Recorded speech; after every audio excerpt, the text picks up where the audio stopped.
Okay, and we are live. Yay. Yorokobe, everybody.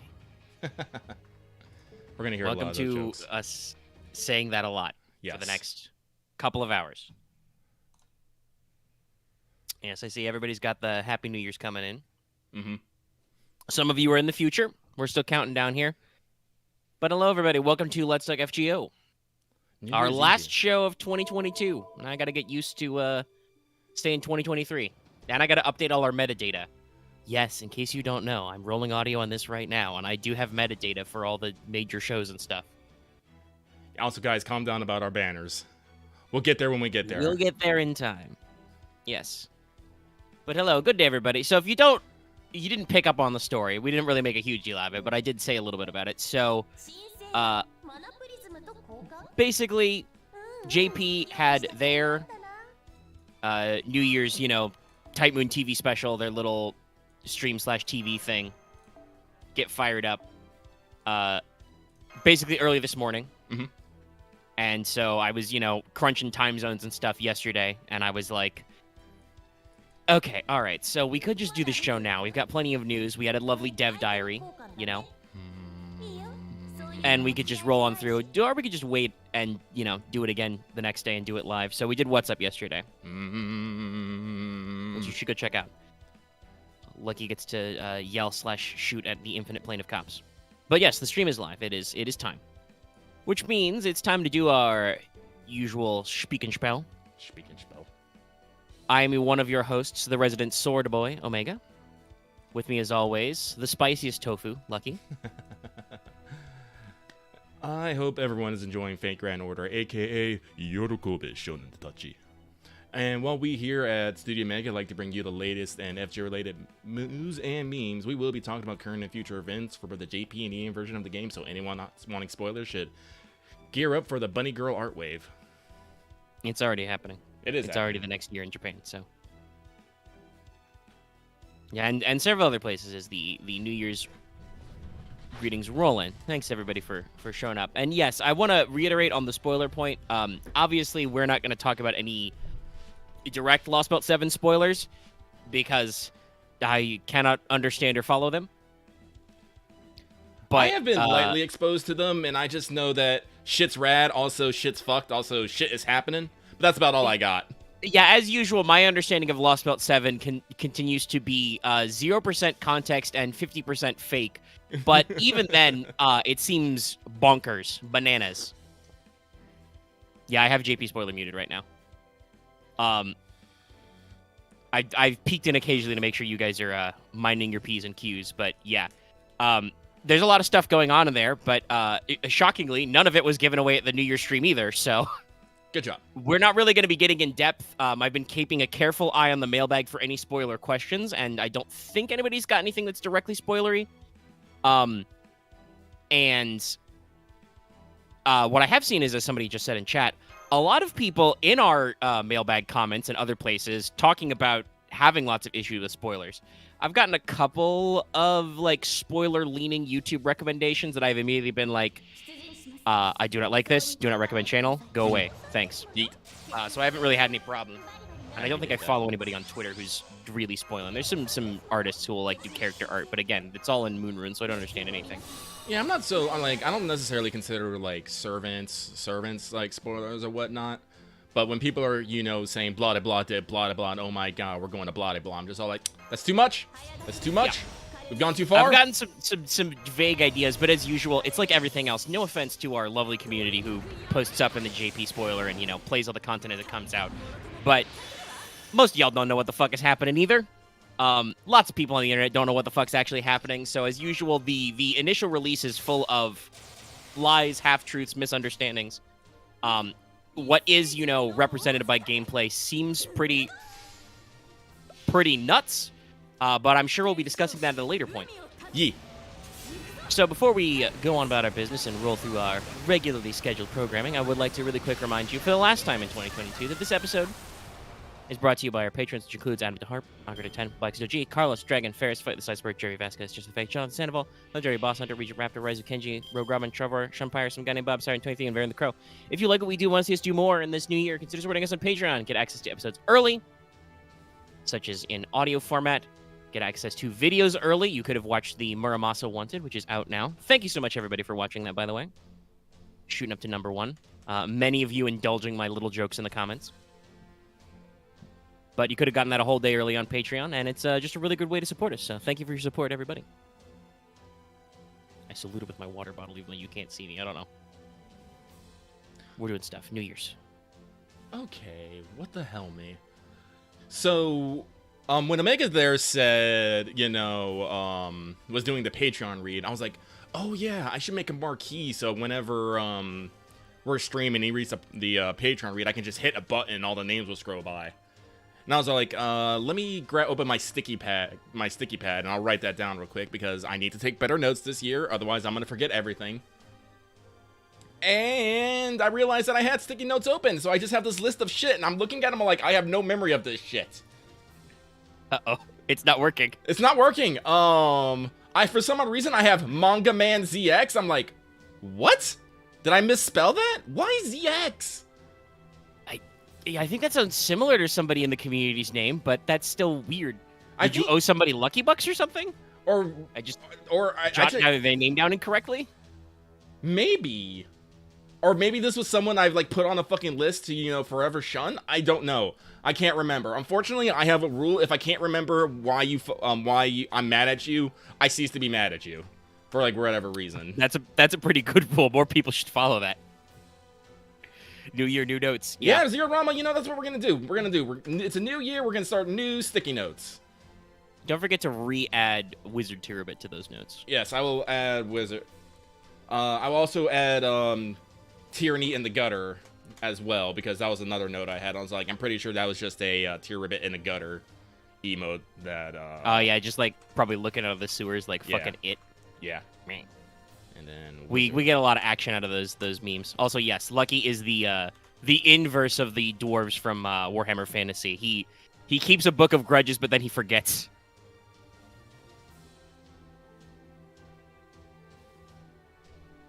But yes, it is very true. If I get mad, I get very mad, but it's only like for an hour, and then I'm like, what was I mad about again? It's very true. But let me do the Patreon marquee. All right, that has been noted. Yes. Also, Merry Majimas, everybody. That is my new that is my new seasonal holiday. Nice. Alrighty. Means it's time to move on down our regular segments here, though, on the old show notes. So we begin at the top with Wake the Fuck Up Semi-Regular for Pro Tips. Yay. We can say fuck now. It's been like 5 minutes. It's been like 10 minutes. Jesus. I guess that's accounting for the pre-show time. Listen, I'm going to try and fatten as much as possible so we can make it to the 4-hour mark.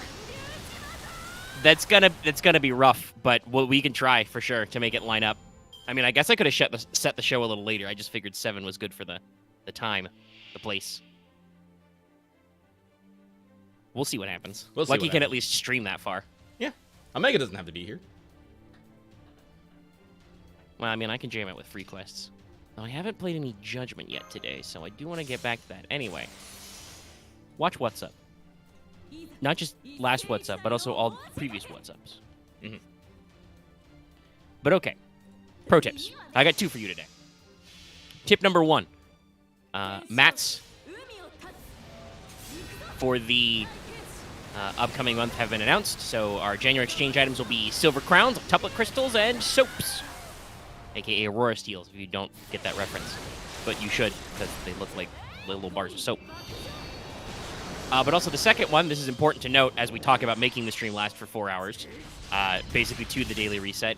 As has bamboozled several people on our Discord already today, there's no maintenance for New Year's in NA. It's just happening. It will just start at daily reset, which is 11 o'clock Eastern, and various other time zones, and is just going to happen. I believe we had a maintenance like on like 26 or something, so I'm pretty sure they preloaded all of our business.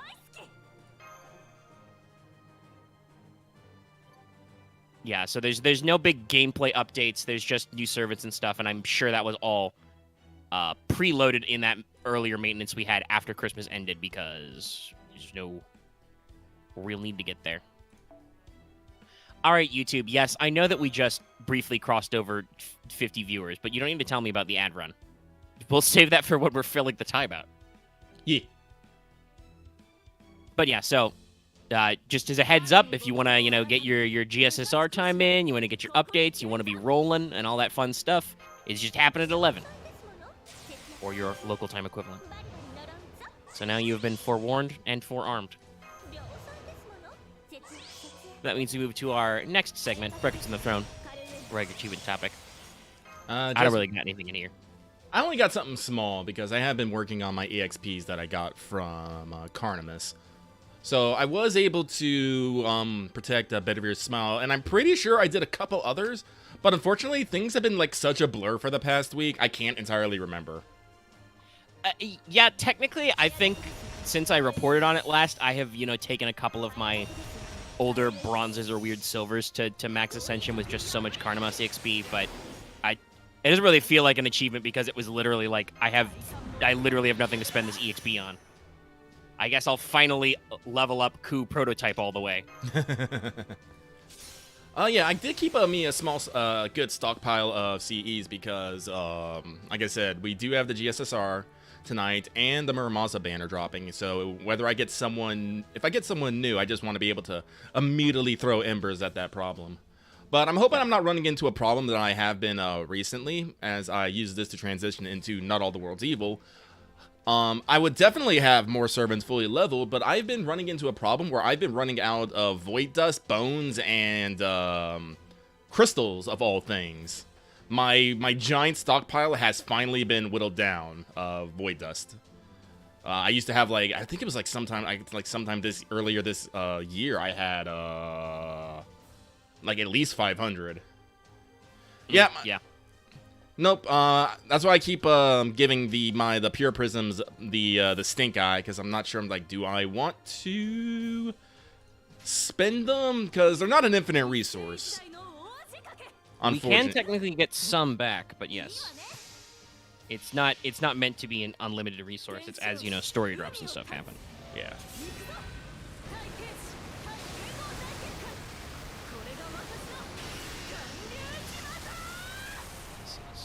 Hold on, I'm just doing my math really quick on getting the paid Saint Quartz. The paid Saint Quartz.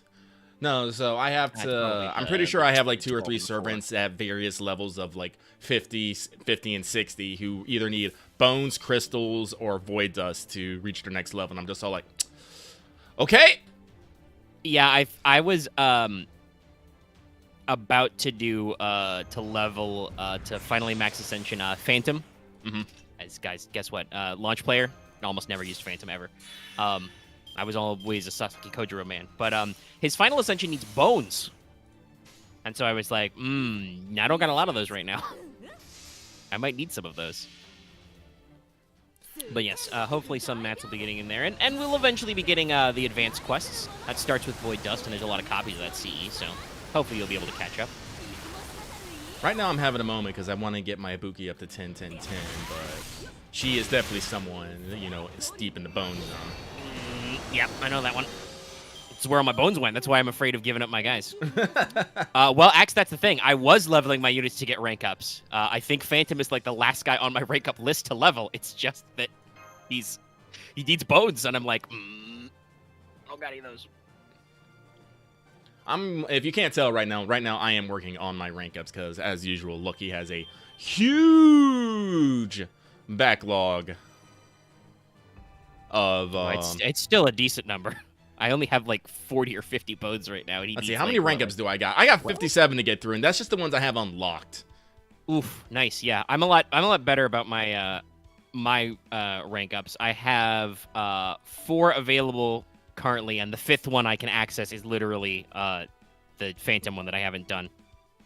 And the reason why I haven't done these is because they're all old ones that are 5 pips, and 5 rank ups won't put me at the next tier for getting the extra master missions. So I guess it's still worth like another 10 Saint Quartz on its own, but well, we'll see. I got a lot of things to do. I've been working on free quests usually to catch up. And also trying to get a bond for interludes because I'm 4 interludes away from my next milestone. I only have 3 interludes available. I need bond 5 with more characters to get my next bit. So I've got a bond backlog to chew through. But I've been working on free quest because I was a lot closer to that. I keep hitting that morph. Free quests are kind of a pain in the ass. I didn't realize because it's been a little bit. I'm still working on my last couple for Yuga Kishtera, and I realized that, man, some of those free quest waves suck. They've got like 2 enemy waves and shit. Guys you can't just blow up with a rash. It's very rude. As you can see, my strat for doing my rank ups right now is just Musashi goes Burr. With my lovely, lovely team, arts team of Tamamo and Castoria. It's pretty easy that way, yeah. Yeah. Doesn't work every time, but it works like, 90% of the time. Yeah, there's usually like one wave where like the one of the pips is like only 2 waves, and that's a boss. But still. You're going to be seeing a lot of Musashi MP. I apologize in advance.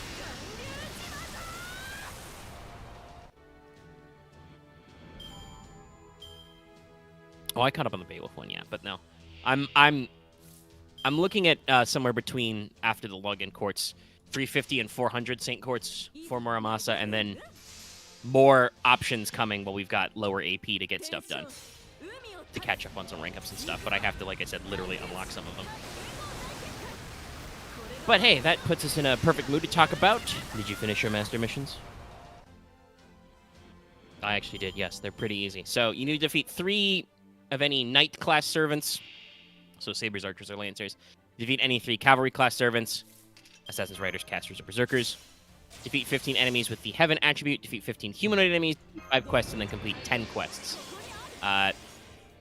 It's not the most AP efficient, but you can complete all of this by just spamming Fuyuki for the most part. That'll take care of your servants and your humanoids and stuff. The main thing is picking up Heaven. I don't remember if the basic bitch Fuyuki quest in like XF involves Heaven or not, but you know what is Heaven? Doors. Farm QP. Boom, you're done. I also believe you could have cleared out several of these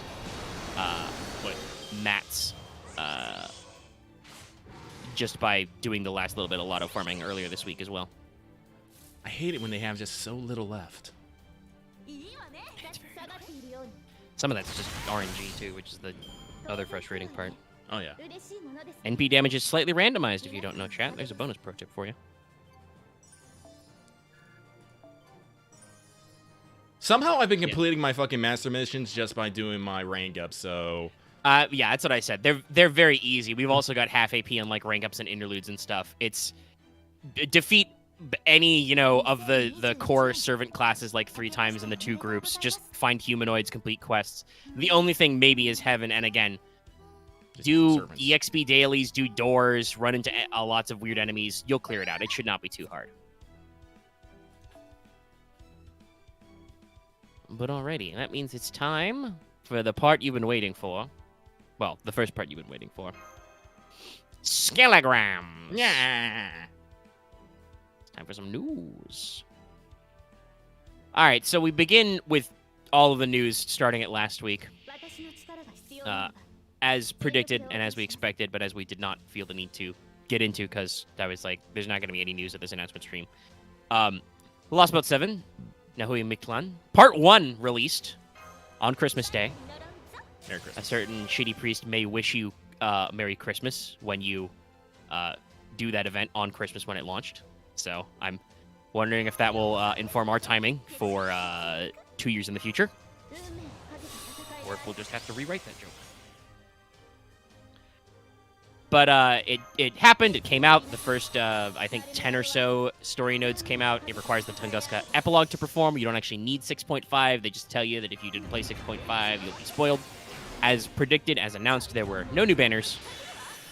We did get new mats for new enemies. They look to be obsidian knives and sun scales, as in lizardy scales, or dinosaur scales, maybe. And yes, if you didn't catch that bit where I said there, this is only part 1. There is a time gate. Yes, it does seem crazy. The PVs are very cool. Yes, that is a dinosaur. Oh my god, there's a dinosaur! tell a classic joke. But yes, there's not a lot to go on here if you're not actively playing JP. We seem to be holding back servant banners. I've had some people note that enemy and NPC servants still seem a little incomplete and rough around the edges.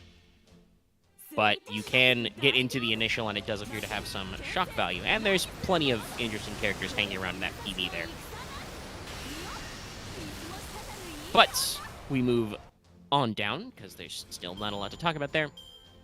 The New Year's 2023 countdown campaign happening in NA right now. That's next in our chronological list. Started the 27th, goes till today, the 31st. Log in every day up to the 31st, you get specific rewards, including up to 3 sync ports and a summon ticket. During this time period, we've got half AP on rank ups, interludes, and Mystic Code quests if you're behind on any of those. We also got special, unique Iskander and Hokusai banners. Definitely bamboozled some people, flummoxed them. But, you know, just a fun little time to catch up with some extra rewards and give you some extra juice. Big crits, let's go. Y'all know that big crits. Now, in JP as well, they had a little pre-release campaign to celebrate their New Year's Eve TV special broadcast. That went from the 29th until the 31st. They also had a similar thing, log in 3 days ahead of time to get access to golden apples and a summon ticket. And also, I think, some gold foes. They have a... returning master login bonus activated during this time, and I believe that both our versions of the New Year's stuff involve increased start dash and so on. Now, we also did get a Fate Strange Fake themed rank up. I think we predicted this a couple weeks ago, that maybe they were holding on to that. Strange Fake didn't actually come out. There was a new trailer, I think, during the special broadcast. I haven't seen it posted online yet, though. But they did have some rank ups ready to go in the can. Yeah. I do believe they do actually have a new trailer, and they did have a special scene from the show, I think. Okay, so they had some further hints, but obviously the project wasn't complete by the time we had New Year's. But we did get our rank ups. Gil got his charisma buff. It now gives 10 to 20% NP damage up for Heaven attribute servants for 3 turns on the ally side, and also gives you 10 to 20 stars. So, you know, decent star infusion, which he can then suck up with his star weight skill. And, you know, a little bit extra NP damage. It seems pretty nice. Enkidu's third skill is also now a 30 to 50% battery, in addition to being, I think, the largest single heal in the game. Strong. So that's pretty good. That's still, keep in mind, that's still Enkidu's, you know, like I said, a big heal that's like a 10-turn cooldown minimum, so you got to be careful about that battery, but... it definitely helps certain team comps to get Enkidu to NP faster or more reliably. So it's an interesting thing. In general, though, I believe people are very positively disposed to Gil's new buff. That's apparently what people have been asking for. He didn't do NP damage before, so that's pretty good. And it's, you know, while it's trait keyed, it is team wives, so that can play into some support stuff. And who says no to stars? I'm going to say no to free stars.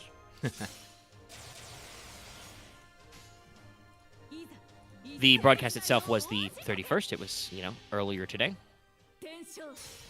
Or later today by the date, if you want to go by Japan time. Anyway, I'm done breaking your brain.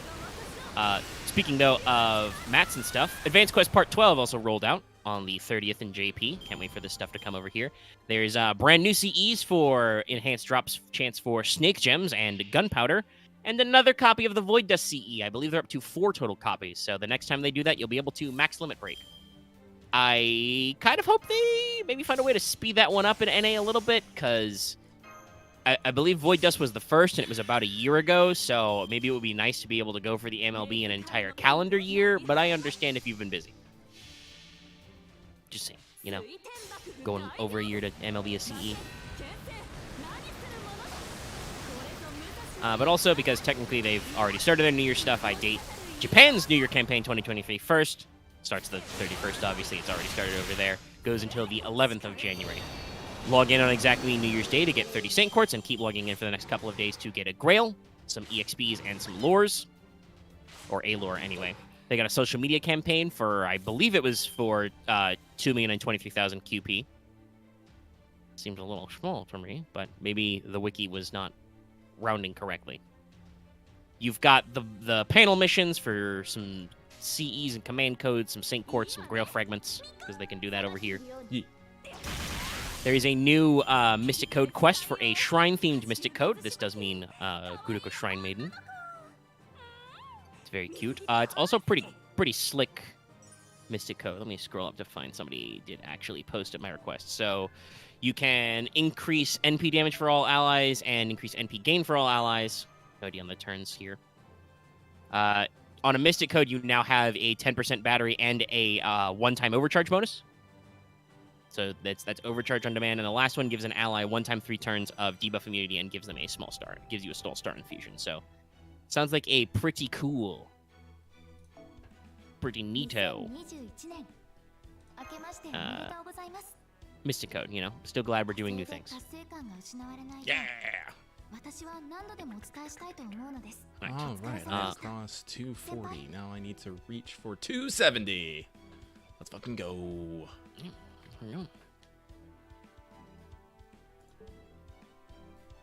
Well, you know, when you log in, you'll also get 30 sync. Wait, spoiler for later. The New Year's Day.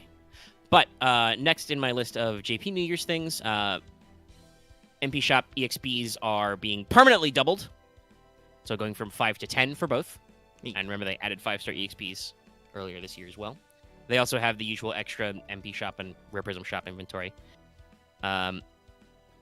They updated the extra master missions, so now you can go up to having 4 and 5 servants, all the way up to level 100 for more Saint Courts. I believe it already goes to like having at least 3. What? Sorry, I did not realize that I bond tended my Musashi. When was that? I don't know. I guess you can check the acquisition date on her bond CE. I'm gonna guess it was while I was mindlessly grinding fucking Carnimus. Probably. Lots of things happened during Carnimus that we don't remember. Hang on here. Hang on. Let's see here. Formation. Spirit Origin List. Craft Essence. Oh, there it is. But wrong button. Level. Acquisition. 23, yeah. Yeah, just in the middle of Carnimus, as you can see my with my CEs. Yeah. Just got in with your drops and stuff, or your purchases. Neat. All right. There was a minute. Okay, yeah. Master missions, more Saint Courts. So here's another fun little one. The rate up rate for SRs has been permanently increased in JP. So the actual rate of SR pulls isn't any higher, but you have a higher chance to pull the rate up SR Servant. At least on solo rate ups, it went up from about 1% to a little over 2% permanently. The 2 SR rate up rate did not get higher, but the 3 SR rate up rate got slightly higher. But it went from 0.7 to 0.8, so it's not great. But in general, being, even if it's only like, you know, Bonten, Blackbeard, let's go. 2 out of 100 instead of 1 out of 100 to get the specifically the rate up SR. Mm-hmm. That's still doubling your effective chances. So hopefully people will see slightly less SR spooks and a little more of the on rate up SRs during certain events. Well, if we need to kill time later, Lucky can rate some support quests, support setups, blah. Requests, setups, whatever. I should double check before New Year's a great time to clean out your friends list, everybody. It probably is. Like, I've been actually doing some cleaning of my actual, like, house during this time. But my room is... My floor is very bare. I need to do a little cleaning. I gotta vacuum and stuff.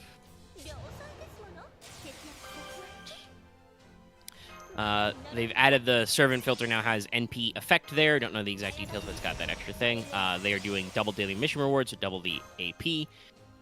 Or MP, I should say. We've got also some other campaigns as well to keep you up on that, you know, success train. We've got 0 AP main story through Lostbelts 6, half AP Embers and Training Grounds for this duration, and triple suck chance for Servant and CE rate ups, level ups. You need 500 lucky bucks. Sorry, someone asked how many lucky points I need for a friend request. 500. It is special because even if I hate your fucking guts, I will still accept and lock your friend request. It's very important. The previous New Year's Mystic Codes in the RP shop now, so you can catch up on all that fun stuff. There's obviously the Lucky Bag summon as usual. And of course, the thing we've been alluding to the entire time, you know it's coming. The New Year banner is SSR Alter Ego Rasputin, aka Kyrie KOTOMINE. Everybody rejoiced. We'll be doing new servant deeds later on that one. But yes, indeedy, it's finally Rasputin time. Rah, rah, Rasputin, lover. Okay. Obviously, Boney M's Rasputin has been making the rounds. Time for them memes. But yes. There are also the usual smattering of other banners. We've got kind of a double SSR and limited SR rate-up thing going on. So you've got separate banners for Gilgamesh and MHXX, King Parody and Lip, Benny Enma and Kyokoyo, Karen and Miyu, Saber Astolfo and Don Quixote, Sima Yi and Summer Nito, and Dark Koyanskaya and Fujinon. So Koyanskaya of Dark got her own banner up as well. And news from the stream is that Part 2 of Lostbelts 7 will be late January. Seems like a little bit of a lengthy stretch there. Well, I'm pretty sure they want to give everyone enough time to get in there. True, though they've got, you know, low level, you know, what am I saying? They've got low AP to catch up on normal story, and catching up on the actual Lostbelts 7 shouldn't be too long. It is only 10 nodes, but we'll see. I mean, it might be less of a time window. It really depends. Like I said, I've heard rumors from some people that some of the NPCs in Lostbelts 7 that have appeared so far feel a little incomplete. Like they've got limited animations or they don't display like all of their skills and stuff. Obviously, you know, there's no like super brand new banners going on. You know, Rasputin is a major story character, but he's been a major story character literally since Cosmos and the Lost Belt started. So it's not like he's really a spoiler. He's a guy. We've known he's been here this entire time. So we're still holding out on a few things. I mean, the overall gap for Lost Belt 6 was longer, but that one is also our, if you put all the sections together, is our longest Lost Belt because it's like 30 story segments long, all in technically one same story. Olympus has, you know, a clear divide point. Depending on when they mean by late January, that could be, you know, the longest, like, longer single gap. Especially when there's no real news about what might happen in that intervening gap.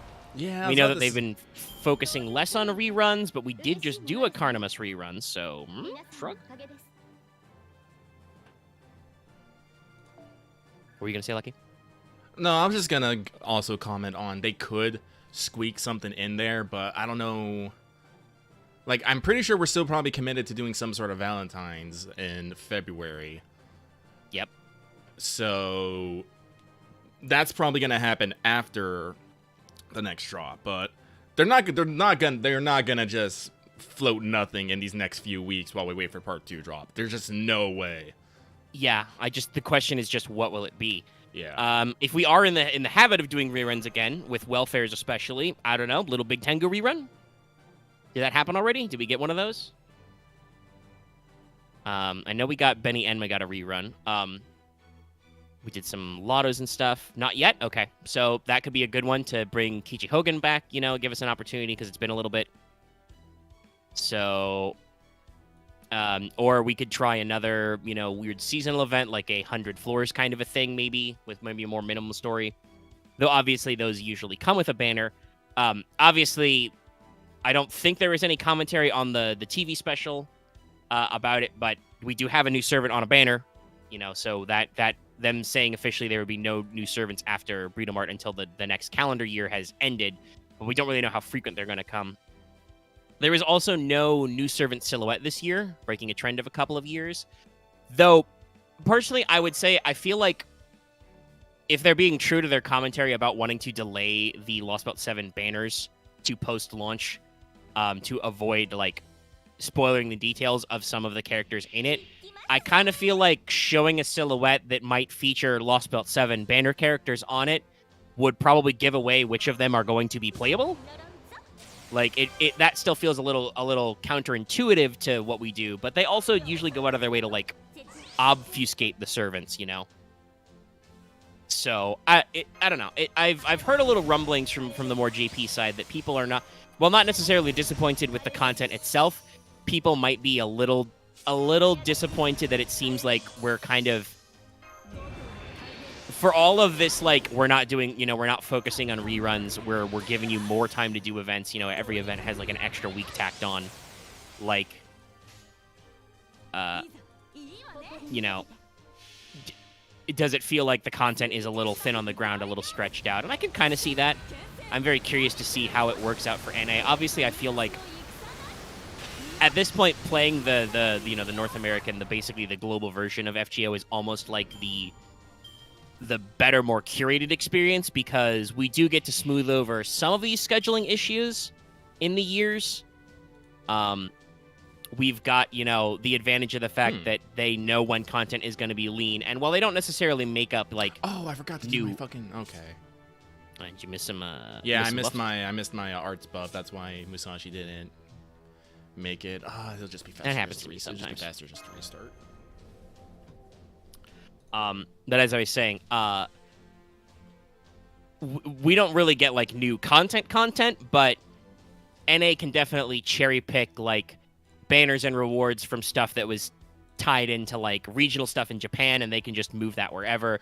They do actually give us little extra St. Courses here for like back to school, 4th of July, President's Day, whatever, right? Right. So the NA schedule can kind of look at the JP schedule and kind of like smooth over gaps. I feel like while content was still kind of light for a little bit after Lost Belt 5 Part 2, it wasn't quite the vast amounts of dead air that JP had during this time period, right? So I'm hopeful they can smooth some of this out, but yeah, it's kind of interesting. If anything, I feel kind of like FGO seems to be experiencing a problem where, and by their own design, really, or own intent, I feel like they're relying a little too much on Nasu himself. Obviously, Lost Belt 6 was all him. It was a huge undertaking. He wrote all of that, all of those 30 story nodes, while also working on, the re-release, the updated remake of Tsukihime. Mm-hmm. I assume that he had some kind of supervisory role in, the remaster of Mahoyo, even though I don't think they probably changed the text of that story any. But they did confirm on stream that there is a bonus story in the remaster version. After you beat the whole game, there's a little bit extra if you do it again, or something else bonus accessible. So, like, he obviously supervised that content directly. While I do not believe that he wrote 6.5, I got the impression that he was indefinitely taking a break from FGO after Lost Belt 6. He would not be back to write more story. And then he was like, nah, JK, lol. And came back to write Lost Belt 7, which is now being subdivided. While presumably he's still working on the second half of the Tsukihime remake and any other projects that Type Moon may be working on. We don't have a lot going on with anything from Extra Record. We'll talk about it after the mailbag break, because that's not directly related to FGO, but there was another new Fate property announced during the TV special time period. Very exciting. Yeah, so like, I feel like maybe the little mushroom is a little busy. I believe that's what he said in interviews, that he was actually writing Lost Belt 7. At the very least, he did outline it and actually work through a lot of the characters. I don't know if he wrote word for word, but it does kind of feel like he's very busy lately, and I'm wondering if that's, affecting their rate of writing. It could also be on the technical side. I don't know if just the way the writing is and the escalation, we feel like we need to cram in more and more characters, and we're trying to, make more of them playable, because I feel like that's like the number one complaint about FGO stories is the ratio of how rapidly the game introduces characters to how many they actually come out. Like, we all talk about, like, looking at the huge backlog of Guda Guda NPCs, right? Right. And that backlog doesn't get any smaller, and, if they're trying to counteract that a little, that probably means they're doing a lot of extra work. So I don't know. I can't read the story of Lost Belt 7. I don't know, like, what point it ends, how people feel. late January seems a little big. Like, that seems like a long gap, but it could also not be, because, like, I'm fairly certain that to FGO JP, late just means, like, anytime in the last couple of weeks, possibly anytime after the halfway mark of the month. So, you know, let's see. The New Year's event technically ends on the 11th. So, you know, I could see it like there's a week, a gap week, and then literally the next drop is like on the 18th. Let's go with some Tama Fury. Which would be Wednesday. That kind of lines up with some stuff. So, like, there's some stuff out there. It's interesting, and I'd love to hear what other people think about it in our live chat and our comments there. Tama Fury was the right call, as it always is. I don't really have a big, could be a download campaign. I don't really have a big dog in this fight because I don't understand the full context for stuff, and obviously, like I said, playing on NA feels like we have a little bit of a smoothed over experience. You know, we get a lot of quality of life early. We've got a lot of the advantage of a lot of years of bug fixes, and obviously whoever's running our schedule in NA can look at the JP schedule and go, oh yeah, that was like, you know, 2.5, 3 weeks without any content. We can just rearrange that. Sometimes it's sure silly, like when they put the they still did the fucking Nightingale Christmas rerun in like October. That was still really weird. But, you know, we're coming up to the end of the year, and I can't say the scheduling didn't work. I feel like we had appropriate amounts of you know, lull time and reset time versus event coverage, you know? Like, I've actually liked this kind of gap between Carnimus, which was, you know, super intense, all farming all the time. And then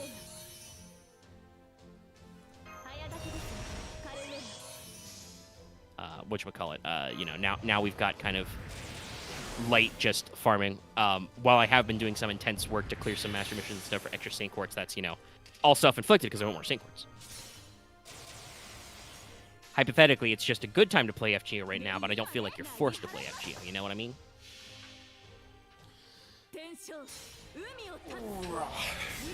Yeah, the Road to 7 campaigns are really good. That's been bringing back a lot of banners for characters. Hey, guys, having shot the Muramasa one, did you know that the Road to 7 for Lostbelt 6 that just happened was the only second actual banner for Muramasa? Jesus. That's right. He doesn't. It's this New Year's, and then he doesn't get another like real-ass raid up for like 2 years.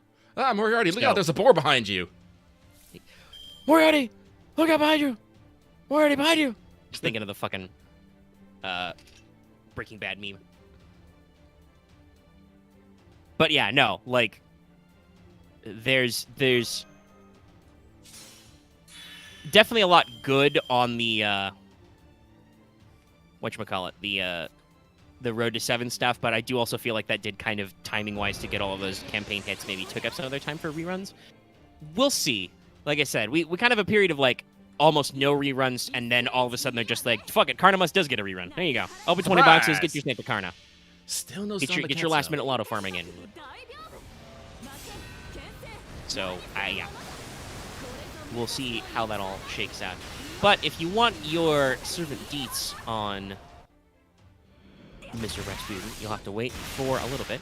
And you'll have to wait an extra little bit, because we've been going for 45 minutes, and I gotta take a break. He's got so I'm gonna slam an ad run and let Lucky do some more rank ups while I be right back. Though before I pause it, I will say yes, Zero Roundma, I hope that the Halloween trilogy thing they did was very successful and was like talked about well over there in JP, because I think that's really cool. I absolutely think that even instead sometimes of reruns they should do shit like that, where it's not just rerun a single old event, but like speed run the story of several connected events back to back and give you a chance to unlock some old welfares. I would really appreciate that for like our first generation of Christmases or our Gouda Goudas. Because I kind of feel like the Christmas stories are very, very tropey, right? They got a lot of you know, a lot of shall I say, like, concepts and stuff to hit. Like they have a lot of similarities, very cyclical almost, where, you know, it's like every year a new person is picked as Santa and they have to deliver gifts, and then something happens. They're not perfect Santa, they must become more Santa-y. I feel like kind of establishing that process gets a little lost because we almost never refer to the actual first couple of Christmases where that happened, barring of course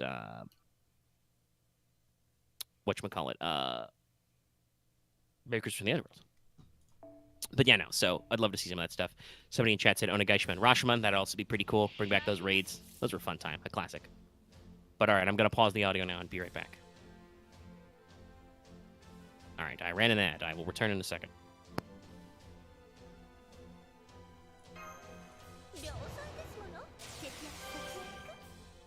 I don't know if ads actually cut off this part of the stream or not. Oh, I'll wait a little bit.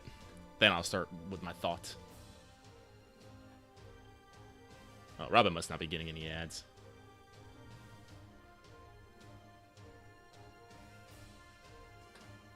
Not for channel members. Okay, cool. I want to shout out Omega, who says he's going to take a break and then talks for another 5 minutes. I was just there and was all like, Omega, go take your break. Go take your break. Go take your break, Omega.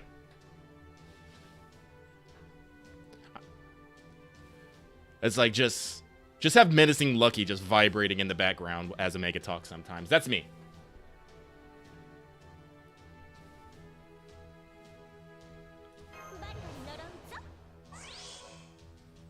Ooh, I could probably make that a Fort Coma idea. Yeah, speaking of New Year's, I hope everyone's... If you if you do New Year's resolutions, I hope you got some good ones. Lucky has made a few himself this year. Lucky is planning to do improvements all year round. It is the year of the rabbit. Fun fact, Lucky was born in the year of the rabbit, so guess what? This is Lucky's year. All rabbits unite.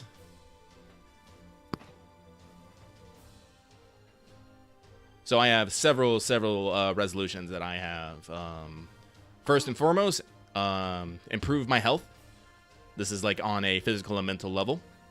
Gonna lose weight. Gonna actually get into some counseling. It's gonna be great. Second on that is working on my art. Believe it or not, I did finally get my tablets and stand. I have not hooked them up yet. I'm waiting actually for the new year to roll over. But I actually do have several ideas for little comics here and there involving Studio Mega that I would like to get out one day. And plus just other, little emote stickers. And, eventually I want to be able to draw the big booby, the big booty, all those curves, all of them. And so that's going to be good. And those are the two major big ones that I got. Oh, Omega's back. Yeah, I'm back. You back. I came back a little bit, but didn't want to interrupt you. But yes, hi-ho, I'm here. He's here. He's back. And I'd love to see, obviously I'm just moving around with my phone with me and, doing my stuff.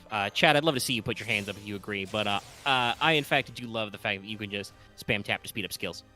It's great.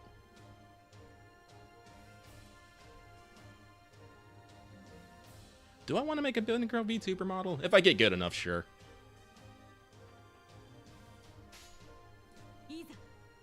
Wait, did I? Yes, I did. Okay.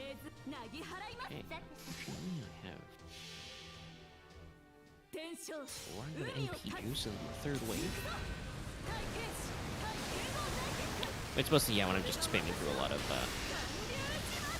Pseudo-horror Terabit model? Yeah, no, Terabits are kind of scary. If you get really good, you can slam a jam variations. I know there's quite a few models and rigs that have a couple of different modes, options, flexes. Well, honestly, it's probably gonna be a couple years before I'm actually good at art. Like, I probably I'm not in someone who is like, picking up. I'm not in the same state as someone who's picking up a pen for the first time, but I might as well be, considering how much I'm probably gonna have to relearn and retrain myself.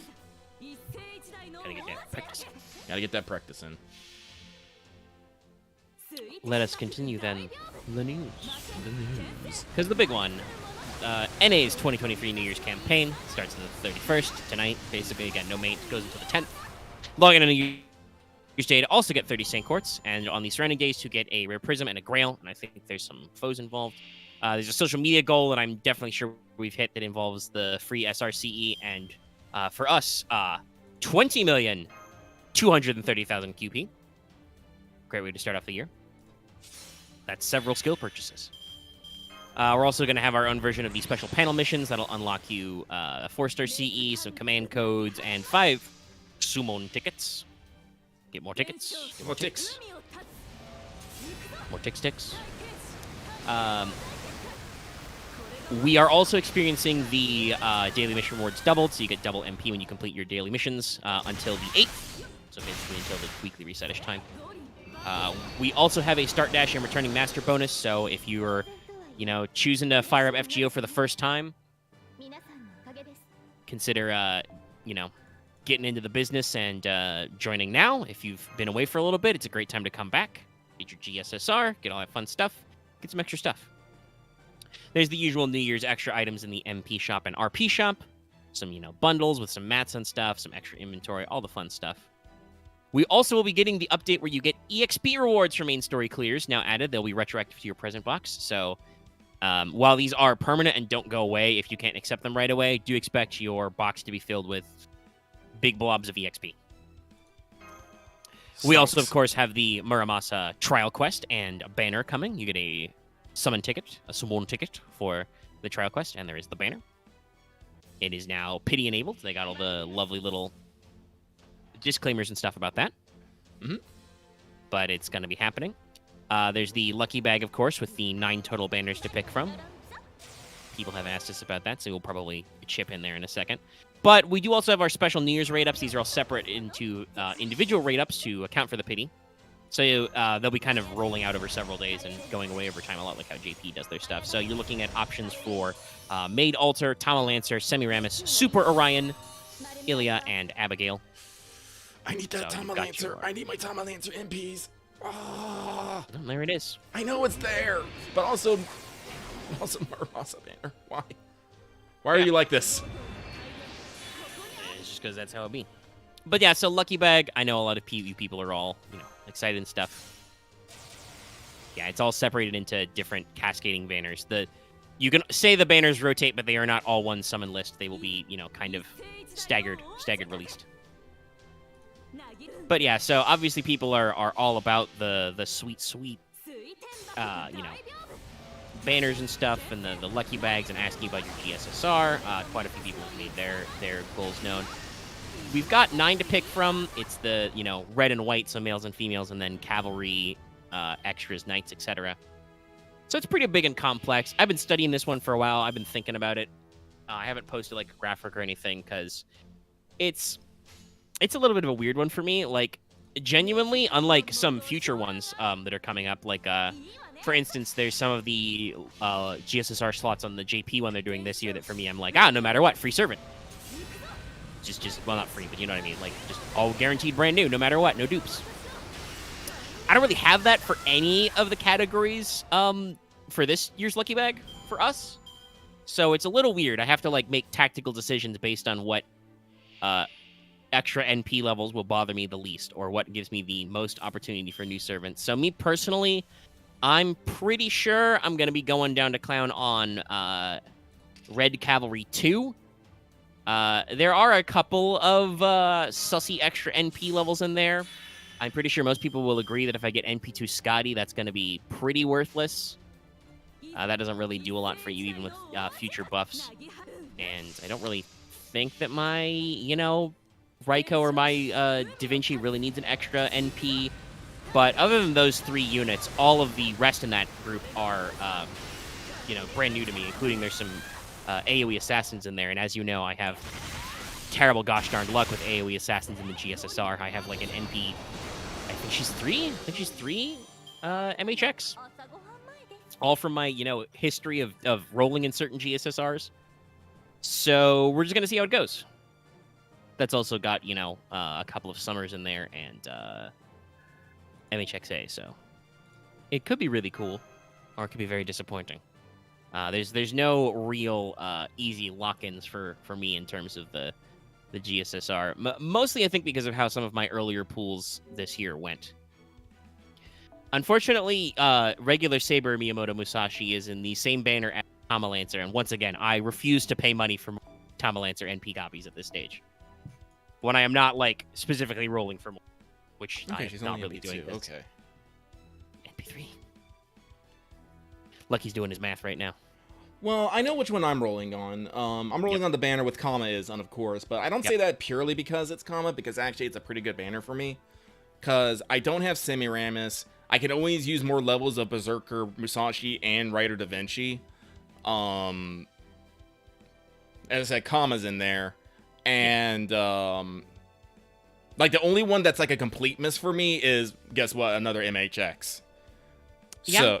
It do be like that? So, like, after weighing, like, all of my actual wants, desires, and needs, I'm just like, this one's probably the best for me. Like, genuinely, actually. Yeah, I kind of feel like this is that way for a lot of people. If you want to go in some of the males, if you've been missing some of those, I think some pretty decent. But even then, I'm like, okay, sure, I could roll in, the white cavalry. But then what happens if I end up with, oh gosh, how many gramps you're do I in have? B2 Do I have too. B2 gramps? I don't even know. But like, there's some pulls there. Like I could go in the white extra and try and fish for like a Sherlock or a Voyager. 3 AP levels to go. You already have Dantes and Chin Wong, and that would involve paying money for a clown to show up. Oof. I do not wish to perform clown-to-clown communication. But yeah, so we're both going cavalry. But there's a lot of stuff in there. A lot of stuff to pick from. Like, honestly, I could roll my dice on lots of things here, but I feel just the safest trying to gun for that coveted AoE assassin slot. Still don't have a 5-star one of those, because they're all limited. So I'm going to keep trying. And, like I said, there's some side hits in there that aren't terrible. Like, Summer Nero's in there. Still don't have her after all these years. Same with Maid Alter. Don't have a Sima Yi either. And she's a pretty fun unit, There's stuff and things in there. I could also have gone for Cavalry 1, because I don't think that some of those picks would be bad, but I do already have quite a lot of those servants. And once again, much like Tomalancer, that means that I could be getting, like... Again, my MHX is already NP2 or 3, so it's like, I don't really need another one of those, and it's always rough with the extra NP levels. There will be, once again, future years and other lucky bags that come every 6 months. It'll be a little more dynamic. A little bit more. I appreciate all the splitting on this one, but it definitely means that there are some weird cases where I'm like, well, that doesn't really help me. Do I really want to no offense to a Resh, but do I really want to pay money to get NP through a Resh? It's like I said, my mind, I will only be mad if I got MHX, so I have a pretty good chance. A pretty good chance. Actually, honestly, since I did end up getting a Buki, Red Knights one is not really great. I have like almost all of those servants. The only ones I don't have is original Okita, Summer Artoria, and Bryn. Let's fucking go. No offense to Bryn, but I don't really need her. No, Lucky knocked on wood. He's not a jinx. It's clear. It's okay. Listen, I'm gonna be mad if I roll on this and somehow a Vlad shows up. I'm gonna throw something. I'm pretty sure that's not physically possible. Actually, this is a good question to ask. I haven't double-checked the requirements, but I'm sure chat knows. When they're talking about filtering it by cavalry and the red or white, is the whole servant pool limited to those classes and that gender as well? I know that they do that some for Legacy. So hypothetically, if Lucky's rolling on a red cavalry, well, it might be possible for him to get other servants. I don't think you can get a Vlad because you would have to be rolling in white cavalry for that. Okay.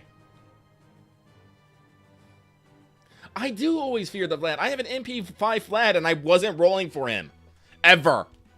This is the power. I mean, this is basically why we're all so like blasé about permanent servants. Like, at no point, even though I'm sure Lucky you've gotten a lot of mileage out of your Vlad because you're all about those arts comps, right? Yeah. You have never once rolled on a Vlad raid up, so this is why you're like, I don't need to spend that many Saint Courts for Vritra. I don't need to try. You tried anyway because sprites, but still, yes. Like. We figure out these things, just because they show up eventually. Let's see here. Like, me see here. NP level. Yeah, like, let's see here. MP5 Mordred never rolled for her. MP5 Altera never rolled for her. MP5 Artoria never rolled for her. Like, shit. I think there's more too here. Hang on. Like, these are just like SSRs here. I know I got some. I definitely rolled for NP5. No. I wish I could break this down to fucking add a second level to this, but let me see here. I mean, you can filter it by like rarity and stuff. I didn't even know what little filter options you've got actually. Well, no, I'm going by NP level so I can see what's in, but I guess I can do. Well, you can sort, but yeah, like I said, you can still filter. Yeah, let me see here. Let's see. Do I have any MP5 archers? Yes, MP5 Arjuna. Never fucking rolled for that nerd. No there. MP5 Drake. Well, I do appreciate her. Never fucking rolled for her. MP5 Tamamo. Yes, I very much rolled for her. Excuse me. Let's see here. Nope, no. SSR is there. Check my berserkers. Yes, MP5 Vlad. Never fucking rolled for him. It's nuts. It's bullshit. Ugh. And I still have no fucking USOs either. Yeah, that's the wacky part. It blows my mind on a semi-regular basis.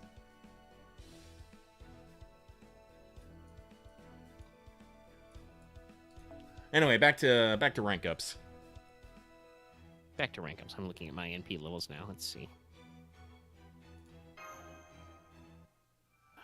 No multi-NP levels at all for archers. For SSRs, anyway. Oh, shit. I just realized I'm NP 4 out of 5 for Jane. I'll have to try and fix that sometime, just because that's going to bother me.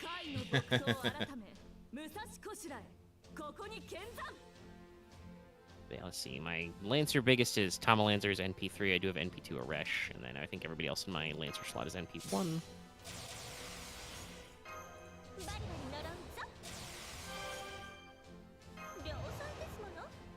Wait a minute. How the fuck do I only have NP4 Marion Antoinette? That's wild. It's wacky. Actually, believe it or not, the thing that I want most in FGO right now is I want some sort of blank 5-star CE that I can use to limit break CEs that I can't fucking get anymore. Yeah, I'd love a system like that to go back. Because my Musashi right now is... That is not Musashi.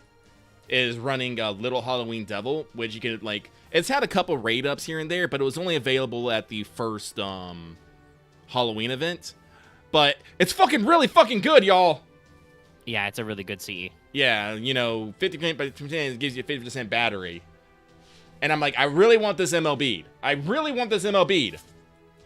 And it is not MLB'd, and I live forever in regret. Alright, so I double-checked my NHX is NP2. Both of those are from GSSR polls where I was not aiming for her. What the fuck? I only got NP4 Herc.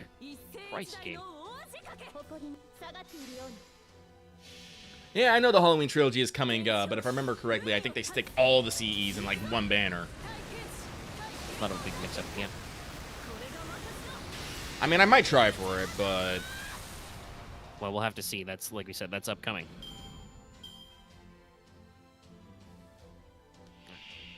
Back to quest work. Let me see. Anything else? No, I don't think there's anything else in the news. Like I said, we'll be discussing some other non-like FGO news article type news and news sermon stuff after the Mailbag. Yeah, so is it Mailbag time? Yes. Well, then it is Mailbag time. So, everyone, sit down, buckle up, and grab whatever New Year's Eve traditions you got. I will be drinking plenty later, don't you worry. But it is time for this week's Let's Talk FGO Mailbag, the segment where we read what you have to say and comment accordingly. I'm going to get in one last refresh here. See what we got. Wow. Okay. So, before we started streaming, I checked. It was at 11. I refresh, it is up to 17. That's almost a 50% increase, y'all. Some of you Listen, guys people were heard waiting. that we wanted to faff out the stream. I mean, it's good. I do. Like, we've killed an hour. We got 3 to go. We're gonna be spending some of that time rating support setups and shit. Alrighty, but let us begin. Actually, hang on. Let me break off the chat so I can keep track of you guys in real time. When we run out of stuff to say, we'll pivot the stream. We'll start playing Barotrauma. Oh God, no. Hey, that's a good way to force people to watch Barotrauma. Go watch the Barotrauma stream. That is another New Year's thing I can say as well that I feel like is something we got to get into. I really like our streams, but we got to get people hooked. So whether it's you, me, or we actually finally budget out for an editor, I do think we got to get started on some like clips and some highlights and stuff. Mm-hmm. Get some people sucked in. Suck 'em Just in. me yelling at you to watch the stream is not enough, apparently. No, it's not. But that's how it be. Alrighty, Watch the so. streams. So with that though, let us get started. So we are going to start off with a master taking an alien god on a date in South America while avoiding looking at the terrifying spider on the horizon. It's a very scary spider, yes. They say, hey, Lucky Omega, I'll save my questions for later. I just want to say how much you guys have been a help to me this year. Through all the highs and lows, you've both been an entertainment and an inspiration to you. And even if I miss mailbags, I'll support you guys through thick and thin, sending you all the good vibes. Wah, wah, wah, wah, wah, wah, wah. And Happy New Year. Let's make next year even better. Lucky has taken emotional damage from this because the positive feelings hurt my soul. Just, ugh. It's like when you use healing magic on a negative energy creature. It's all like, this mailbag submission is so pure. I feel myself being cleansed by it. Thank you so much. I appreciate all your well wishes. We're gonna get a couple more of those. Oh, no. Thank you. Also, yes, thank you so much, everybody, for your support. We're so glad that I know we've been doing this for several years, but I'm always glad to hear when people are like, hey, you guys have, helped me through rough times or even just helped me kill time, This is, again, is where all those fucking cracked stats from YouTube come in that you guys watch like 3 million minutes of us or whatever. Like, we're so glad to have the time to share with you and that you share your time with us. So, yes, Happy New Year's to you, and thank you for being here. And we promise to try to do even better next year. Thank you. But we move on. This next one comes from an Eternal Storm, who says, hey guys, sorry for the late post. I mean, it's on time. You made it. Question. What's something you're wishing for FGO for the next year? New class, 6-cent servings, additional options for CS use, or what? Happy New Year and hoping for luck for our roles and that you for the effort you put into this podcast. We have a little bit of grammatical errors here, but whatever. We got through it. Yeah, you lost that sentence a little bit in the end there, but I appreciate the thought. Yeah. Also, I'm gonna be honest. I kind of don't want any of that stuff you suggested. Like, I'm kind of glad where the class system is with Pretender, right? I don't think we really need any other weird slots.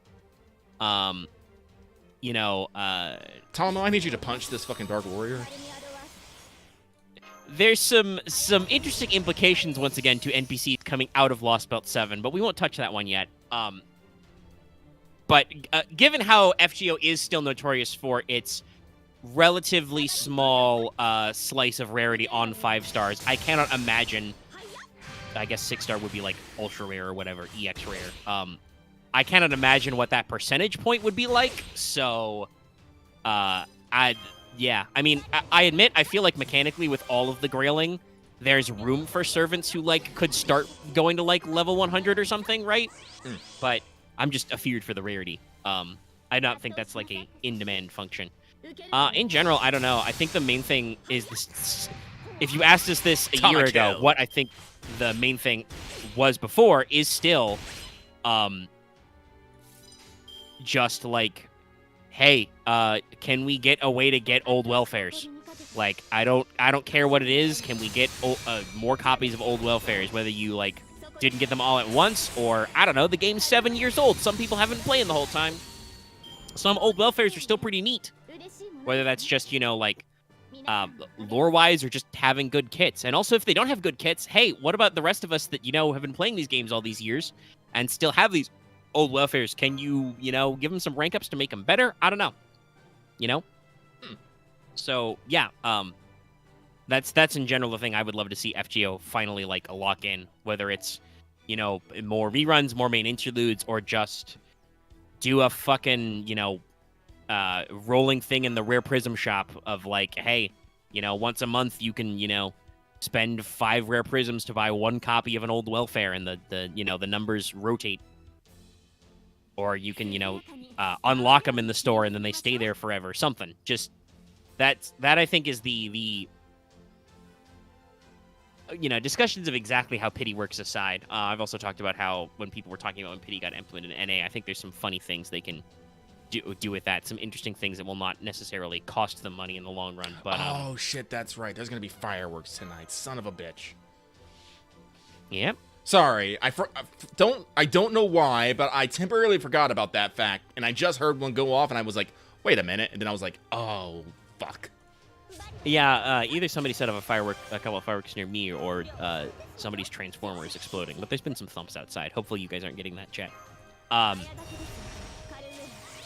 yeah, no. The other than I think some of the interesting things with the pity rate, the welfares are my number one concern going forward with FGO is how do we get old welfares that matter? Fucking Nobu is in every Guda Guda. I do kind of feel like there was a conscious effort to switch it to be Mao Nobu, use Mao sprites. But still, Nobu is a character in all of them, and her base level is good. Fucking Ryder Kentoki is really cool. He's a neat guy. He's a really good unit, especially with all the buffs Quick have gotten. It's just, a thing that we could do more of. Oh, I'm sorry. Maximizing talks about how they are over by the Muckleshoot Reservation. I actually know where that is. That's up near Auburn, where the Muckleshoot Casino is, and they have this giant field right next to it where they do a huge ass fucking fireworks display every New Year's and 4th of July. It's nuts. It's loud. Right. Yeah, it's loud as balls. Yeah, because I used to work at the Muckleshoot Casino, so yeah, no, it's a rad-ass firework display, but God, it makes a lot of trash and a lot of noise, and it's smoky there for the next 3 days. It's fucking nuts. Yeah. This is the price you gotta pay for pyrotechnics. Yeah. What's another welfare that's really good? I think Onikure, shooting caster, still one of the best offensive casters in the game. I mean, let's not fucking dab out Assassin Shiki. Yeah. Literally one of the best assassins in the game for the longest time. They even did do an upgrade to make her even better that they didn't have to. There's lots of stuff in there. Hell, in terms of free to play units as a single target boss killer, Chloe is phenomenal. I know that they've rerun Prisma and stuff, and they might come up with other reasonings, but a lot of these welfares have very specific purposes and great builds that we just don't really get a way back. And like I said, I would love for opportunities to enhance all of them. Fucking give me my Heaven's Feel Irie upgrade. Give her some new skill buffs and stuff. Maybe make her guts stackable. Give her the costume for Dark Grail. You could have also made that a playable unit, but I understand that you've been busy with other things. I still shake my fist in your direction. But yeah, there's a lot of stuff there. And yes, obviously the servant coin, so we can actually do the append skills for old welfares, is also another big deal, because that's still something we haven't actually worked out. Well, yeah, I think that answers that one from me. Any other FGO updates you'd like to see, Lucky? Personally, my idea is more of a kind of a system rather than just one individual thing, but I would love for something called the workshop to be opened up, where you can do things like upgrade mana prisms into rare prisms, or mana prisms into pure prisms, or reverse, or turn old mats into mana prisms. Yeah. And then, or use one of those mats to make the CE upgrade device, stuff like that. That's what I want to see, because while mana prisms, rare prisms, and pure prisms definitely have their uses, I don't like that the fact they just have basically one use, Yeah. Mana Like- prisms you use in the mana prism shop and just there. Rare prisms in the rare prism shop. So I would like basically you'll have a workshop open up where you can play around with the materials you got, trade them around so you can, you know, get rid of what you don't need and purchase what you do need. Like, now that we have I'm rolling in mana prisms now, and while my rare prisms isn't, you know, bad, it's not something I'm gonna dip into necessarily. So I would like to, you know, maybe switch a bit of my effort over to, you know, start making a stockpile over there. So that's my thing. I would like to play with the cube economy, as it were. I think is the best way to put it. And that's with mats as well. That's definitely something we've talked about before in past years. About that's another thing that while generally the game is better about giving you more mats, they've expanded how many you can get on monthly exchanges. They've made it so you get extra exchanges in events. You know, they've made, you know, main story quest clears.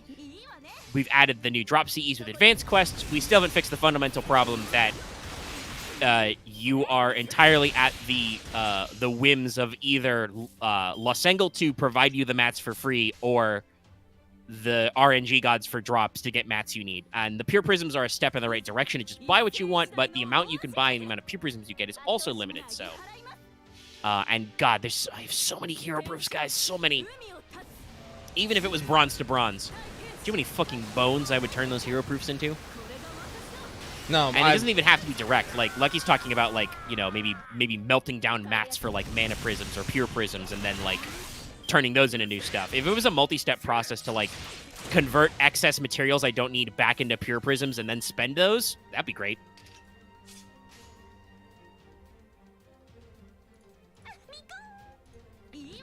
So, that's my big thing. Oof. That or just make it so you can trade mats. Well, no, somebody would abuse the hell out of trading mats to other players. No, I feel like trading mats to other players would require a different set of code, which I really don't want to get under the hood for. Yes. Also, like I said, it's really easy to create an FGO account. It would be super abusable to like do a start dash, get a bunch of free mats, and like ship them to yourself or some shit. And people would do it in a fucking heartbeat. And I know obviously that like. Obviously, we joke all the time in our Discord about, like, everybody's mat pile and being like, oh, I don't have any dust. Well, I've got all the dust I need ever, so here, I wish you could take mine, kind of a thing. Mm-hmm. Alrighty, I think that is all about that question. Yep. So, let us move right along. Hang on one second while I get this next one going. Sure. So, this next one comes from the Tyrant King who got a fluffy dog-eared waifu on JP. Nice. They say, question, with 2022 coming to the end in some places, I'm pretty sure it's going to be all places eventually, and 2023 on the horizon, what banners and what fate works are you most excited for? Also, what is your most memorable moment in FGO this year? Anyway, that's it for me. Sending you good vibes your way. Wah, wah, wah, wah, wah, wah, wah. And wishing you a happy new year. Well, let's see here. What banners? I mean, I feel like we answer this one a We lot. always answer this one, but if Lucky is most hype, I can probably say the three I'm most hype for. It's Rider Kama, Koyan Sky of Light, and Jacques de Molay. Easy. I'm pretty excited for most of the Lostbelts 6 stuff in general. Yes. Though there's, like I said, there's lots of banners. I'm pretty excited for Muramasa. Guys, did you know I like swords? He very much likes swords. Guys, did you know that I get to nerd out about swords in the Muramasa Wanted? I bet he did. Because it's almost like, you know, he's well known as a swordsmith because he made really high quality swords. Do you want to hear me talk about the Hamon? The ripple of the blade? Is Kama an Avenger? I thought she was a Red for some odd reason. I think Summer Kama is an Avenger. Yeah. And then the new arcade Kama is an Archer. Though, funny enough, only small Kama. She does get more costumes as Ascensions, but it's only the small one. What? There's lots of stuff going on. Man, Lucky can't remember shit anymore. We've always been pretty bad at classes. If somebody goes back in our backlog, I think you can probably find us complaining about not remembering what characters are what classes or how class advantage works for literal years. Remember when you used to think Ozymandias was a caster, Lucky? Yeah, and I still think he should be a fucking caster. Some boat or not. Well, yeah, I feel like that at this point it's basically a joke. But yes. He shoots beams. It's very weird. Maybe he should be a saber.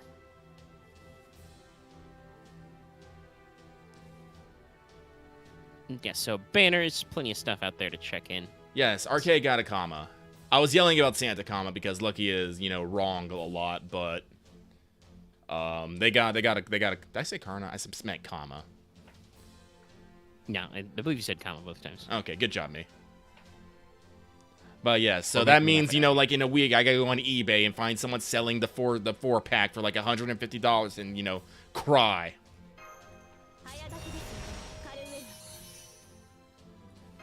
I still need to get the fucking foil version of Tiamat, which is probably like $300 now. It's a lot of foil. It is a lot of foil, but I want it.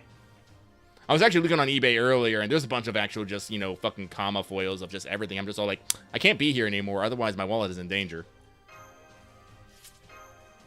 Why? This is the guy who bought the fucking Fate extra Mahjong, Extella Mahjong decks just so I can have Tamamo on Mahjong tiles. I gotta be careful.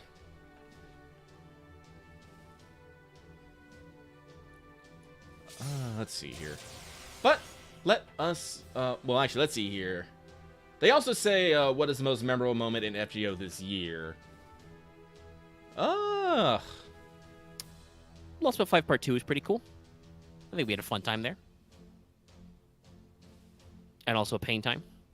A painful time. There was much pain. But it was still pretty good. It was a pretty all-around big boy hype time. Hang on, I feel like I'm missing something here. No, everything's there. All right.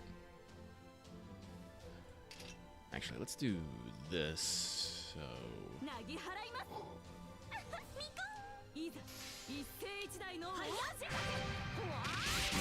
There we go. Yep. So, I'm trying to. I don't know if there's anything that necessarily super stuck out for me. Like the mostest and the bestest. Overall, FGO I think just had a pretty good year. Yeah, I think that's all I can really say myself. It was very nice. It was very good. I had many times, but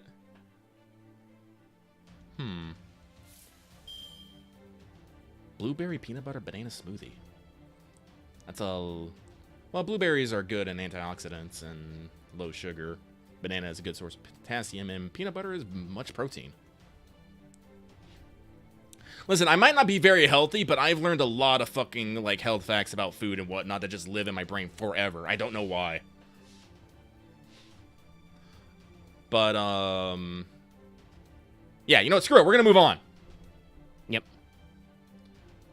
So, this next one comes from Butterfly with a Box, traveling the Lostbelts. They say, "Hiya, Lucky and Mega. Hope the holidays... Excuse me. Hope the holidays happened as happy as they could have. Cheers and good vibes as we march into the new year."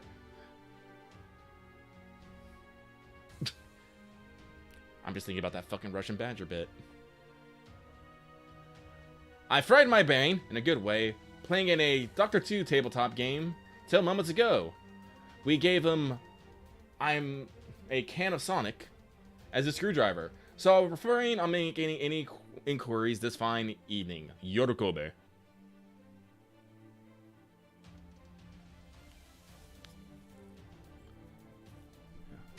Oh, I forgot. Wah, wah, wah, wah, wah, wah, wah. Good vibe noises.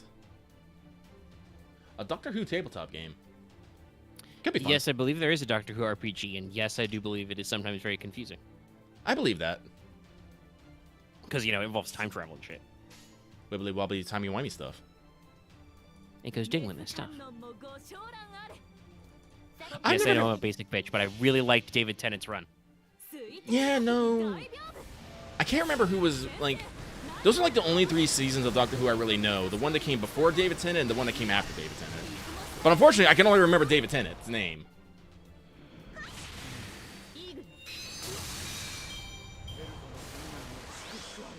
he had a pretty solid vibe. I think they're bringing him back.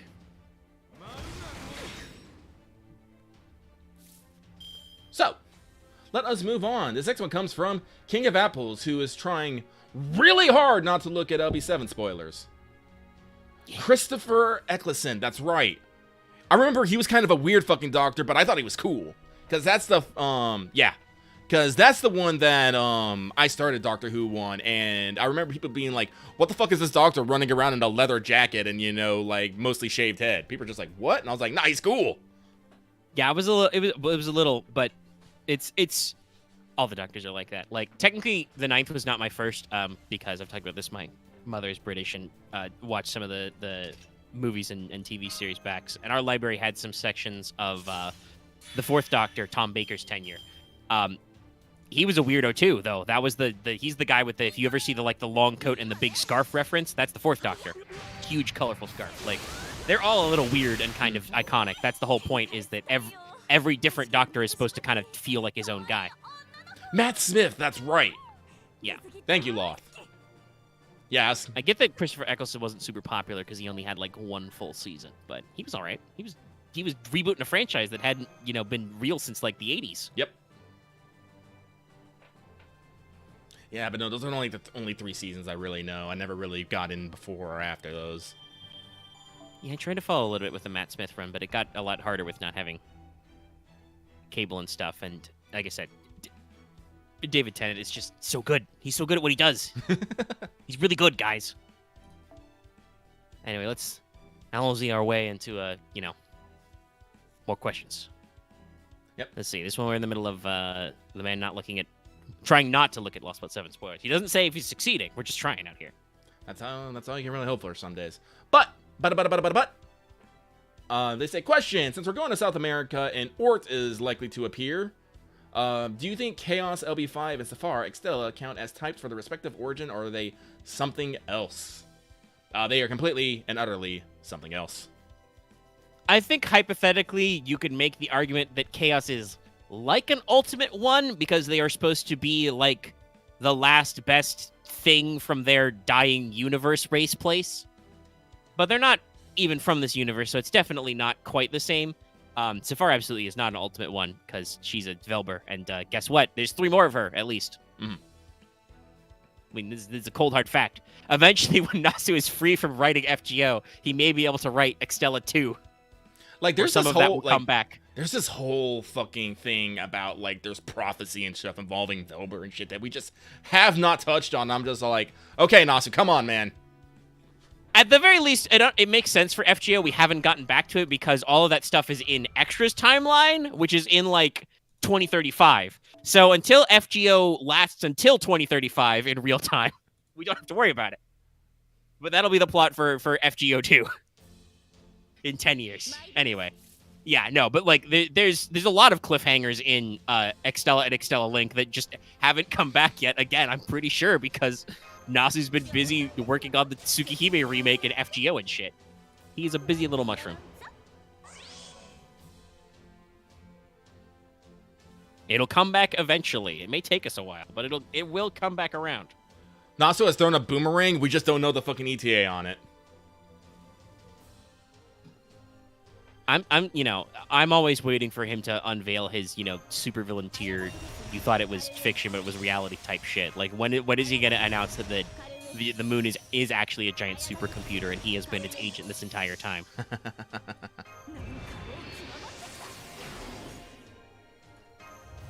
So, let us move on to the next one. And this next one comes from Commandant of the Purifying Force, who says, Happy New Year, Studio Mega. Well, Happy New Year to you, too. Another year has passed, and another year comes in. What were your highs and lows of 2022 that were very notable? Keep up the good work, and let's ring in the new year, the Year of the Rabbit, with good vibes, wah, wah, wah, wah, wah, and good luck for the GSSR and such. Let's see, what were one of my highs this year? I mean, I want to say in general, I think for us, streaming's been very good. This year, we've been getting more responses on streams, especially on streams like this one, when we've either done a reaction or just done a special episode live. You guys have been, showing up in big bulk, 50 to like 100 people in some of our reactions to like panels and stuff really showing up out here for that, and I just thank appreciate you. you know being out here live. I understand how rough that is because I don't watch a lot of people live for like 4-hour blocks. I understand. So that's always pretty cool, and I think Did I? I did. fairly discreet and notable. No, I appreciate all y'all showing up. I'm very glad you are here. Y'all can be doing something else right now, but you're here. I'm like, yay!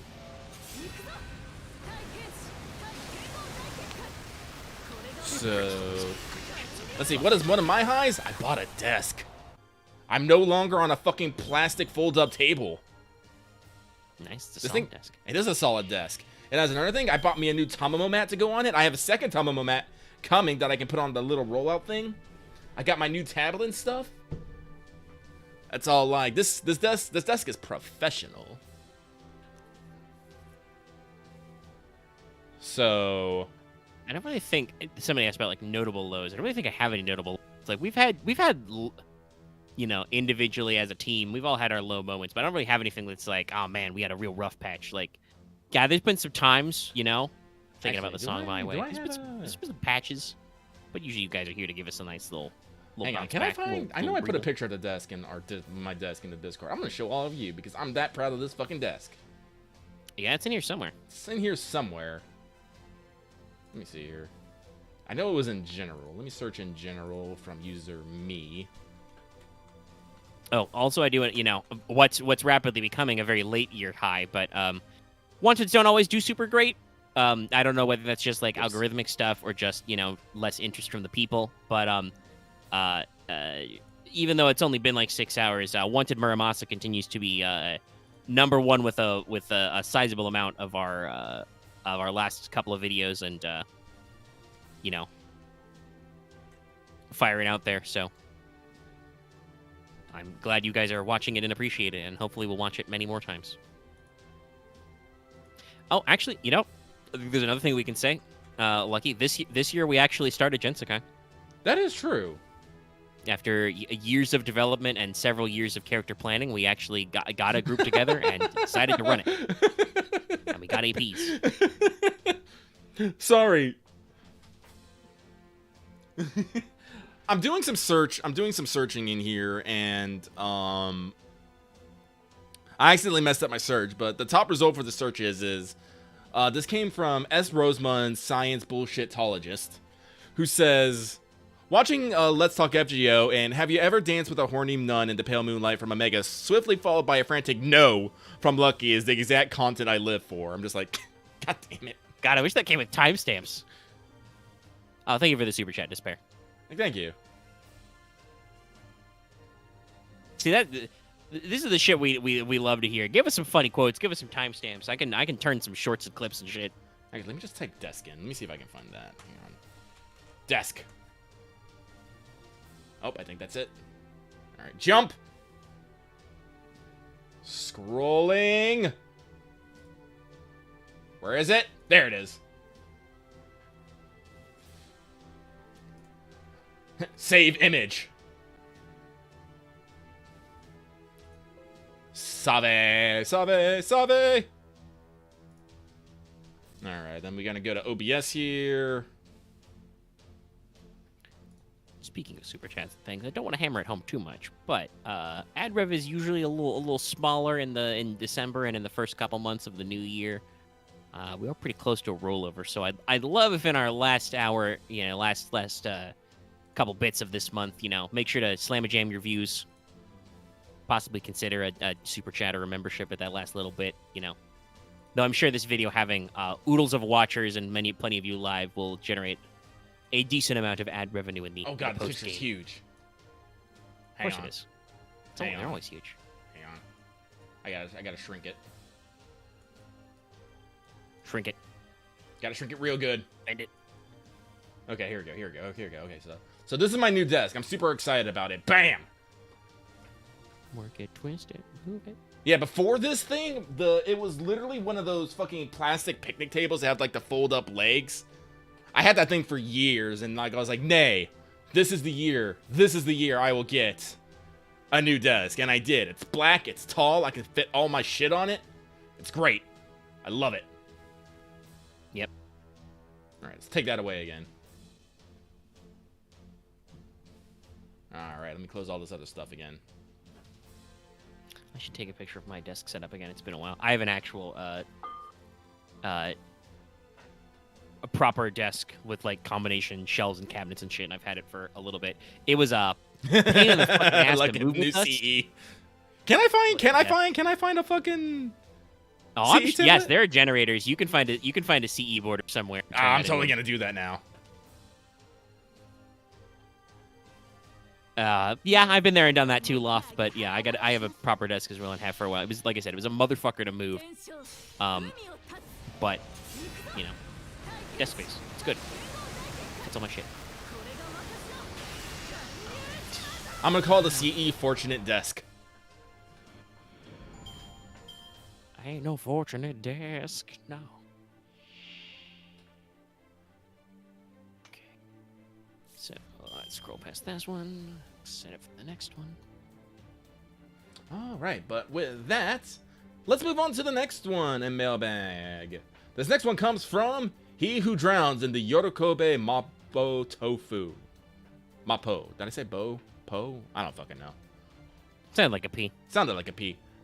But we go, hey, Lucky and Omega, wishing you both a happy new year and rainbow sparks. My final question for the 2022 year is, with the release of the Strange Fake preview, do you prefer when Faintworks announce a full season anime or several television film adaptations? Cheers to another year of Let's Talk and want a candle on our journey through the gacha hell. Thumbs up. Cheers, everybody. Cheers. Honestly, I'm just happy when something is announced. I don't care what it is. Just give me more. That seems to be where I'm at. Just give me some stuff. We got some of that with this thing. Again, we'll get into that. We'll be very excited to talk about that after Mailbag, but we have to space out the show so we can make it to the time. Like, give me light novels, give me video games, give me manga, give me anime, give me movies, give me art books. Just give. Put it in my box. Send it to me. Take my money. Or as Phil J. Fry would say, shut up and take my money. Out. I mean, if you're gonna ask like my general preference, like, do we prefer things to be announced as movies versus seasons of TV? I mean, I kind of feel like some of the FGO like film size releases have been a little hit or miss. The Solomon movie special had some kind of interesting limitations with how they decided to pace it out. And I know that there were some cut stuff and some dropped points from like Camelot's 2 movies. But at the same time, it's not like the Babylonia anime was perfect either. It was really good, but there were also a couple of like misses in terms of like animation or story beat structure. Usually they try and cram in extra NPs that didn't need to happen. Mm-hmm. But I feel like both have their pros and cons. It really depends on what we're adapting, because obviously FGO has so many like long form stuff. Like if they announced, for instance, they were adapting Lostbelt, say 6 as like a movie or 2 movies, I would be like, ooh, that's like 30 story chapters long. Are you sure you have enough time? Whereas if they were like, yeah, we're doing a full like 24 episode, 2 cours, I'd be like, okay, that fits, that works. You can probably make that pace out for that. Hell, you might even go like 36. I don't know. I don't necessarily know how fast some of those nodes go. So it really depends on what we're announcing. Like if it's an original project, I probably would say I think I prefer out of most anime like a core or 2 of the format wise. I feel like that gives you a little bit more time to breathe and use your budget. But obviously, movie adaptations, if you make sure to book enough movies, can also be really brilliant as well. Yeah. Like Unlimited Blade Works and Heaven's Feel are both really good works of animation. They're just, paced and structured a little differently because of the 2 different formats, but both work. So it's no genuine preference. It really comes down to what we're announcing and why. And yes, I generally agree with Lucky. Just more stuff to me in my country that I can buy, please.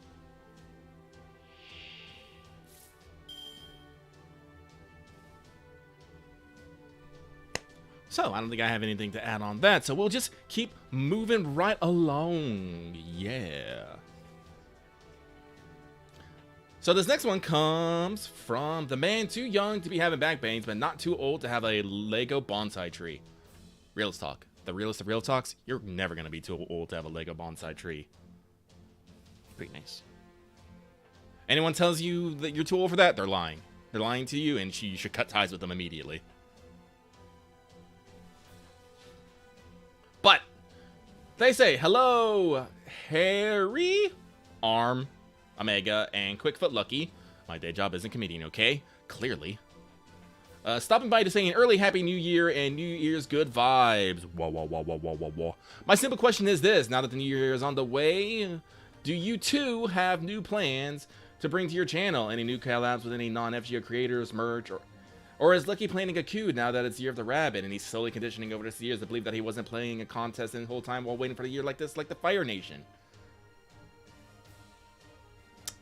Hang on, I have to put someone down for assassination because reasons. Wish you both and everyone else the best in the following years to come. I just headbutted my mic again. That was no way in me sending a secret sendal to my Tirabits at all. No. Don't worry about that.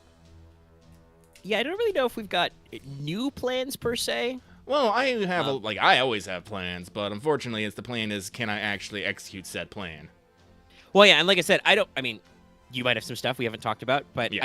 I don't know if we have what I would call new plans. Like, we always have plans for more content and to do different things, and we've got stuff that I wouldn't call plans, but are more like ideas or concepts, right? But I don't know if, you know, years are kind of arbitrary dividers for human beings. Though, funnily enough, my existence is fairly evenly defined by years by the sake that my birthday's around this time. But, like, you know, your existence isn't necessarily tied to a calendar. Yeah.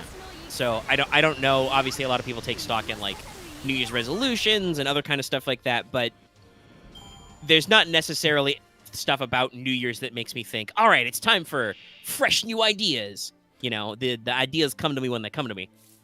I think the best way for me to... Go ahead. All right, I was just going to say, I don't really feel like there's anything I've got, like, right now that I'm like, yes, in the new year for sure, you know, I've got a brand new plans. There's some stuff I'd like to hit up in the new year. You know, like, we've talked about streaming-wise stuff. I'd like to fit in some more, you know, Resident Evil games into our streaming schedule in the new year because the RE4 remake's coming out, and we have a little bit of history with that series on the channel. So, like, that just seems like it's a good year for it, much like how...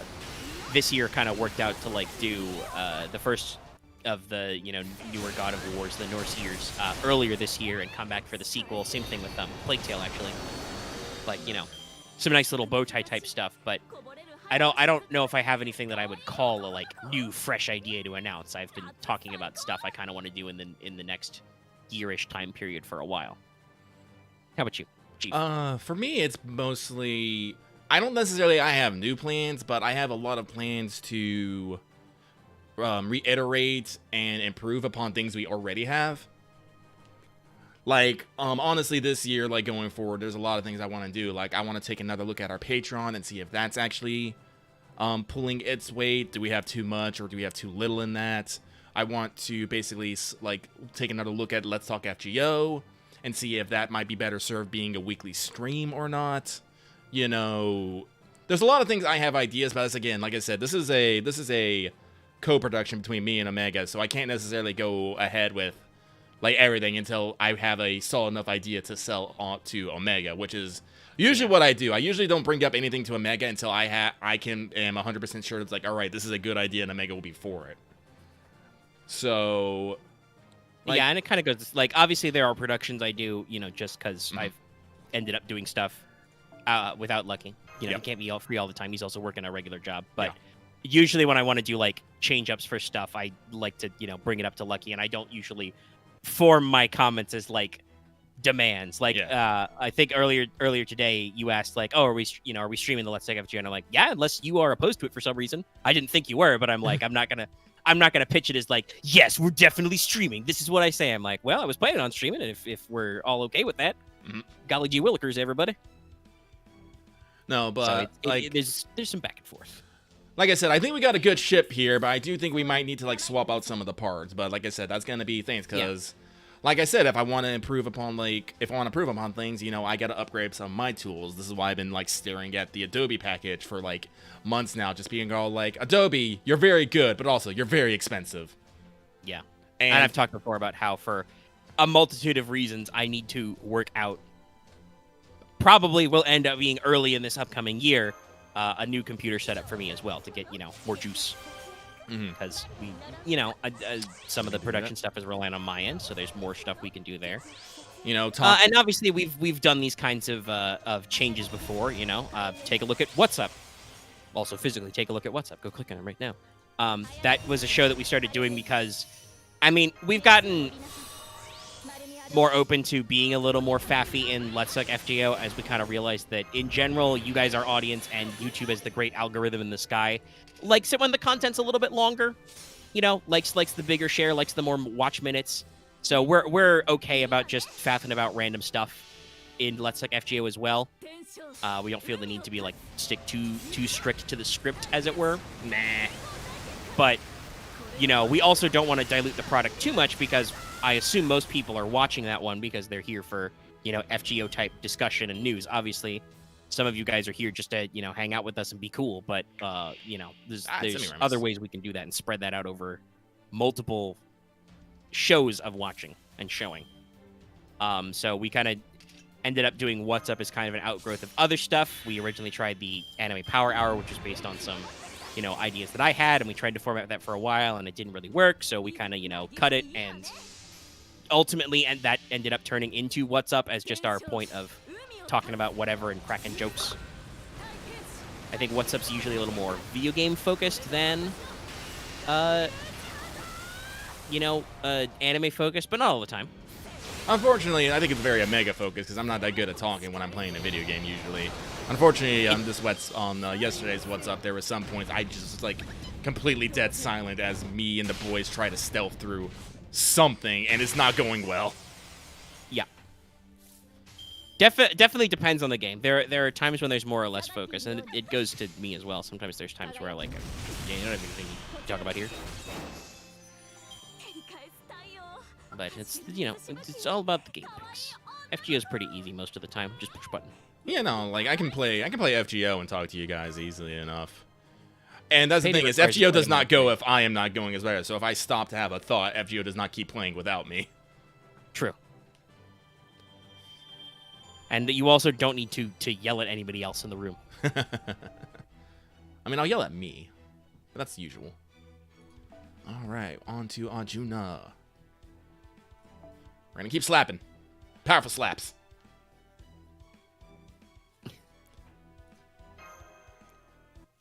Okay.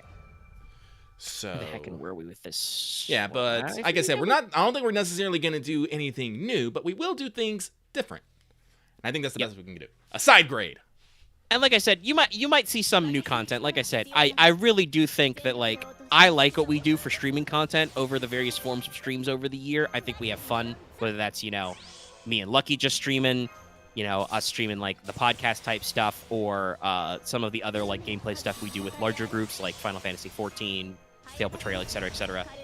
I want to, you know, try and get people onboarded onto that more. So I definitely, like I said, feel like getting better at clips and highlights and stuff. And some of that will, you know, be asking you guys for your inputs about, hey, was there, you know, moments that you really liked from this series? Because we produce a fuck ton of this content. You watch a lot of it, as you saw earlier with Lucky. Like, we don't always remember real good stuff that happened. So sometimes we require you guys to let us know when something was really funny. Like that line about, you know, dancing with the nun in the pale moonlight. I'm like, I didn't remember that at all. That's a thing I said, but I didn't remember it, and wouldn't remember it if somebody didn't record it and happened to catch Lucky's eye.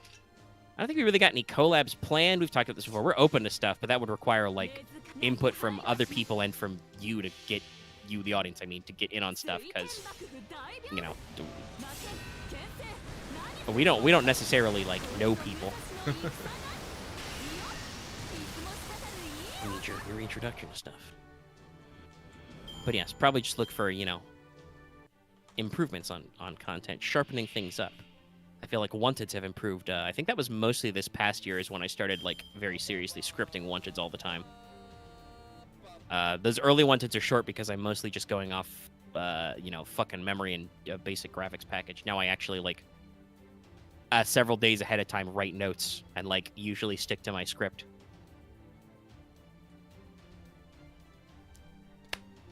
Yeah.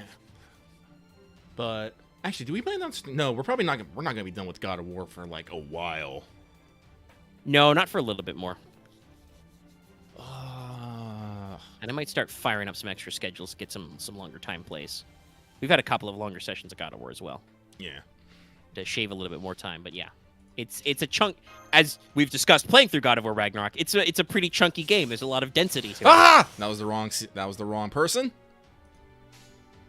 Alrighty.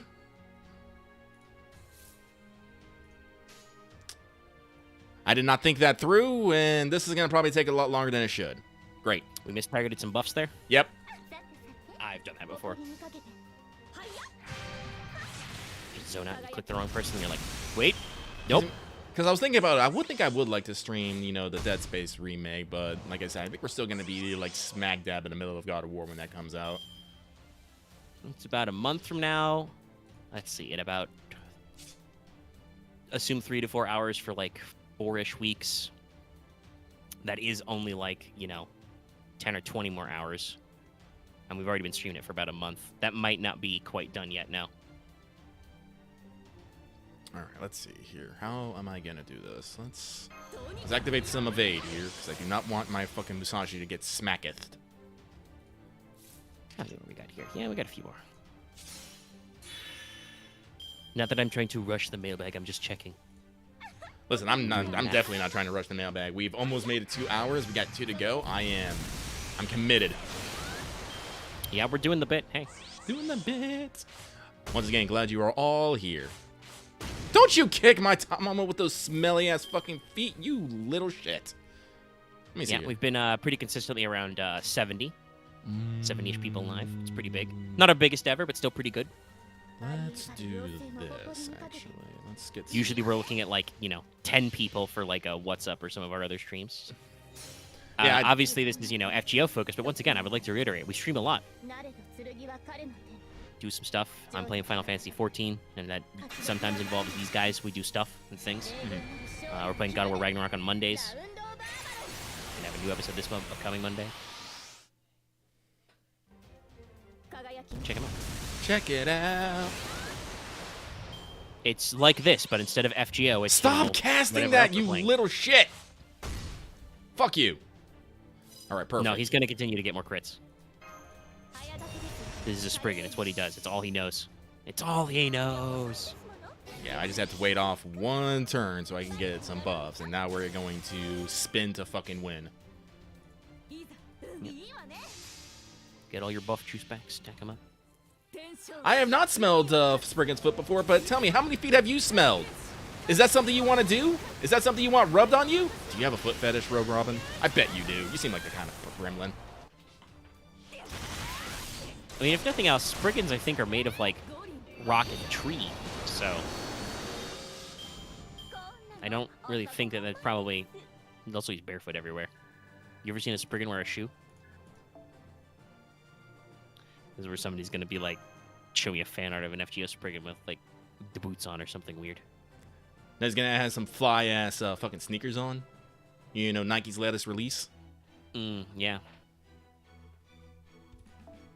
They're real big sneakerheads, Spriggans. I think that'd be hilarious.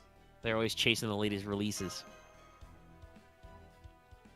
I'm gonna be real. I know I really shouldn't, talk shit about what people like to collect and stuff, but sneakers has just always been one of those ones that I never understood. Yeah, I mean, okay, they can be expensive. Some of them can look nice, but it's still fundamentally footwear. It's one of those weird things where I get where people are coming from with the collectability, but also I just can't get past the pragmatic.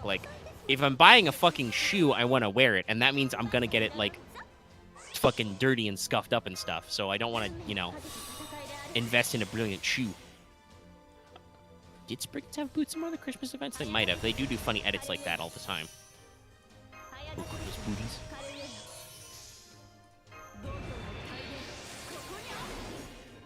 what I think is more wild is that some of those shoes that they collect can be worth like fuck tons of money. I'm just all like, how? Well, that's just all the power of capitalism marketing, baby. Supply and demand. We release small amounts of shoes. We want to sell shoes. People want the shoes. Make a lot of money on the shoes. Once again, proving that money is fake.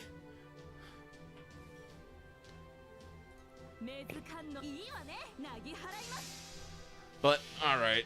Let's move on. Let's keep going. Keep going.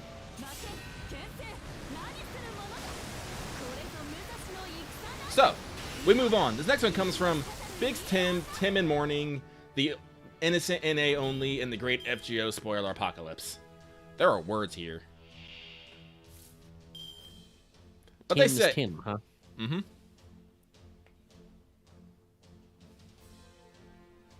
People talking about, like, their shoe stories. But they say, question, hi guys, Happy New Year. With the years, I have to ask, what is your new NA Servant of the Year? Can be for gameplay or any other unit. Me, it's Nobukatsu. Have a good day and year. P.S. to those posting questions, please don't talk about LB7 stuff in your questions. I think we're usually pretty on point with our people being like no spoilers and, you know, yeeting people. Yeah, I have extensively filterified all of the mailbags, by which I read all of them and didn't have to yeet anybody. Good job, everybody. This time, so Gold yeah, star. So like I said, I believe I've seen more people in our mailbag comments complaining about people spoiling things than actually spoiling things. So good on you, everybody. Let's see, new servant of the year. I mean, out of actual brand new servants I've gotten this year, I mean, I definitely it's Castoria's giving me the most mileage. Like I already had my NP2 Summer Musashi. This is the year of the extra juice, you know. Yeah, if we're talking about gameplay wise, it's gonna be Castoria. But if we're talking about design wise, it's all about that Ibuki Doji. Yeah. That Raita art of Ibuki in the dress with the master just standing like up to her fucking thigh next to her, and I'm just like, that lives rent free in my head, constantly. Yeah, Raita very clearly illustrating. Yes, she tall, she big. Yeah, that's a good one. I haven't really had much opportunity to test her out for gameplay reasons, but yeah, no, it's a great pull for me on Ibuki to round out the year, actually, as it were. I do also believe technically this is the year that I think the free SSR ticket was earlier this year, so this is technically the year that I got my Tama, because she dodged me for 5 years. I need to put more work into my... I don't need to put more work into it. My fucking Kentoki is, you know, 1,000, level 90, and 10, 10, 10. He's pretty good, but I need to show the guy more love. I'm super excited that I was actually able to get my golden this year. It's like I was aiming for it, and it worked out. Now I just need a Moriarty, and then I think...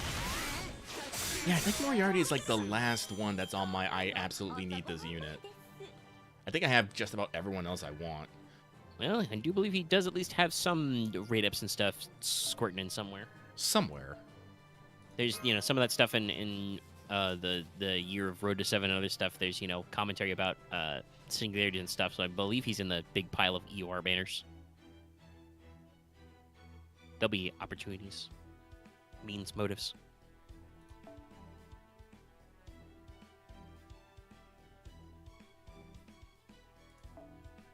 So, with that, let us keep moving on. Moving right along.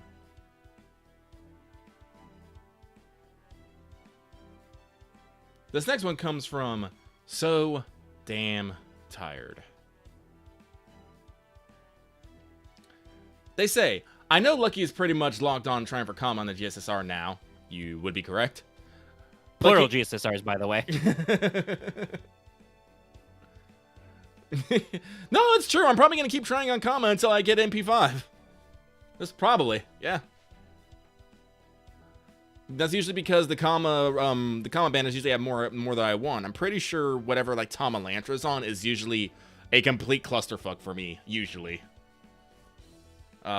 Anyway, but this person says, but can either of you remember an instance when you really struggled on picking a banner?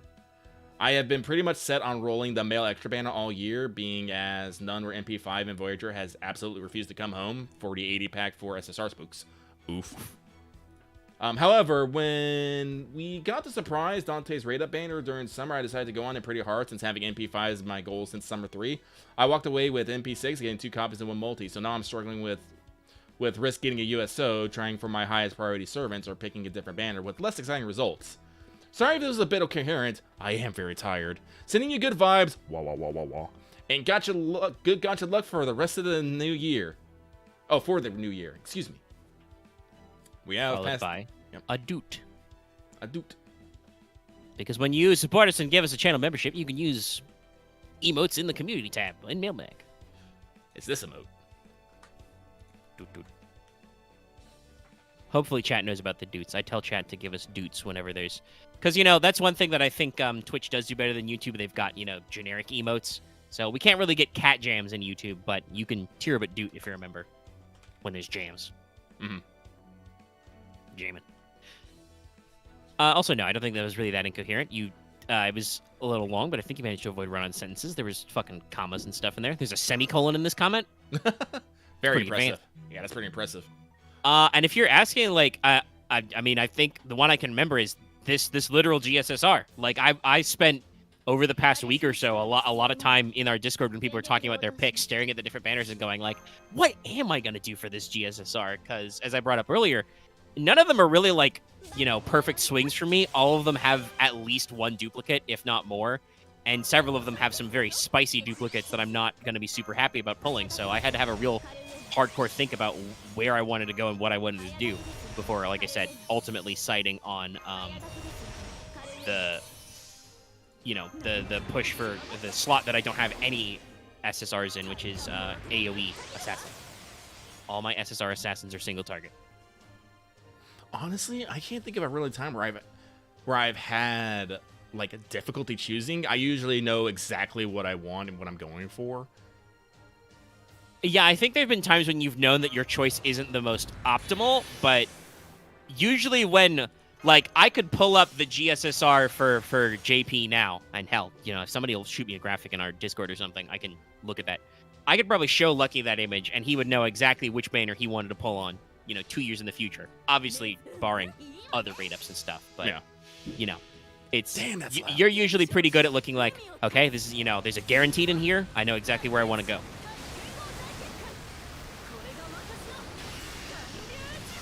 Frickin' my face.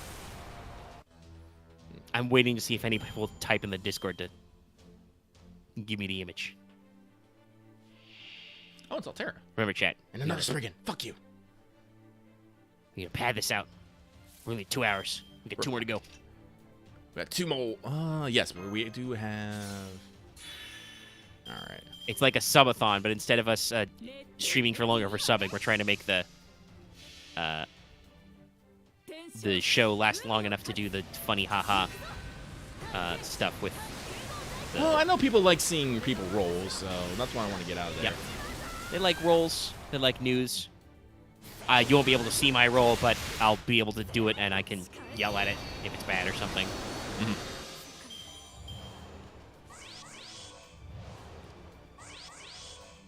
Rolling on camera usually makes funny things happen. Yeah. I won't say they're good, but usually funny. Sure, we'll go with another one. And we'll have some time on the long backup. Another one. But let's see here. Let's keep going, I guess. But this next one comes from Monster Girl Aficionado. I'm pretty sure you spelled aficionado wrong, but whatever. I know what you meant. It's pretty close. Might be an extra I. I think there's an extra F, too. It might be a double F. Yeah, that might be where it's wrong. Oh, wait, maybe it is correct. Oh, God, the color coordinating. Oh, Sorry, wait, no. Somebody just posted me the list for the lucky packet. It's Oh, well, no, it is only one F. What? Wait, actually, did they spell it right? I think they might have actually spelled it right. Let me see here. Yeah, it was like it was pretty close, but... Let's see. A-F-I-C-I-O-N.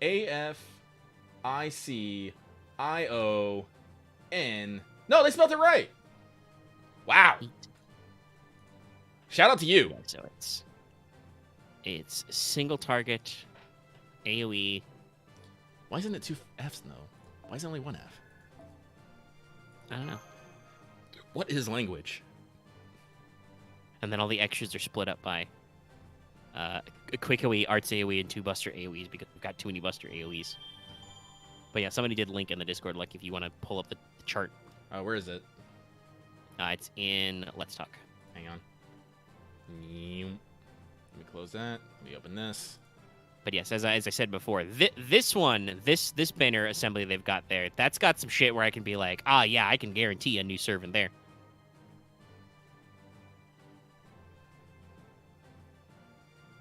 Like, honestly, I would have a flowchart here.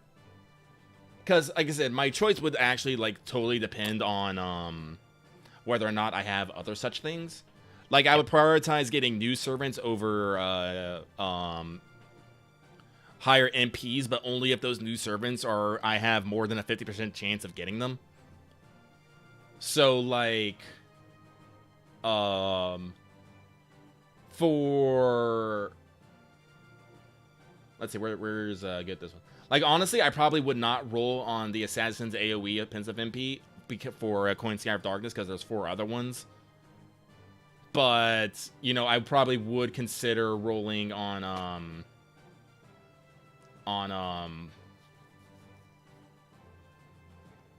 where is it? All right. On maybe like extra arts AoE because I can use a lot of that. Yep. Like, honestly, looking at it right off the bat, I'd probably go with extra arts AoE offensive MP. Like I said, like, wouldn't mind having more Kiaras and Avenger commas in there.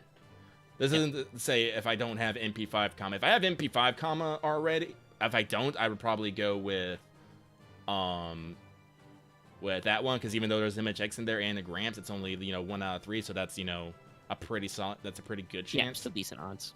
Still decent odds.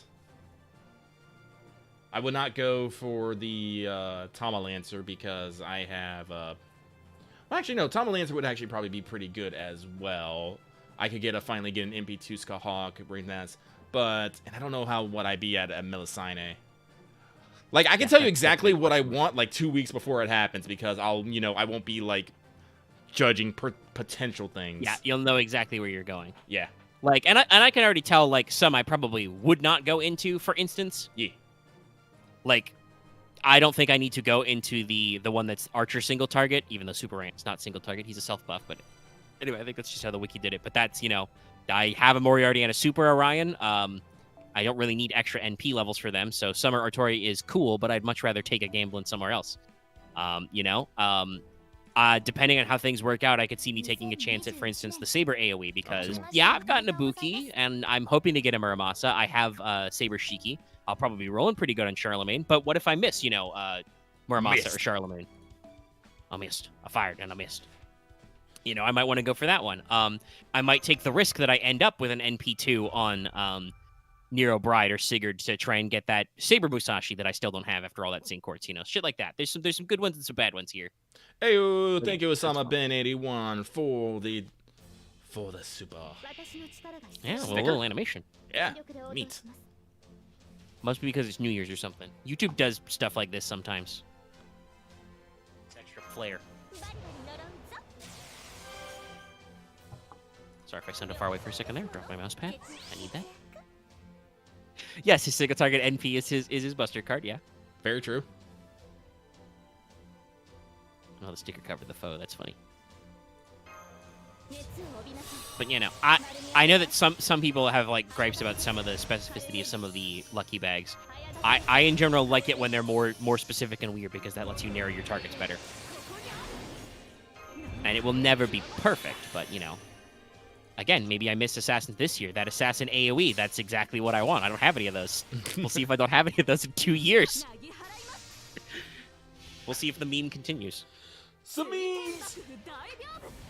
Oh. Alrighty indeed. Did we finish reading this one? I literally don't remember. No, that's right, we didn't. We were trying to see if aficionado was spelled correctly. Brought it back. Brain cycled back around. They say, Dear Lucky Omega, my first thing is to ask you what your GSSR banner will be rolling on, but I imagine that'll be covered somewhere else in the show. You are correct. Yes. So instead, I will send you good vibes, wah wah wah wah wah wah, and wish you luck avoiding the spoiler mines that have been planted all over Twitter and YouTube. P.S. Seriously, is it just me, or have the spoiler monsters gotten worse since LB6? No, they probably have. Like I said, probably more people are trying to make content that capitalize on people's interest in things that they don't understand. Yeah, I feel like for me, the worst stuff I saw was Lostbelt 5s, the 2 parts.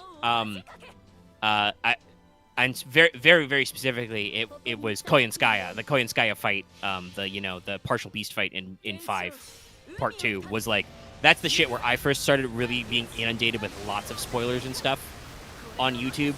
I don't remember getting like side blasted too much with Lostbelt 6, maybe because they spread that out over several releases. But yeah, I haven't really seen it too bad. But I suspect that Lucky is correct that in general, the game is getting bigger, more people are playing it, more ad revenue is being put in this game, so like that probably means that there's more content creation and more people doing and showing stuff. More people on that grind, that hustle. Turn that mindset into a grind set, Jimbo.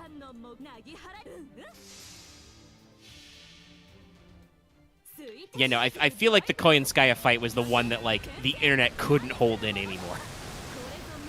Well, I think it's fair because I think that is a, like, it's not necessarily a major plot point in Lostbelt 5, but it is a major plot point for Koyanskaya overall, who has been a big mystery this entire time. So I can kind of understand why people wasn't holding it back about that. And obviously a big marketable character and a big marketable like YouTube title, like Koyanskaya Beast boss fight is very clickable, right? Yeah.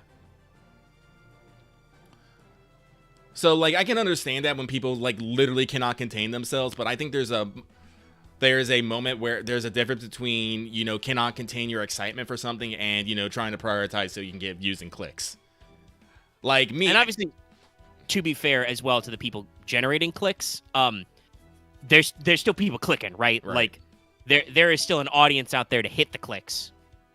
Yeah, the song was a banger. Yeah, Koyanskaya 9 Drive is the fucking best. It's pretty rad. But yeah, no, like... those people make those clickbaity stuff, and then they are rewarded because there are some people who are like, they don't want to wait for the NA context or even, you know, any like fragmented JP context. They're just like, just show me the fucking footage right now. Show it to me. Let me see. And not understand any of it.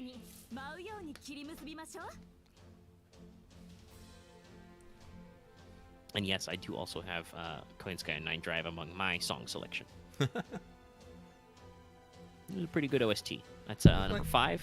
I don't remember if that's out yet over here.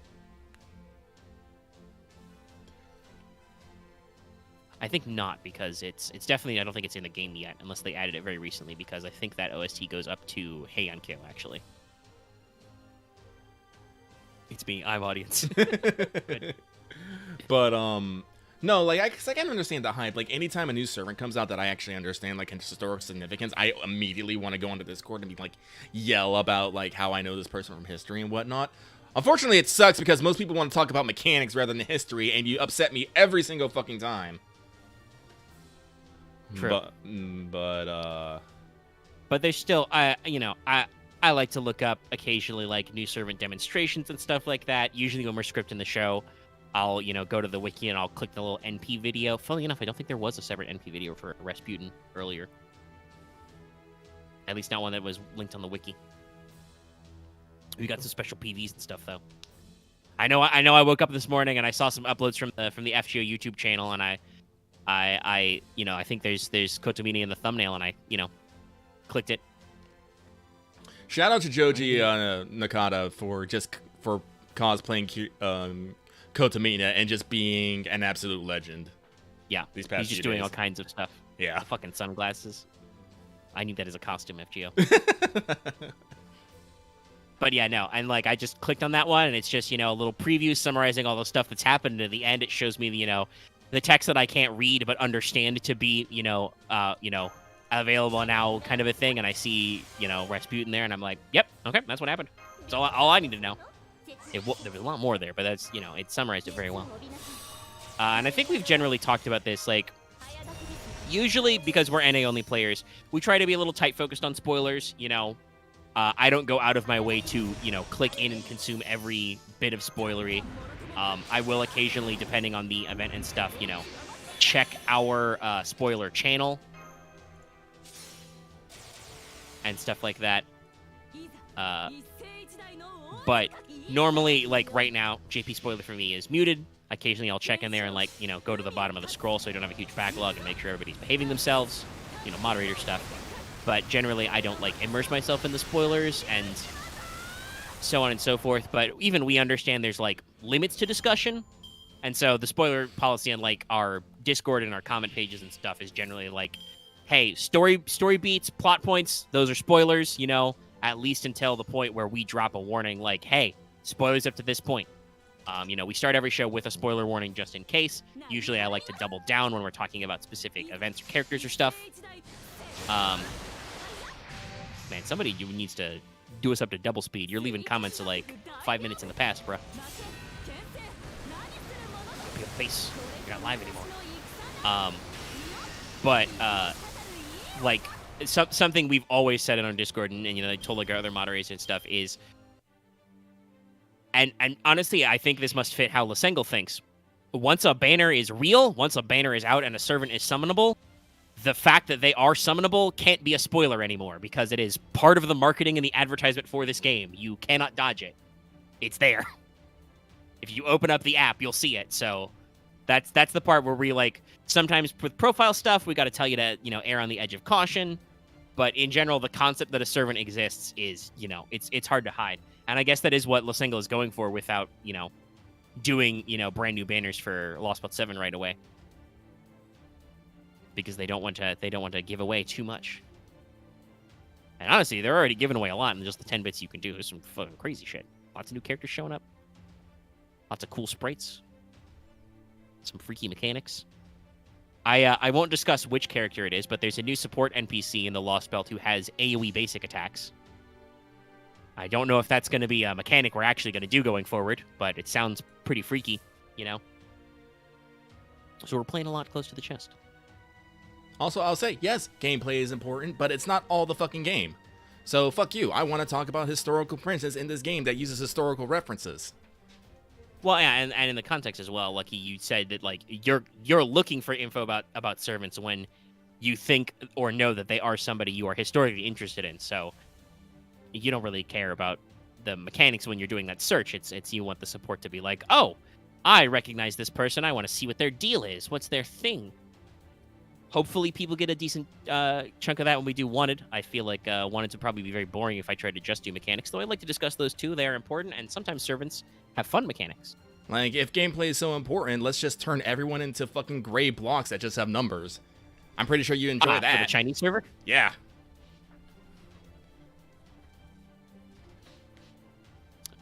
I acknowledge that gameplay is an important part of some people deciding whether or not they want to roll a unit because, you know, this game has mechanics that are unit dependent. You've got, you know, different stats at different rarity slots, different class advantages and shit, the different card types. So you gotta get in there. But obviously, I think a bulk of it is probably from, like, just pure character enjoyment. Like, okay, yes, Muramasa's mechanical niche is very nice. He is a arts AoE guy who's designed to loop. So obviously people will be interested for that stuff. But also the fact that it's Muramasa, who we already know, and he's a Shiro face, I think is part of the reason why, for instance, for us right now, that video is doing really good. I think people are genuinely curious about knowing more about Muramasa and seeing what we got to talk about him. Like, and, you know, just rubbing my video for luck. Yeah, like, if you're just concerned about big numbers, go do some math equations.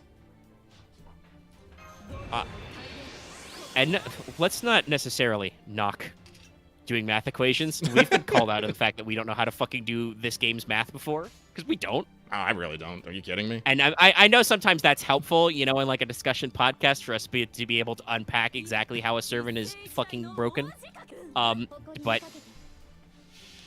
yeah, I'm sorry, I'm not good at that. Hey, thank you. Thank you, some guy named Bob. This is a cute. This is a cute emotion. Adorable little thing going on. Yeah. 6 stickers. We appreciate your super chattos as always. But all right, okay. Yeah. No, that is. I don't know if that. No, that wasn't on. No, that wasn't on stream. But I do think it was fucking hilarious. Me, Loth, and Axe were playing Payday 2 yesterday, and we were doing Big Oil, which is a hellacious mission in Payday 2, where on day 2 you have to go to a mansion and steal a experimental fusion engine. And they don't tell, there's like 8 different ones, and they don't tell you the right one, but they give you a bunch of clues in the area of like figuring out equations and stuff to figure out the right one. And me, Loth, and Axe were just dying the entire time because we could not do math. I actually had to stop and actually look it up, and even then we're still like, what is happening right now? So no, we cannot do math.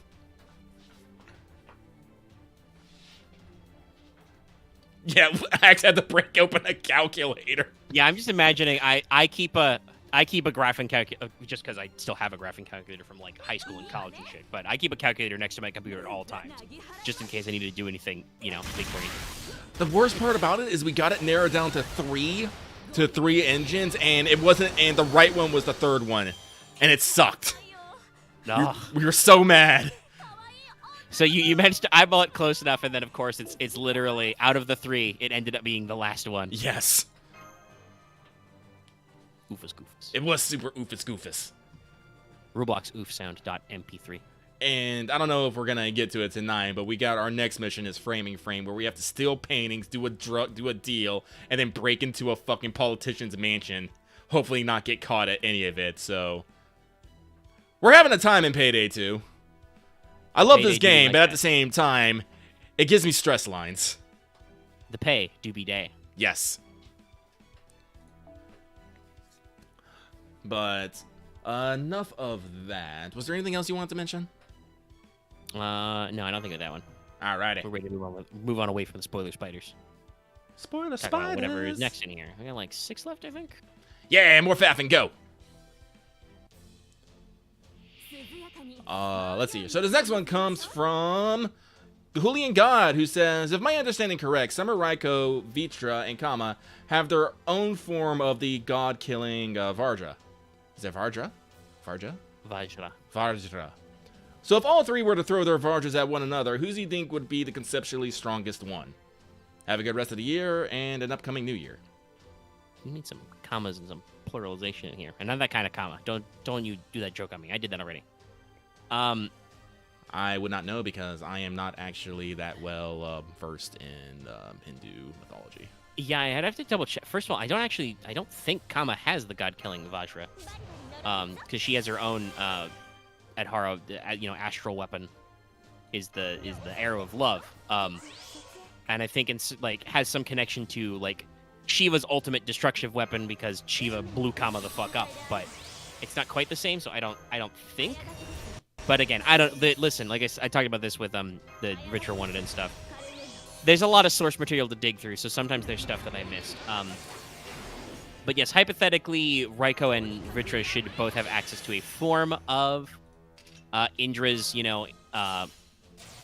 Vajra, his Sacred Thunderbolt. I would guess probably that as a divine dragon demon lady, Ritra is probably stronger than Raiko.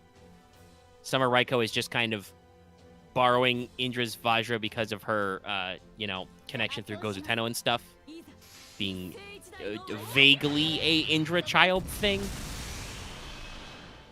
So I suspect that Ritra would be stronger just because she's got a lot more,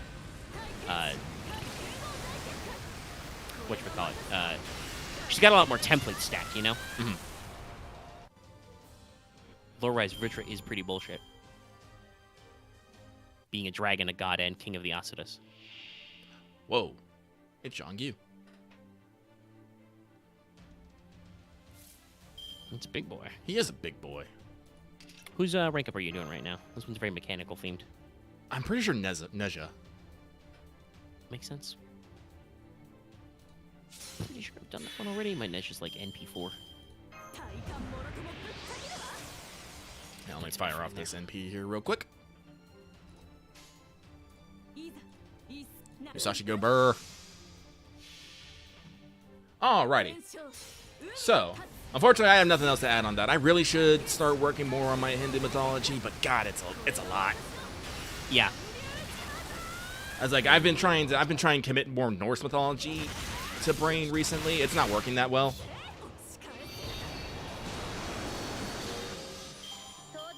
We've got enough at least that we can have some conversations and got. Yeah.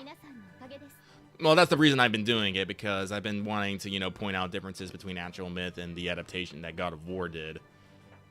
But like I said, it's weird. It's really fucking weird in a time and space conceptually kind of thing. We were talking about this earlier with like the children of Loki and how the realms were formed and everything. And you're just like, Yep. Nope. There. I picked up what the game is putting down on, but then I was also like, wait, hold on a minute. How? Don't worry about it. Don't worry about it. Forget about it. Honestly, if we're going by it, actually, next one might be Egyptian or Japanese. I think.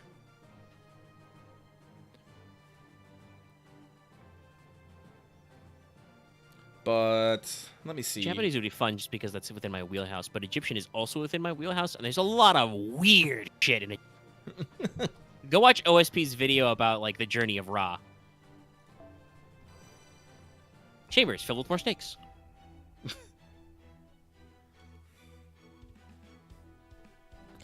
But let's see here.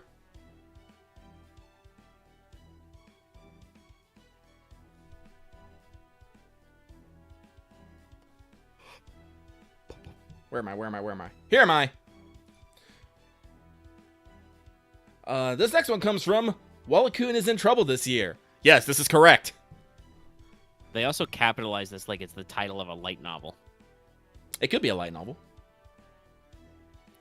There's a story about a person who just never has enough money but always wants to buy things, so he has to deal with making responsible or irresponsible financial decisions. I can see that. You can make anything on a light novel these days. Correct. But they say, Happy New Year and best wishes, sending good vibes. Whoa, whoa, whoa, whoa, whoa, whoa, whoa, whoa. Studio Mega question, since you guys live on opposite sides of the country, have you ever met in person? Face reveal when? But no, we have never met in person. I think Omega has been to the West Coast once in his life to meet up with old acquaintance Ron, but I think that's probably as close as we've ever gotten. And face reveal, never. Probably not. Technically, I think there's some old ass videos somewhere where we like shown a bit of our face, but we don't really need to go on the face. Nah. Listen, even though I did get a new all around electric hair trimmer for Christmas, which is indeed very good. So I am now, currently only slightly stubbled because I shaved last night, basically. Y'all need to see my face. I would have to pay more attention to like my lighting and how if I need a haircut and stuff like that, or I would just look like a, unshaven Wolverine all the time. Right now, the thing I hate most about my face is I got a bunch of lines underneath my eyes because I'm getting older. Ugh. I'd have to get rid of those. Oh, yeah, that's right. I don't even think about it because it's just how my face is. But I have a familial tendency to big dark circles under my eyes. You guys probably wouldn't enjoy that very much all the time. You'd constantly be asking me if I was okay, and I'm just like, yeah, this is just how my face is. Yeah, no. Like once I tighten up once I lose enough weight, and I can tighten up my face so some of these wrinkles fade away. I'd probably be more amenable to it, but not until then. And honestly, I feel like that's part of the appeal of this is just like, it doesn't matter like what we're wearing, how we're doing, so long as we can plunk down in front of the computer, turn on the microphone, and speak for a little bit, we're okay, and we don't got to worry about any of that other stuff. Not I know a lot of people love the face cams for the extra reaction. We can joke about VTuber stuff and other like technological enhancements to the video, but I think you guys are perfectly okay without seeing our face vibes, and lots of people have been popular this year without showing their face. Hell, what was it? That one guy, what was it? It was a Dream who showed his face, and everybody was like, oh my god, you look so white bread and normal. Your face is so generic. I don't think I got a generic face, again, because of the hair levels, but still, it's like, you guys don't see my face. I don't know, but I want to mention this earlier. Like, honestly, believe it or not, before we record, I like to take a shower and stuff. Like, I don't know. I feel like, being fresh and clean when I record helps me bring fresh and clean energy. That's right, I bring you fresh and clean, luckily, with no added preservatives or chemicals. Yeah, that's fair. I usually get, I don't know why, I usually get sleepy after a shower. Especially a hot shower, so I usually save that for, like, after the show is done. Mm-hmm. We wouldn't sit down for a while. Although I did realize today that my, because of my, after I take a shower, my hair is all wet and stuff. But then it gets masked, and I discovered I can fucking ponytail whip people now. I'm like, yes! I can only do it when my hair is wet.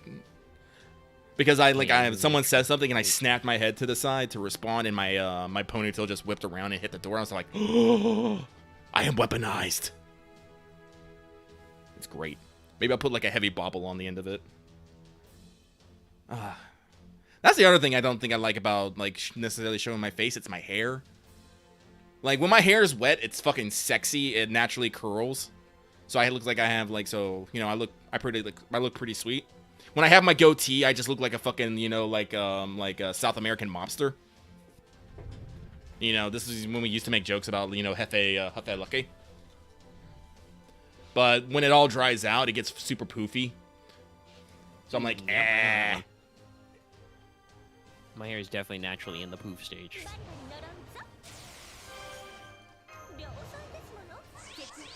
But, let's see. It's slightly disheveled.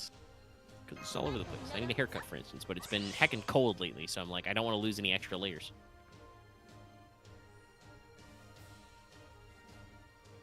Alright, but let us move on.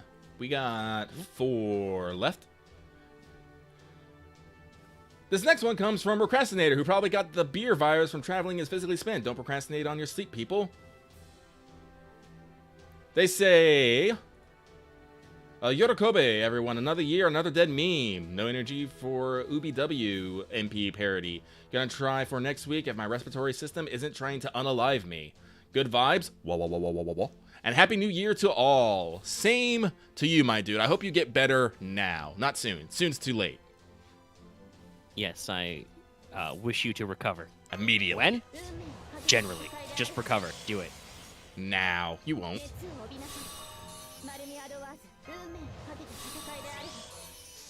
Let's see here. So, I guess there's nothing more to say on that. Nope. So let us move on to the next one. This next one comes from Goon of the newest era. Yes, you are a fucking goon. A gremlin. A goblin. I'm trying to think of any other mildly insulting G words. Goon, gremlin, goblin, goober. I can make some of that rhyme. I've appended the description of the video now. I didn't actually put in the Timecodes note yet because I don't know if Robyn's going to do Timecodes, but I'll do it for the memes. I don't make it rhyme. But they say, Happy New Year's, guys. With the new game amounts, I just have one question. Swords... It's very funny. My connection to Lucky broke up a little there, so that's even more scuffed. Double scuffed. Listen, I know people want to, like, draw out the words, but you have to actually remember where the fucking drawing out point is. Like, normally it'd be... you don't want to draw out the consonants. Yeah, no, it's usually the vowels. You want to be like, swords? That'd be like 5 O's and then, like, 2 S's at the back. Yeah, like, you can draw out the S, like, swords, but then it turns into a snake hiss. Snake. Start of the snake on the front as well. Some crazy click spikes there, but yeah. You don't work. Swords, yes. Here's to another year of mocking Robyn.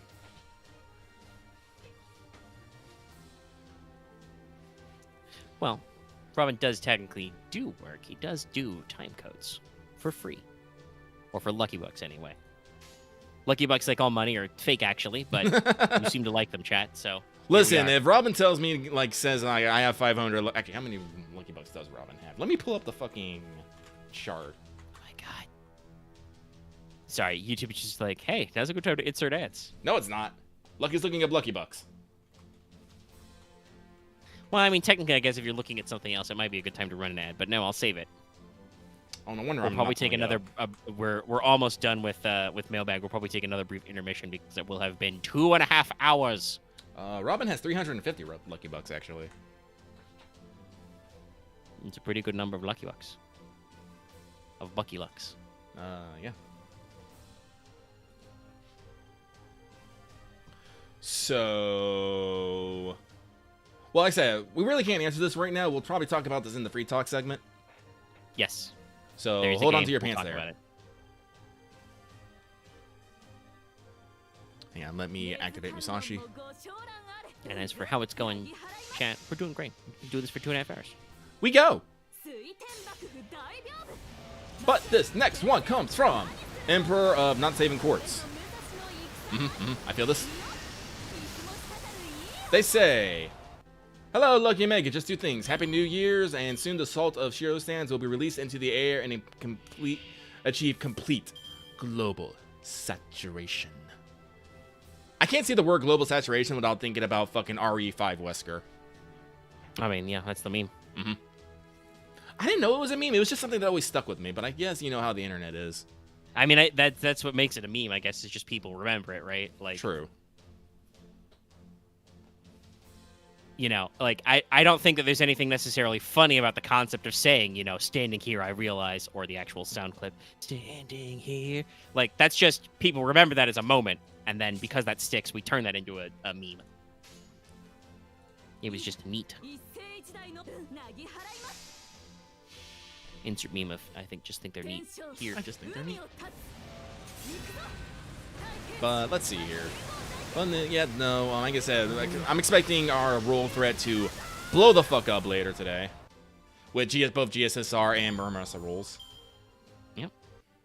It's right there. That's what it's there for. People already be posting some of their rolls in JP time.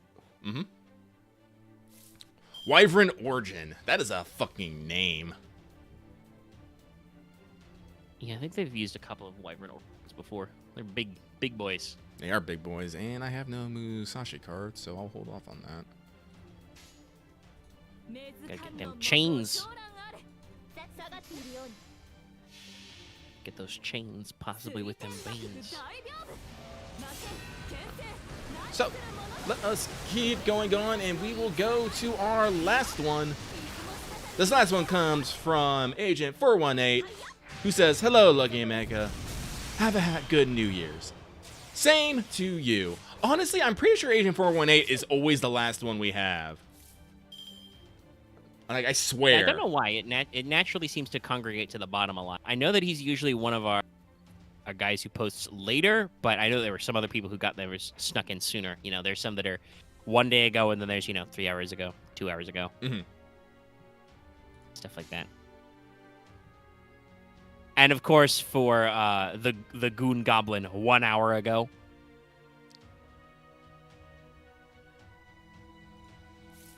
But yes, have a good New Year's, everybody. Yeah. Hope those of you who've already rolled over are having a good day, and future good days to those who haven't yet rolled over. Okay, it's one hit. So let's open up with a Tamamo and end with a Musashi.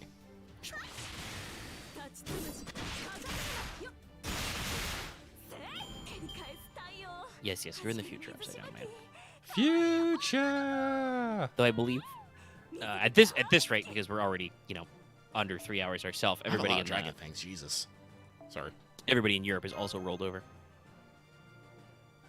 Alrighty, well, it's been 2 hours 40 minutes. It's time to end the mailbag and move on to the free talk. But it has been a little while, so chat, we're gonna take a pseudo break. I don't know if Lucky will actually break, but I'm probably with me on a break. I gotta get up and probably I gotta empty some things and grab some things. So I'm gonna pause the audio recording and we'll leave you here for a sec. Yourself, if you've been here the whole time, consider taking this moment to get up, walk around yourself, take a bio break, drink some water, etc., etc. Everyone, get up and stretch. We'll be right back.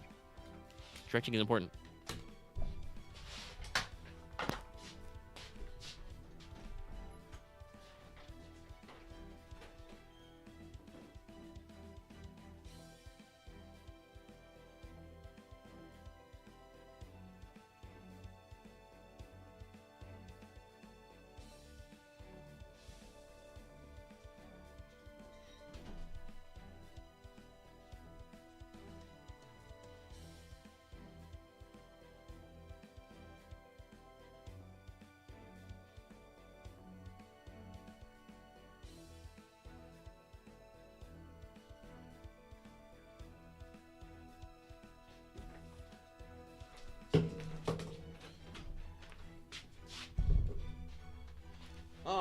right, everybody.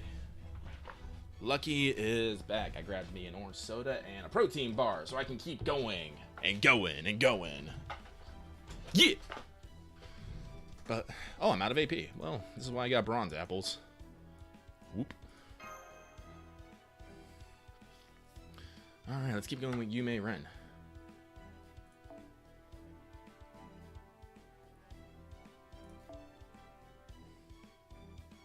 Actually, hang on. Let me double check something here. Let me see what my actual number of interludes is at right now. Hey, I'm down to 50. Nice. Oh, next one, I'll get my next 10. Sick.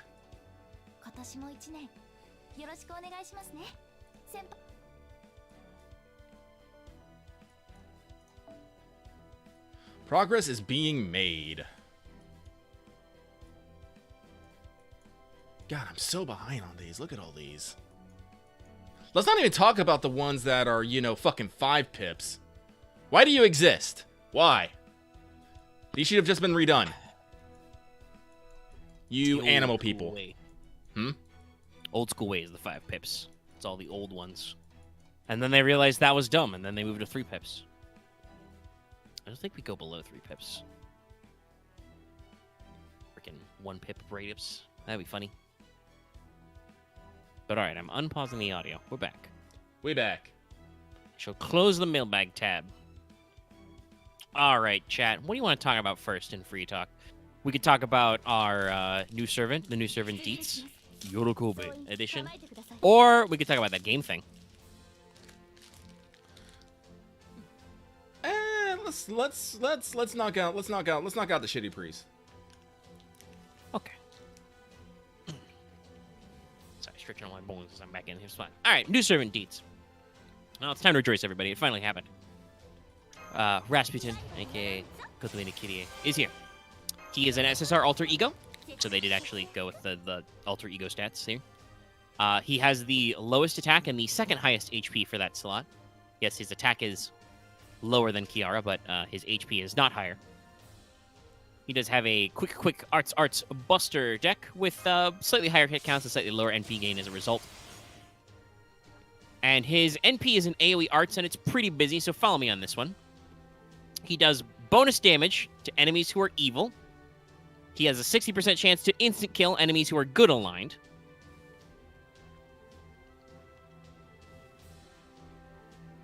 And he also does a double whammy of 1k of curse and burn damage for 3 turns, and then also does 3 turns of plus 100% spreading fire and evil curse as well. Jesus. So it's technically 2k of each.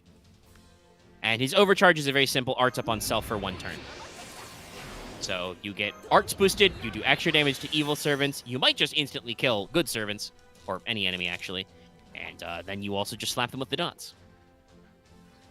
Pretty thorough.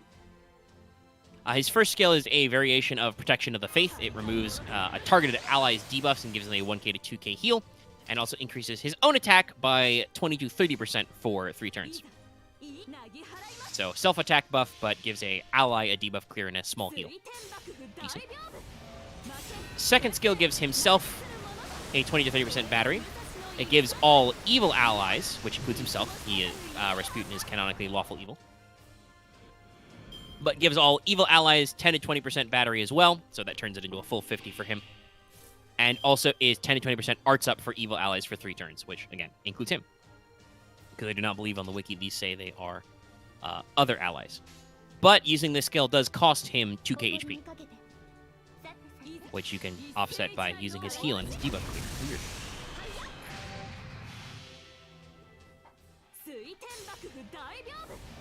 And then his final skill is probably the most interesting one here, because as you would expect from KOTOMINE Kirie and Rasputin, he is an unkillable motherfucker.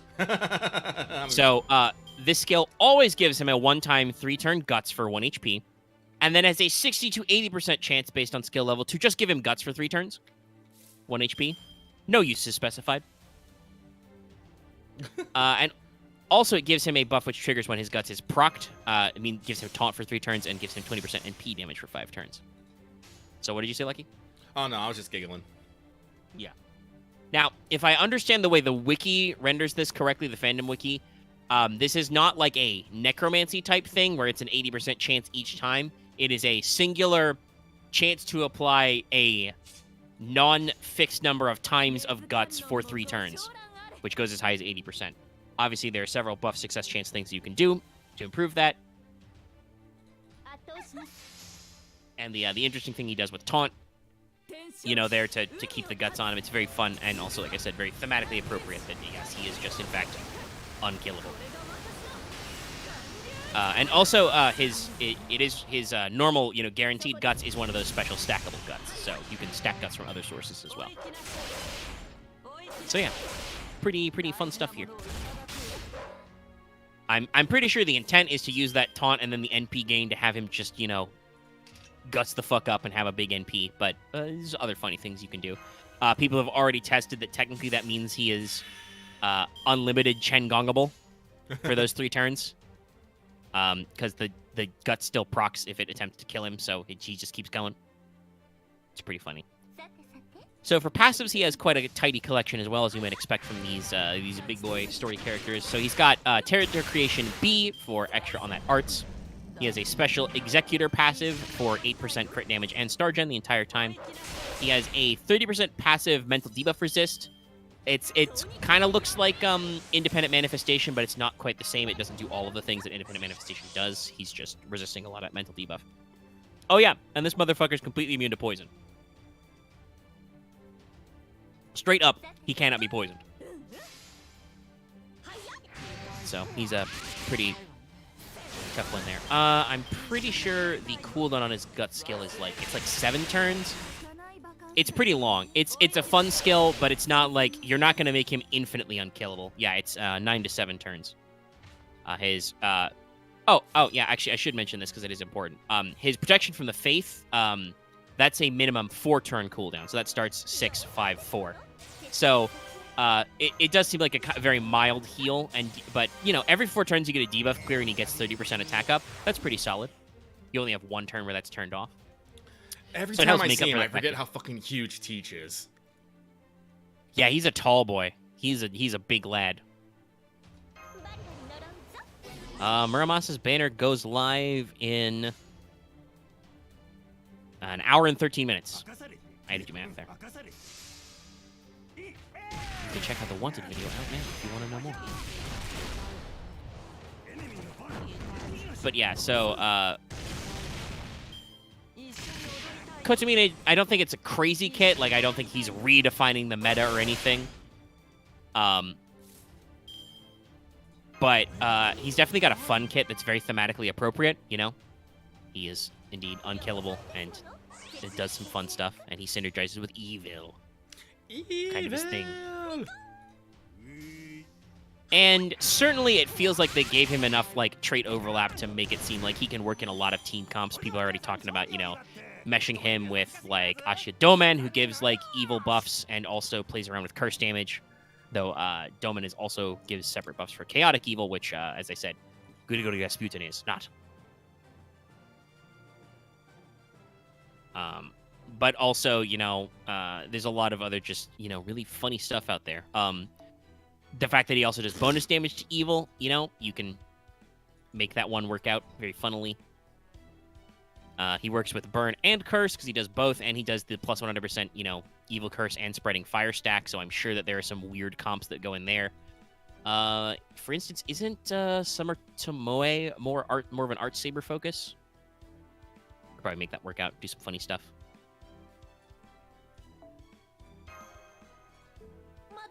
Also, yes, no. Loth commented earlier. Yes. If you guys don't know the whole story, and obviously I'll have a lot of fun in 2 years with the Wanted, yes, I will use Boney M's Rasputin. It'll have to be a very small slice because that's a very recognizable song, and YouTube will get mad at me. But I'll work in a little something there, even if it's just the rah Rasputin bit. But yes, when the good Russian people decided it was time for Mr. Rasputin to go, I believe they attempted to poison him. That didn't really work fully because he was a big motherfucker. He didn't die of that right away. So Then they tried to shoot him. That didn't get him right away. He managed to escape and fell into a river. And they're pretty sure that he actually drowned, but they did haul him out of the river and, try and beat him to make sure. So, yeah. Very infamously, he was... very hard to kill. Yes. So, being immune to poison and having, a stackable unlimited guts for a little bit, very appropriate. Also very appropriate for KOTOMINE as well. I'm pretty sure technically he's been theoretically dead for like 10 years in Fate Stay Night ever since Zero. His heart hasn't been beating or whatever. And other nonsense. He survived several shenanigans.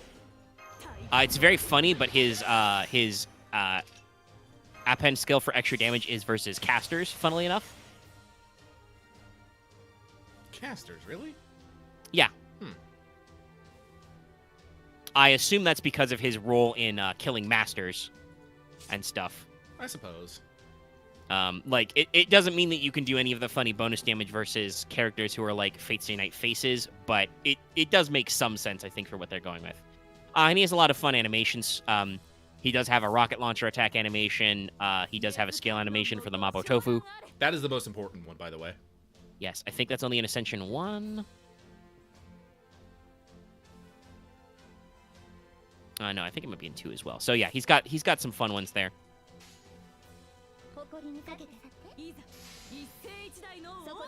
Oh, he also gives us the Happy New Year's greeting when you summon him because he was available on New Year's.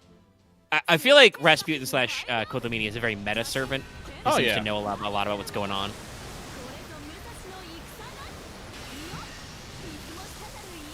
So yeah, he's got a lot of fun references and stuff. That's true. He does one-shot Da Vinci as well in the prologue. He does have some Bajikwan style animations, so. So I don't know if this is supposed to be spoilers or it's just supposed to be thematically appropriate to Kirie, but it feels like with some of his evil stuff in the name of his attacks, he's supposed to be related to another form of Angermanyu. I'm hoping he has some dialogue with regular Angermanyu but I don't think anybody's grabbed his dialogue profile yet. Hopefully Rasputin will have many fun dialogues with people. You were absolutely right.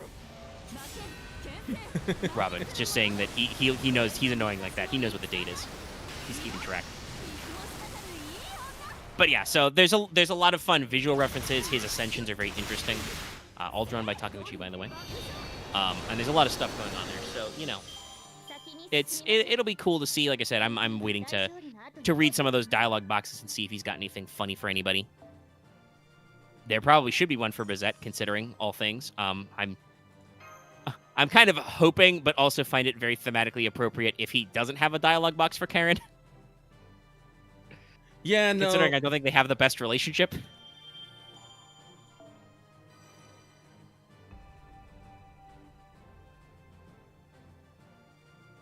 Well, he's a student of Bajikwan, so actually some people have pointed out Rasputin has a lot of similar animations to Old Manly, because they studied similar schools of martial arts.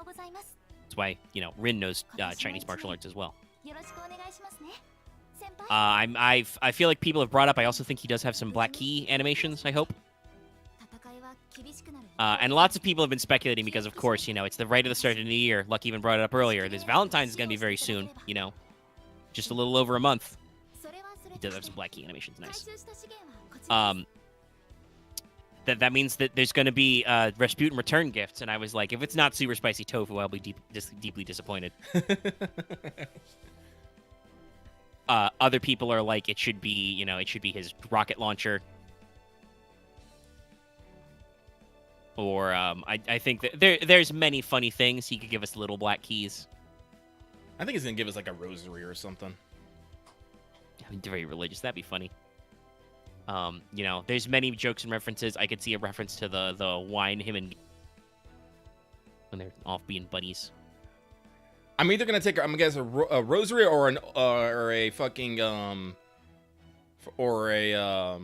Olga Marie plush. One of the two. Watch him get us a fucking Black Key USB. Something that is normally very pragmatic, but is also currently fucking useless. Thanks, buddy. He gives us the Azoth dagger just like Rin had. I was thinking about that, but I think that's a little too on the nose. There's a lot of references and stuff. I hope that we'll have fun. He just has to keep saying Yorokobe. Yeah, if his Valentine's doesn't start off with, rejoice, I'm going to be very upset. Maybe we get to flip it on him. Maybe we get to tell him rejoice because we're giving him the chocolate. Oh, that'd be the best. That'd be pretty cool. That would be pretty cool. Somebody did ask for a miniature portable Grailkun. He gives us the friend maker. I think that's actually super on point. This knife. But yeah, like I said, memes are dead. Rasputin seems like a fun time. He's got an interesting kit. It doesn't seem like it's useless or wrong in any way. It's he's not breaking any ground. Literally, Muramas is about to come out, and he is also an arts AOE farmer. But it's funny. There's gonna be lots of jokes to be had, and we should get some interesting stuff out there. And I mean, it's not like there's any other new servants to roll for just yet, because they're still holding that close to the chest. I've seen some of the NPC arts and things. This is a very different dissensions. There could be something interesting there as well. Yeah, he seems like a good time. I've seen some of the sprites and stuff for some of the people in Lostbelts 7. I'm gonna be very interested for how that shakes out. I suspect that NA will. I don't know if we'll have to, but I suspect they'll do some of it with keeping the banners off. Just to see. So, I mean, for as I said, in the LB7 story, I believe, because that launched on Christmas Day, I believe when you can encounter Rasputin, he will tell you Merry Christmas. Just like he wishes you a New Year's when you summon him. So I assume that means that unless NA wants to just write around that joke, that means in 2 years we also have to have a relatively close to Christmas launch, just to preserve the feels. So that probably means that they can't move up banners because there'd be the GSSR at New Year's Day, right? Mm-hmm. So definitely feels like there'll probably be some of the delays. I'm just hoping that, as usual, maybe they don't put the Lost Belt to like late January. Maybe it's like, mid-January. We'll see exactly how they shake things out. Well, I think how they're going to handle Lost Belt 6 will be a big indicator of how they're going to handle, Lost Belt 7. Yeah. I mean, obviously, parts of that can't change. Like the third and final part where the Oberon banner drops, that will have to happen after our anniversary because obviously Oberon's not in the GSSR for then. But how they handle the other stuff. Yeah, so if you're playing the event right away on Christmas Day, he says the line. If you're not, he just says hello. That's kind of interesting. No, I mean, we could get it coding-wise, because it's just time gates. Again, remember, guys, everybody's like, oh, can we get the story fast? Remember, there's like 6 sets of banners for this thing, with all of which just have limited SSRs. That will have to be spaced out a little bit. Obviously, they can space out some of it to just be over the vibes as well. But the story is actually quite long. Like I said, I think it's like 30 sections. So you gotta take your time on that one. Like I said, the third and final part which comes with the Oberon banner, that will have to be after our anniversary. Now, will it be as far anniversary? Oh, no, Loth, you did not. There are no banners for Lost Boat 7 yet. That's what they said. They said they're delaying the banners, and apparently they are not just delaying the banners until next year. They are delaying the banners until somewhere significantly down the road. Now, admittedly, we don't know for sure. They could just fire off those banners, like, in a few days to fill more time. But no, we're talking about Lost Boat 6's banners and whether or not we could speed that up. Because of the fact that 7 doesn't yet have any banners means that I think they can play around with it. So we could see exactly where it shakes out, but we'll see in that regard. For 6, I think we're still going to get it broken up at the points where it was broken up in JP, right? Mm-hmm. Because that's just how they're going to have it coded already, and they'll have it timed to the banner releases. I still could see them speeding it up a little to be like, okay, Lost Belt 6 launch, 1 week, 2 week of part 1, maybe 2 weeks later part 2, and then we go into anniversary, and then maybe after a week or two of anniversary time, we go straight into 6 part 3, because there's not really anything holding them back there once the GSSR is out of the way. And then they can move around the summers, because they usually do that a little bit. So we'll see. I haven't really dove into all the places the events could go for the new year. I mean, when we got other stuff to talk about, when we got to kill some more time. 3 hours. 3 hours. 1 hour to go, peeps. But to kill a little bit more time there, I can, peer into the future of 2023 events and, talk about some stuff we're going to get. As usual, I feel like we always have a fun time, especially now that the year is mostly caught up, thinking about future Valentine stuff. Thinking about who's going to be in that upcoming list for JP. This year, I actually have to be very, for over here in NA, I have to be very careful about this Valentine's, because I actually fucked up last Valentine's. I didn't get everybody. So I gotta really knuckle down and get. I don't think I got too many new servants this year.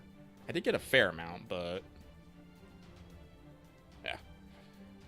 I'm also gonna try and do the thing where I leave all the presents in the present box until it's actually Valentine's Day. Because if you actually, the date that you acquire the CEs is actually the day you pull them from the present box. So I like to try and make a game, not necessarily a game, but do a thing where I pull them all out on Valentine's Day. So they all say like 2/14, whatever the year is, and I'll be like, yes, a most fruitful day it was. But yeah, so there's a lot of speculation going on about the Lost Belt timing and stuff. We'll just Yeah. see how we shake out. But okay, well, that means it's time for us to, at least for now anyway, and we'll move to other stuff. And I got a fan servant Friday to do as well. Oh, you do? Don't you have me that Saturday? Yeah. Oh, okay. You got a Gondor. We didn't do that yet. Still the end of the month. Like, I remember shit. As we've discussed several times. But we can catch up with some of that other stuff in a little bit. But so I think the other big boy, cool big news out of the TV time period was we got a brand new game announcement. New Fate IP, specifically a game. Mm-hmm. And that game is, titled Fate Samurai Remnant. So there was a trailer. There was a trailer both in Japanese and one with English subtitles. It is being co-produced by Koei Tecmo. Yeah. KT. No exact words beyond just it's, in the image it's shown, Koei Tecmo X Type Moon. And so we have some interesting stuff there. First of all, they say that it's coming 2023. So clearly been in the back burner for a little bit. Yep. And post the announcement trailer and stuff, the trailer is obviously very interesting. It shows a new character in a Japanese historical period. He's dual-wielding swords. He gets beat up by somebody. Though that character design, I know it's not fully shown. That character design reminds me of, I forget which Yori it is, but the new Minamoto Archer that came out this year. Yoritomo? Yeah, Yoritomo. It reminds me of his character design, so I'm wondering if it's related to either it's him or it's related to the Genji in some way, and the Minamoto family. But he summons a servant who we don't know who they are. They have a sword. It's Kirby. They have a Kirby sword. Mm-hmm. That's all we know. But then the trailer ends with a shot of what people are calling Ultra Musashi, or just a different fashion of Musashi in it. With some new drip. So, yeah, there's a trailer and stuff, and there have been a lot of questions about it, what exactly it's going to be. After the trailer dropped, there was some, press releases and stuff, and they've specified it is indeed going to be what they are calling an action RPG. Straight from them. Let me actually grab up the release.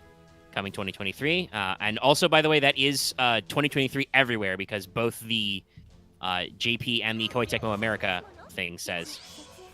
The only thing we got is development by Koei Tecmo Games, supervision by Type Moon, production cooperation with Aniplex, genre action RPG.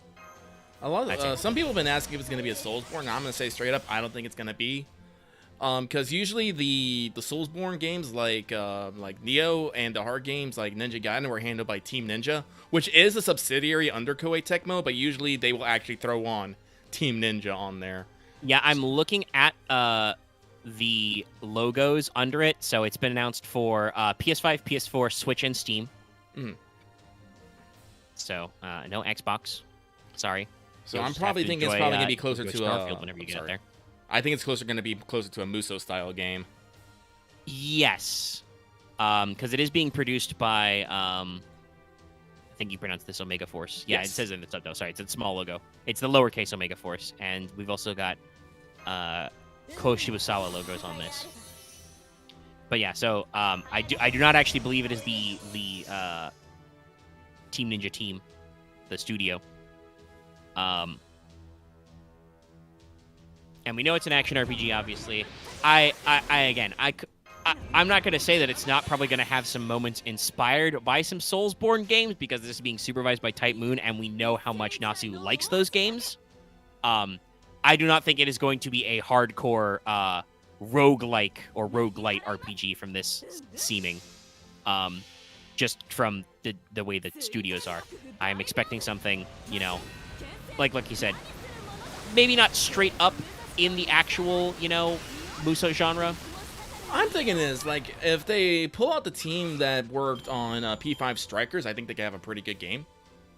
Yeah. P5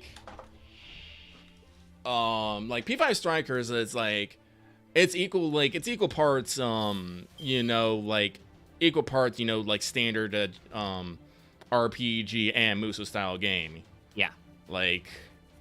I think they hit that perfect balance right there. So if they can continue along that development line with this game, it's gonna be fine. It could be a bit Muso. That being said, if it's a Muso style game, I want to know what all the endless random mooks are gonna be. Yeah, I don't know, maybe Samurai Guys? Yeah, maybe. Yeah, I'm scrolling through.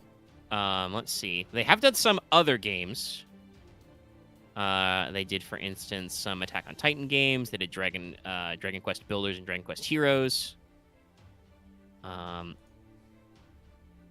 But most of the games that specifically Omega Force has released has almost always been a Warriors, a Muso type game. Going back to being the original Dynasty Warriors guys, Warriors Orochi, Samurai Warriors, all that shit, and producing, both of the Hyrule Warriors ones, Strikers, Three Hopes, Three Hopes also being another good case of them blending, the original gameplay genre into the Muso type thing. Now, when they go out of their way to phrase it as an action RPG, so I do think it'll probably end up more on RPG elements, but I suspect that our core gameplay will probably be more Muso-esque. Again, it's very interesting for them to actually go to partner with Koei Tecmo now, when they've already had their Muso-style games with Extella. Honestly, it's probably because Extella and Extella Link probably didn't sell that well. Yeah, I think they did okay, but I don't remember them being huge standouts. I don't know if they broke any records. Let me see if I can find some numbers.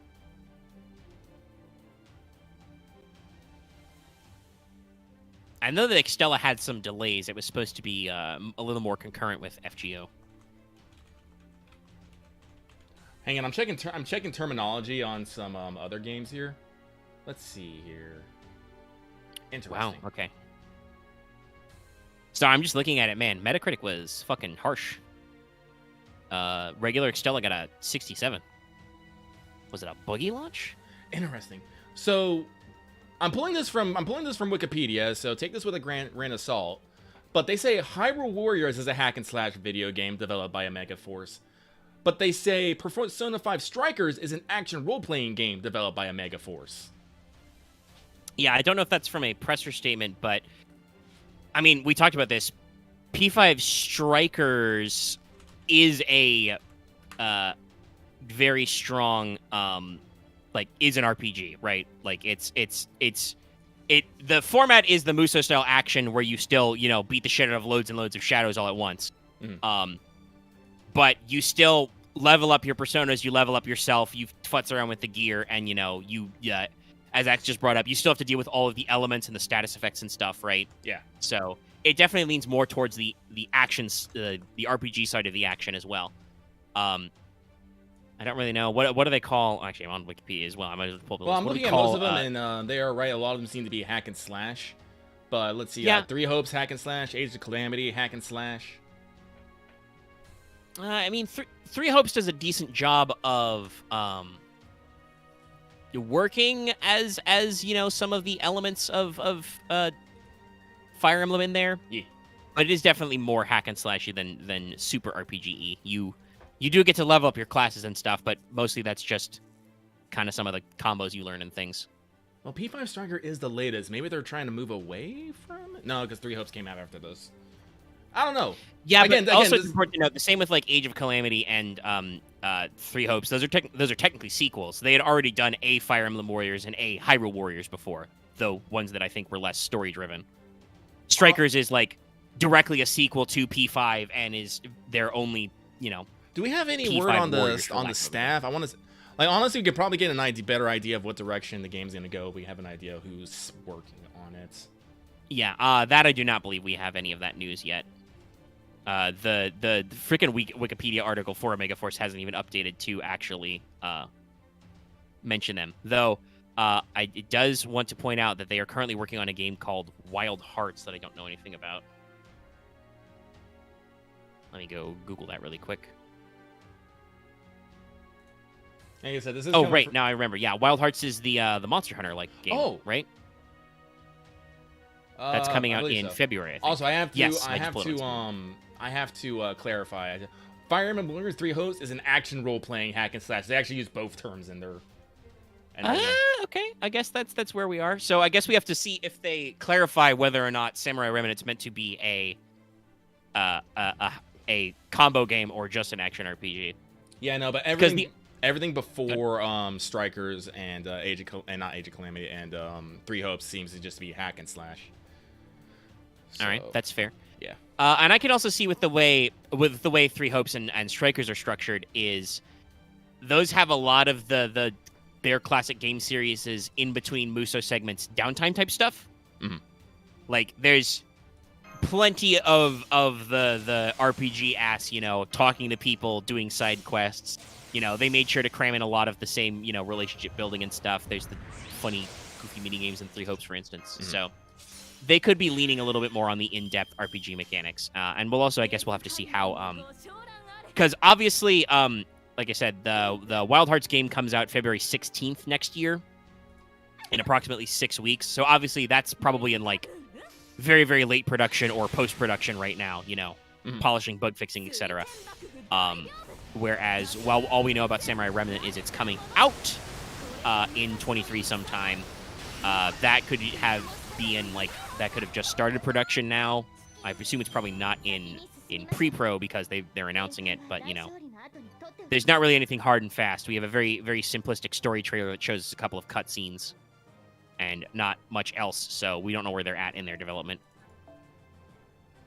So there's definitely some stuff there. We'll see, and I guess we'll have to see how Wild Hearts turns out as well. I know that actual Omega Force and Koei Tecmo have gotten some faff for some of their monetization plans for more recent like Dynasty and Samurai Warriors type games. Oh, what the hell?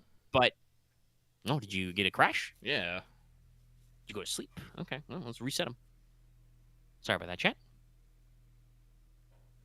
Well, you do have your command seals, but also clearly, unlike, say, Extella, this protagonist character is supposed to be a primary character. I mean, I'll take a Samurai Remnant collab this year. We got the double secret Tsukihime collab for the anniversary, so we'll take it. That probably doesn't make a super lot of sense marketing wise. If we're gonna do a normal collab, it should probably be back around to Mahoyo because that'll have come out more recently and been out. But there's a couple of options. I believe. I think there was some Lost Einherjar news. I don't know if that light novel is actually out, but I think they had some more key art and stuff on the special. But yeah, so I'm super interested in this. I think as much as I think us and our audience would love it to be Fate Neo, I don't think it's going to go that route per se. Probably not, no. Like I said, we might see some Soulsborne influences because, like I said, Type Moon is supervising, and obviously we know that Nasu likes those games, so there might be some influences, but we'll ultimately see. The teaser is really limited. We don't really just... We've got some servants. There's going to be a Musashi in it. You know, some fun stuff, but... Okay, the first volume of the light novel is out. Okay, neat. Now put it out in this country. Boom, gotcha. Haha. Ha ha ha ha ha ha ha. Hey, you made it to 270. To reference the thing we said earlier. Yep. But yeah, I don't think I got a lot more to say about Samurai Remnant right now. Chat, you got anything else you want to bring up? Like I said, we only got like brief, you know, brief cinematics, nothing on gameplay and whatnot. And I think that's probably the big thing that's for me right now is I do want to know what kind of game it is. Yeah. Pretty typical, you know, announcement trailer. Hey, here's our game. Here's some plot stuff. We do the thing. Mm-hmm. Like, they recreate the famous scene.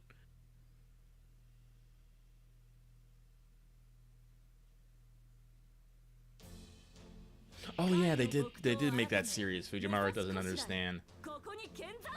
I need to actually see if someone's gonna do a translation of that. Yeah, should double check to see anything. If they were cool, they would just put closed captions official subs right on their YouTube channel, but I understand that has to be manual these days, so that can be harder. Mm-hmm.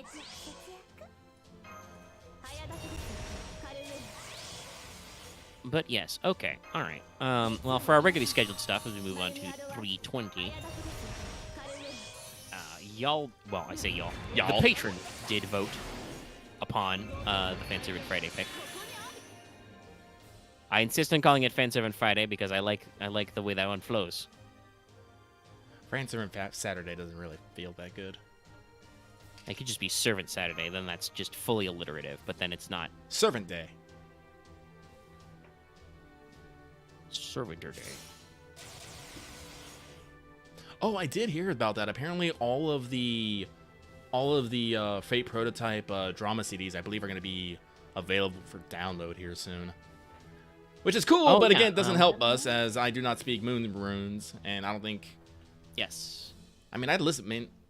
I mean, I'll be real. If someone just put it up on YouTube and just gave me subtitles, I'd fucking sit there and listen to that. But... I mean, somebody might. We don't know. They'd have to come up with like their own graphics because it is a drama CD. Thank you for your super chat, by the way, Psyche. Yeah, thank you. But yes, that does also include the Fate, prototype fragments of OST as well, which is neat. Yeah. But yes, the drama CDs will be streaming and downloadable, so that's interesting. That's good. You can at least get them over here.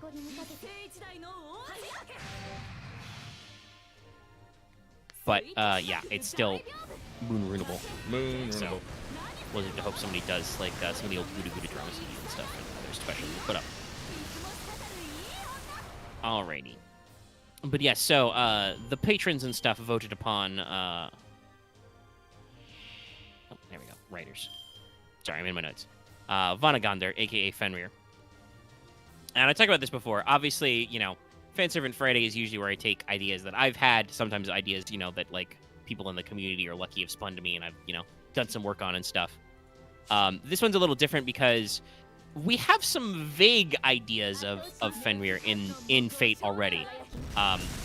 Speaking of drama CDs, I believe that was a drama CD or a web story that was in for Last Encore was where Vanagander showed up.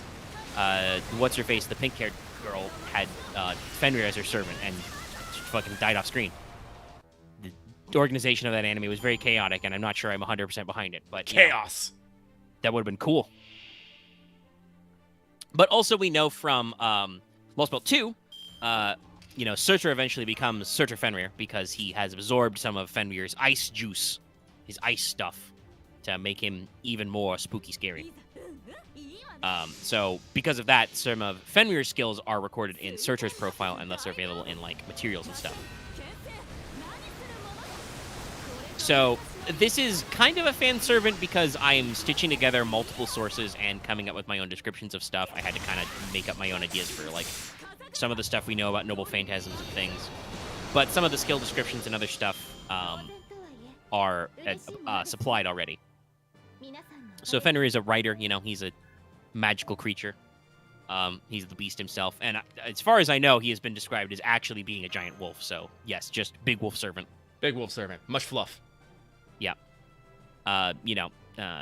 Alignment in this case, we're gonna go with chaotic evil. He does eat some gods.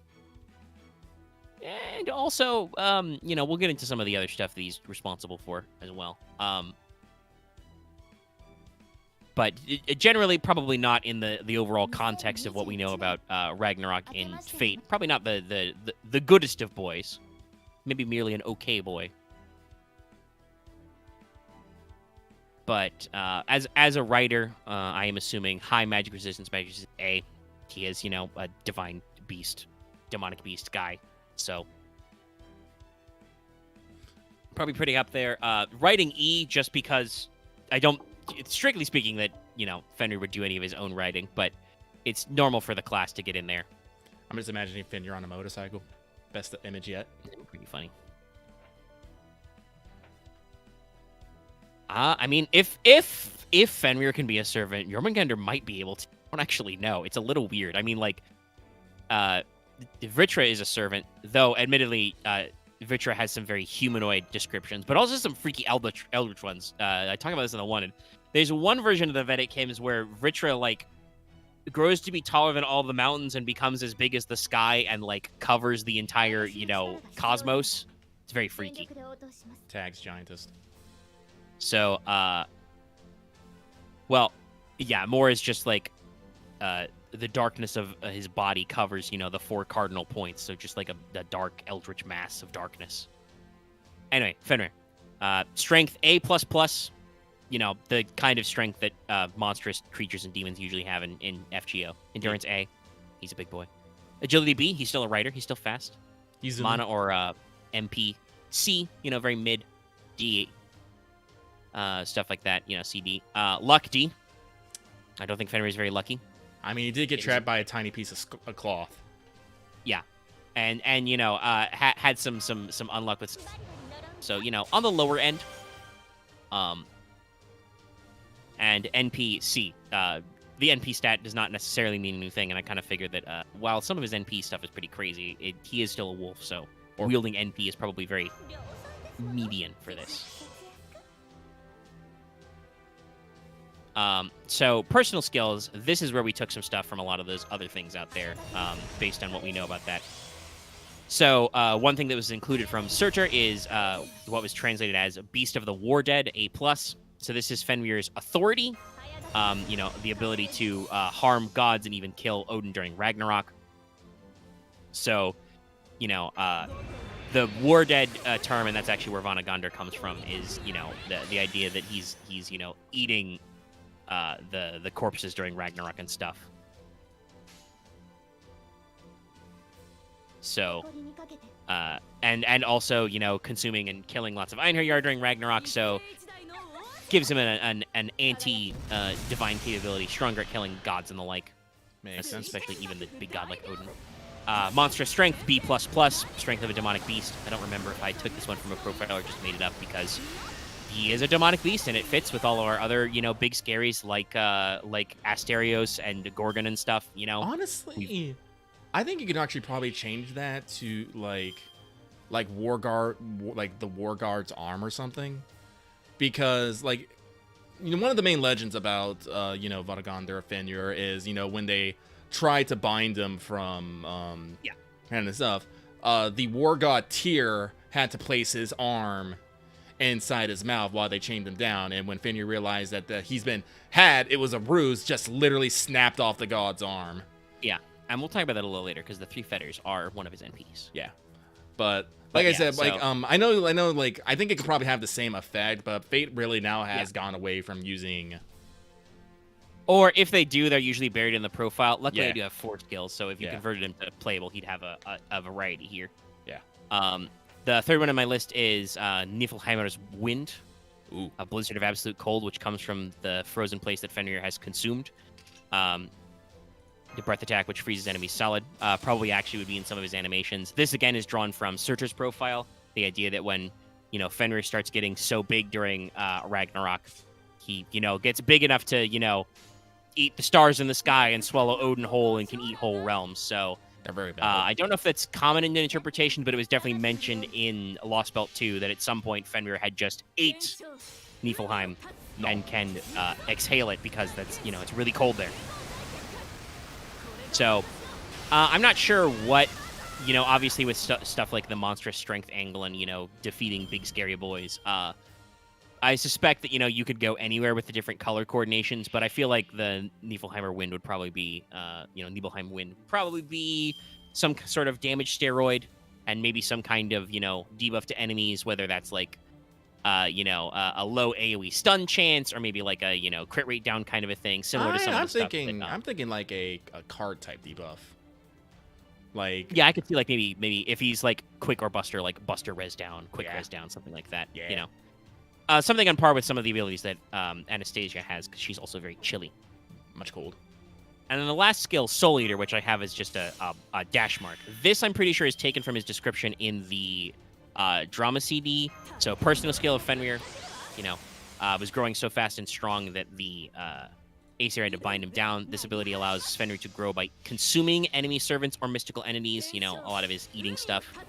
The more he eats, though, the more difficult it is for his master to control him. So just generally in a vibe, if you summoned, Fenrir as Vanagandr in a Grail War, he would gain power by eating servants, but if he eats too much, he gets bigger and harder to control. Well, then I'm just Phantasms come in. I'm sorry, I'm just like, well, now I just need KP to hold him down then, I guess. I mean, yeah, that would probably be how that go, That could be a funny interaction. But yes, this would probably be a kind of skill that would have like, on attack buff, heal HP, or generate NP gauge and stuff like that, as you consume enemies. I don't think we have any playable side units who have like a buff that triggers when they defeat an enemy, but that could be a really interesting, area mechanically to get into. Yeah, I think that's something neat. So that's something that hasn't really been touched on and would definitely fit with a lot of the lore attached to Fenrir. Yeah. Again, Beast of the War Dead kind of a thing. So Noble Phantasms, we've got two.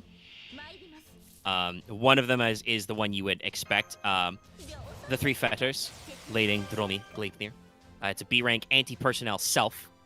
So this is the three chains that Lucky brought up earlier. Basically, Loki has some kids. They're kind of wild. One of them is a snake. Odin gets mad at the snake. And has, I believe he has Thor chuck it to the farthest corners of Midgar. That's Jormungandr. He's really big.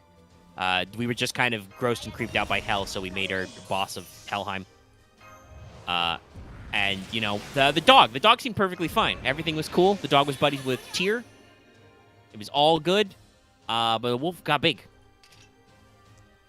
It's so like when you they buy a decided miniature to pig and you find out, oh no, this is not a miniature pig. Yeah, it's a normal-sized pig. Oh, we thought it was a cute puppy. Oh shit, he's a literal wolf. He's a really big fucking wolf. Shit. Oh, also he's foretold to eat Odin during Ragnarok. And we didn't think when he was small he could fit him in his mouth, but now he's big. And Odin's just all like, I do not like this. Yeah. Oh, Odin just has a ruler every day with Fenrir. Can't fit in there yet. Not a problem. Oh shit, I can fit in that mouth now. Now we got a problem.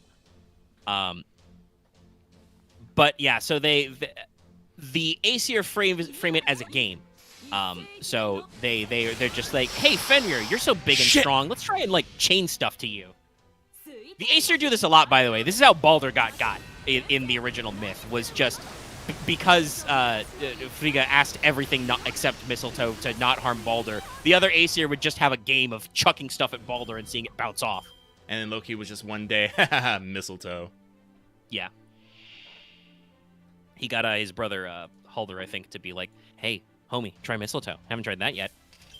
And then rip. Notorious hot IP. Also, I think Baldur's brother was blind, too, so it was like a double prank. Yes. Look, he's all about them pranks and pranks, bro. and getting pranked.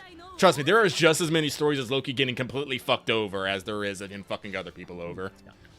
But yeah, so they tried the first two chains leading into Romy, because one of Fenrir's big things is he wants to be really famous. He wants to be well known for stuff. This is one of Fenrir's other epithets.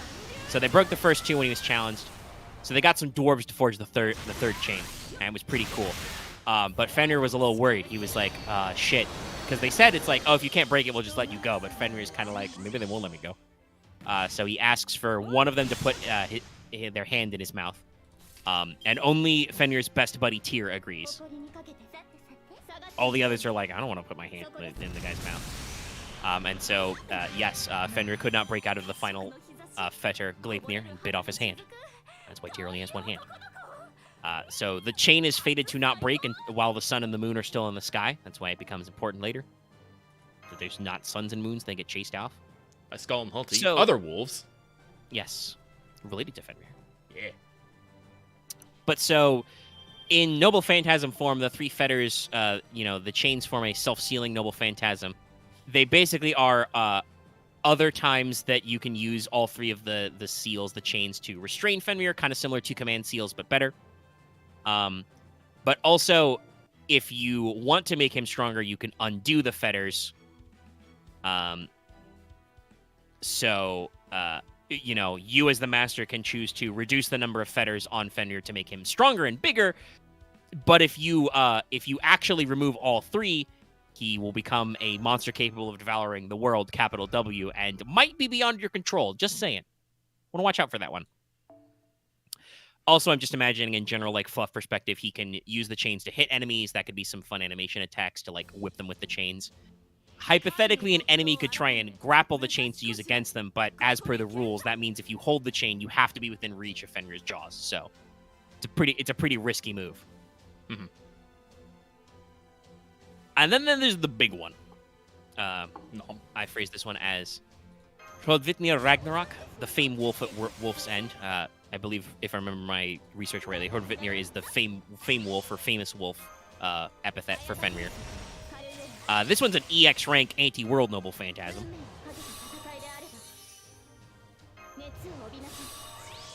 Sorry, funny. Somebody in chat says something very funny. Look, you couldn't talk his way out of a box. True.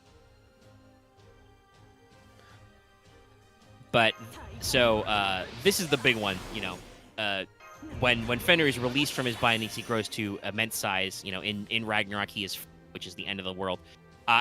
By the time he gets loose during Ragnarok, Fenrir is said to have grown so massive that his upper jaw covers the sky, while his lower jaw touches the earth. He will rampage forth to the field and swallow Odin whole. So basically, if you unseal all three bindings, Fenrir can access his final Noble Phantasm form. He can becomes the god-killing wolf who can, swallow the entire world. He grows to immense size. He's capable of devouring heroic spirits in a single bite, consuming the very world. His fury is unmeasurable, and he may be beyond, control. Even with command spells, he might, rampage completely out of control. Typical risk for lots of anti-hero type characters. But because Fenrir is still fated to die, he is still defeatable in this form. He's just very, very large. I imagine this would probably be the NP we'd actually use in gameplay because, of course, we have plenty of, gameplay and story segregation. In Shimosa, for instance, Muramasa, can't use his NP, the Tsumigari Muramasa, without, technically using up all his juice and damaging his spirit core. In gameplay, he is a fucking NP looper. You can do that shit as many times as you like. But this would probably be a big, scary AoE, probably with an instant death chance. Maybe an instant death chance only versus servants, or maybe boosted during servants.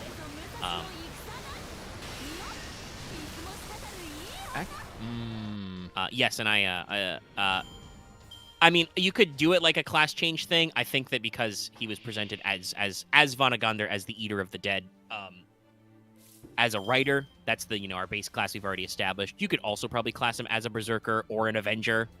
Because, I don't know, he seems pretty mad about the three fetters thing, guys. Just saying. Seems a little annoyed at Odin.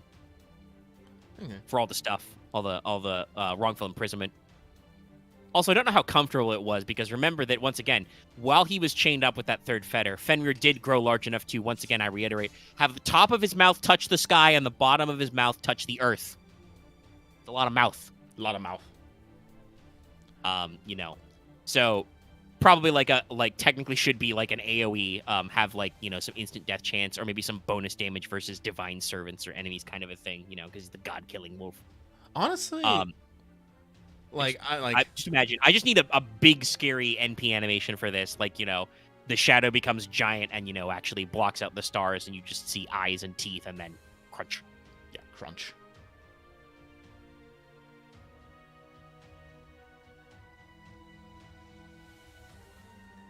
Well, that's not to say that in the mythos, giants were also not troublemakers. Listen, everyone was fucking troublemakers. Obviously, thanks to the power of Christianization, we have a lot of recontextualizing on myths. But a lot of the Norse like folktales and stuff in the Eddas is just, you know, the Aesir, the giants, whoever. Those are all just the people who live in the different 9 realms, and they're doing people stuff in all the different 9 realms. And when they cross over, they do what people do and fight and stuff. You know, giants are minding their own business, and Odin thumps them. Odin's minding his own business, and giants are like, "Let us marry Freya," and Odin's like, "Well, she's kind of like half in charge of this whole cosmic pantheon thing. I don't think I can do that, guys." All those guys, Thor's Freya, and he'll beat it. I'm pretty sure that was because they stole Mjolnir, though, if I remember correctly. Yes, and I actually think that specific one might have been related to welching on a bet, or on a deal, because lots of dwarves and giants and stuff build nice things for. There's a lot of bets Odin. going on in Norse mythology. I swear to God. It's very culturally appropriate, and like I said, lots of things that get created. How Mjolnir gets created is More Loki. Loki challenges the brothers and is like, "Hey, but you can't make anything nicer than this." And they do. They keep making nicer and nicer stuff. If I remember correctly, Mjolnir is actually a hammer that's only like half a haft. But that's because I believe Loki turned into a gadfly and bit one of the brothers' cheek while he was making it. So he only managed to make the half the hammer. But it was still, you know, so dangerous and powerful that we could only dare have Thor wield it because he's the only dude swollen up. Sif had to cut her hair, and then the brothers made better hair, and then Loki was like, "Oh, the hair's pretty cool, but you can't make anything cooler than this hair." If I remember this correctly, the terms of the bet was if they could, they would be allowed to have Loki's neck, but he got out of that deal because he said, "Well, I said you can have my neck. I didn't say anything about my head." Mm-hmm. Or it was one of those ways. Yeah. He used the word "foo." Yes. Because that's another common occurrence, talking about Loki causes pranks and gets pranked. The other thing we know from Loki is Loki's mouth writes checks, Loki's ass can't cash. That's his other big MO. It was the other way around? Okay, I just remember a head and neck was involved. They his head, but he couldn't have his neck. Okay. I don't know if Loki's a wisdom god. We don't really know what Loki's supposed to be doing. That's kind of our problem. We don't really know what the earliest form of the Loki was. But yeah, so somebody asked a question earlier in chat, would, you know, Fenrir be able to talk? I'd have to double check if he said to communicate in the drama CD, but I think he does. Like, he can communicate with his master in some form. And obviously, like, in the myths, he's supposed to be smart enough to, you know, like, talk and do this bet with the Aesir, right? Like, they can communicate to him, and he's intelligent. He just happens to be a wolf. So...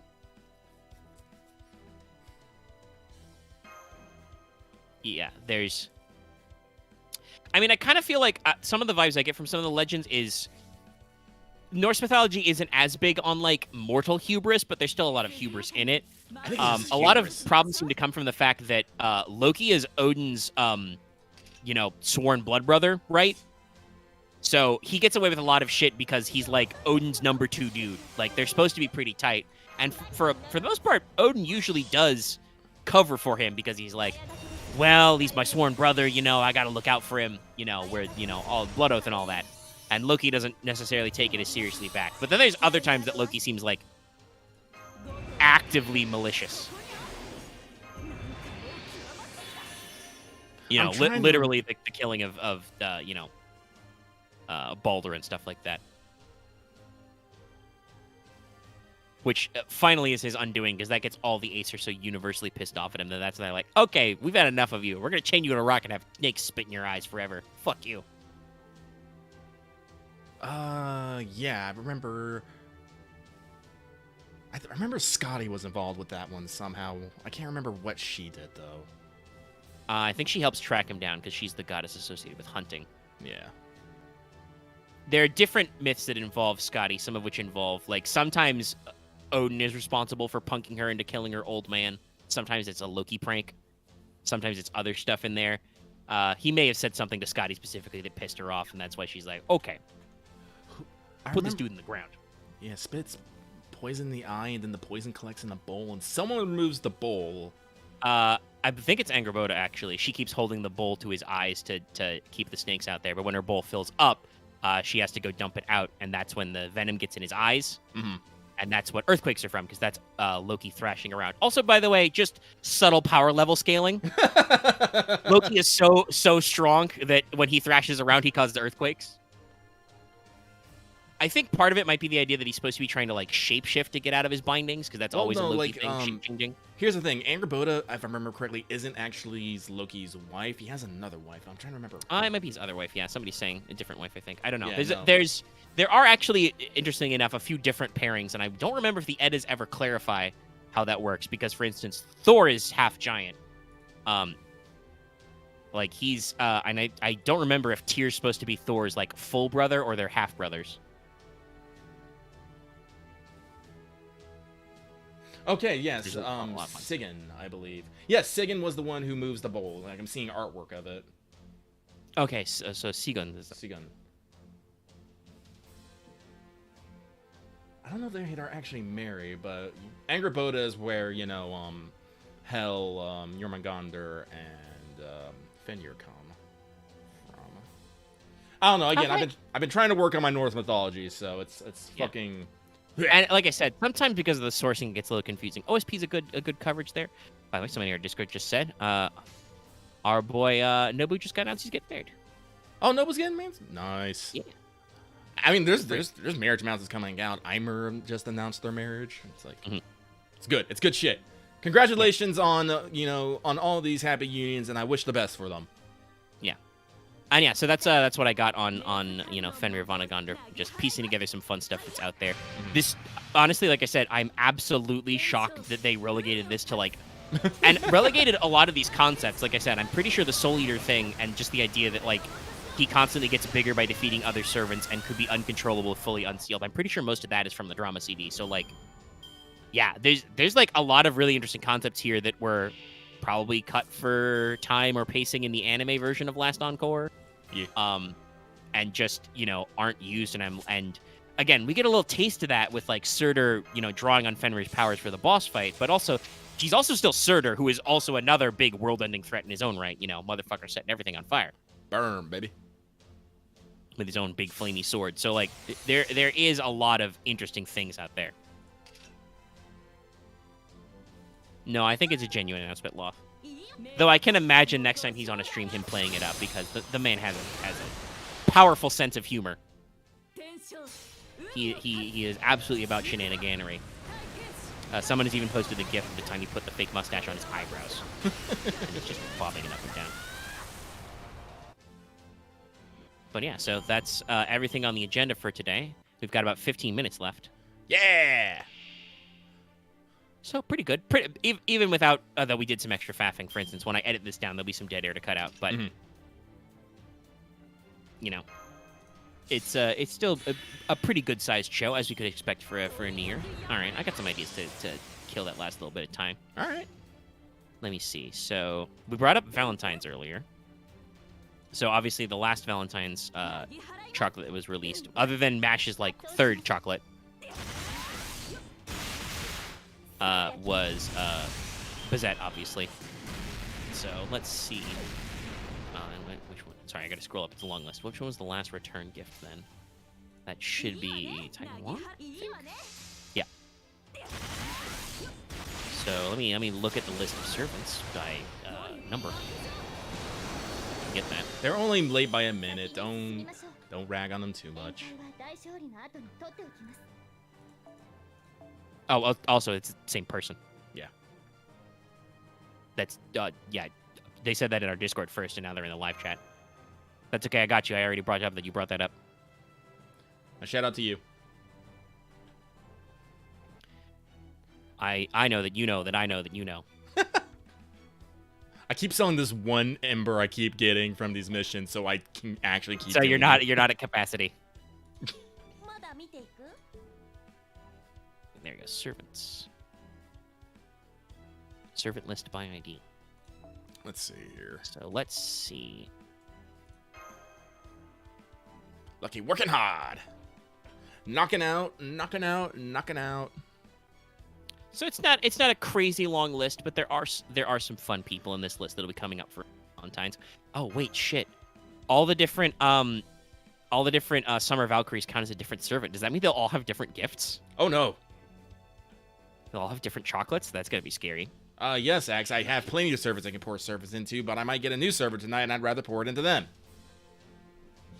Yeah, you've got a little bit of rounding to do, but also, hey, more mana prisms. He's literally at capacity. It doesn't matter. Okay. So, you know, there's obviously some funny options there. I'm sure Kremhild's scene will be great. Yes, Kremhild was this year. We're going to get return gifts for the lads, Charlemagne and Roland.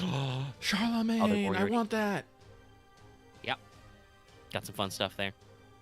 There are also all the characters who came out with the Learning with Manga collab. So Super Bunyan will have something. Daikoku-ten, Mary Anning. We'll have both, Senno Rikyu and Kokute Bakken.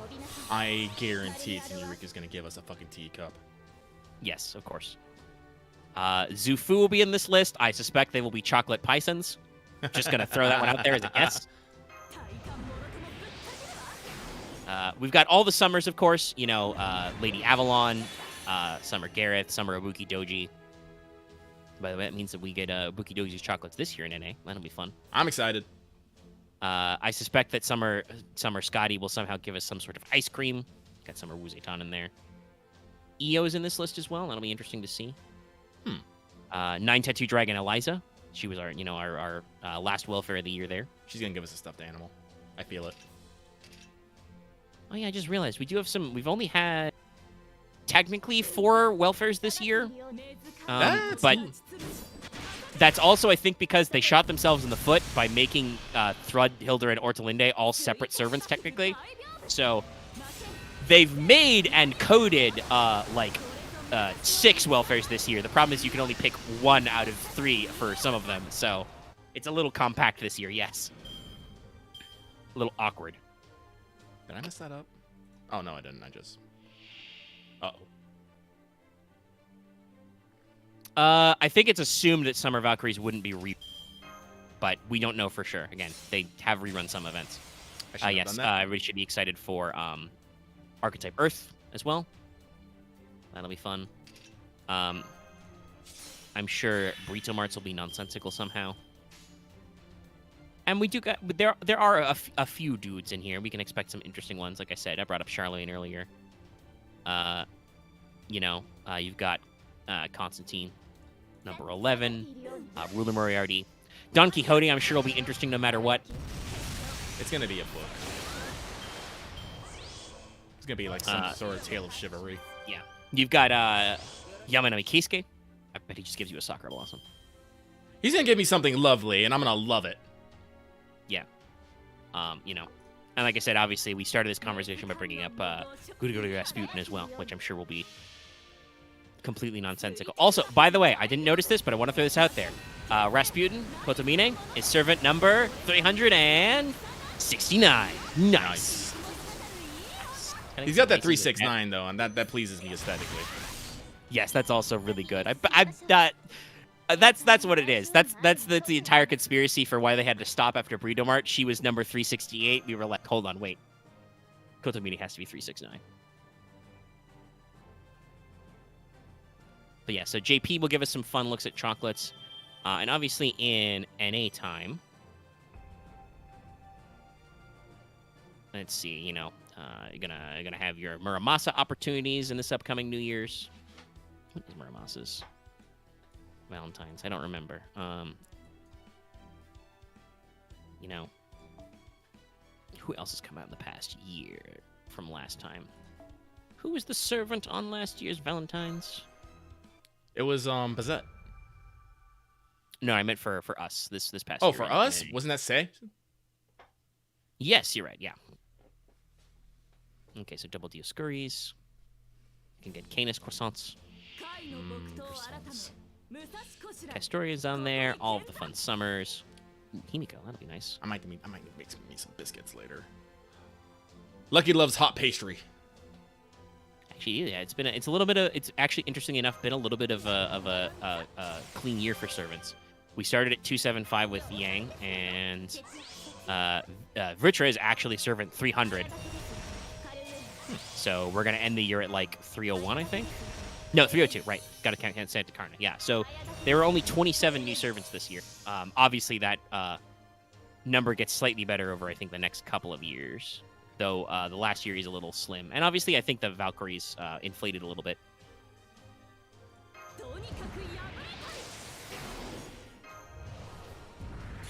No, but I guess that is the next big thing, Valentine's. We do have a little Big Tengu. Get your Kichi Hogan and get your I can't remember their name now. Oh, Kagakiyo. Yeah. Tired of no Kagakiyo. Yes, my eternal pain starts now. All right, let's take a look at the event schedule and then see what we got up. So in technically 2021, we also got the Saber Wars 2 rerun. That should actually be next for us. Really? Oh, okay. Yep. Saber Wars 2 was January 6th. Oh, okay. Little Big Tengu isn't until late January. But we've got some, you know... Oh, we do got a new Grail Front coming soon, though. That's a Brute Grail Front, February 3rd in JP, so that'll probably be early February or late January for us. Seems neat. That'll be good. Does Etu Brute actually give me Glasses Caesar? No, it doesn't look like it does. Damn, wasted opportunity. Rude. We do get rank ups for Boudica and Caligula, though. And their animation updates if they don't already have those. I think they do. But I'm not sure. But obviously, yeah. Valentine's, you know, will happen. The More Karen event, Valentine 2023, will leave that for us. Don't die, don't die, don't die. Okay, perfect.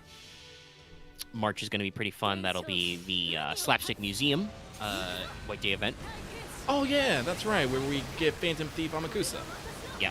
Sick. And then after that, we'll have the Akihabara Explosion, our next 100 floors with Galatea. And is then, Galatea permanent? Is she? I think she is. Let me double check. I'll click this event.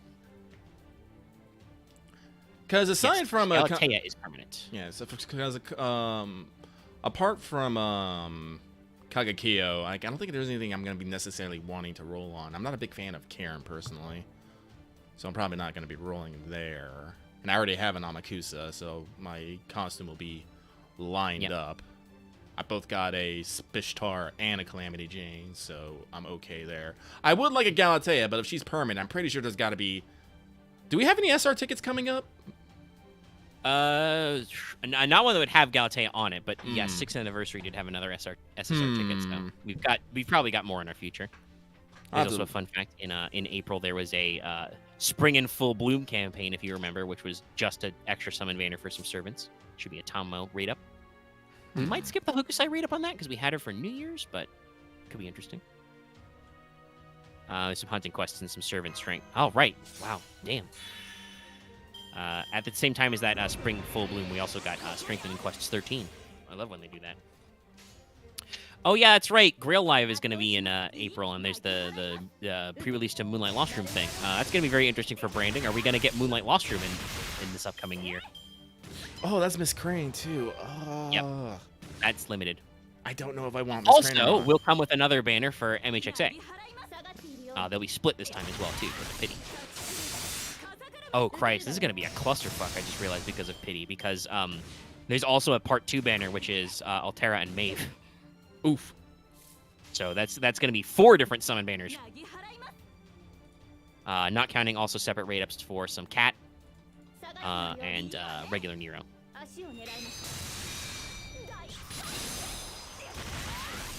But yeah, Akihabara Explosion's gonna come out. That's gonna be a split between Galatea and Bride will be the limited servant for that.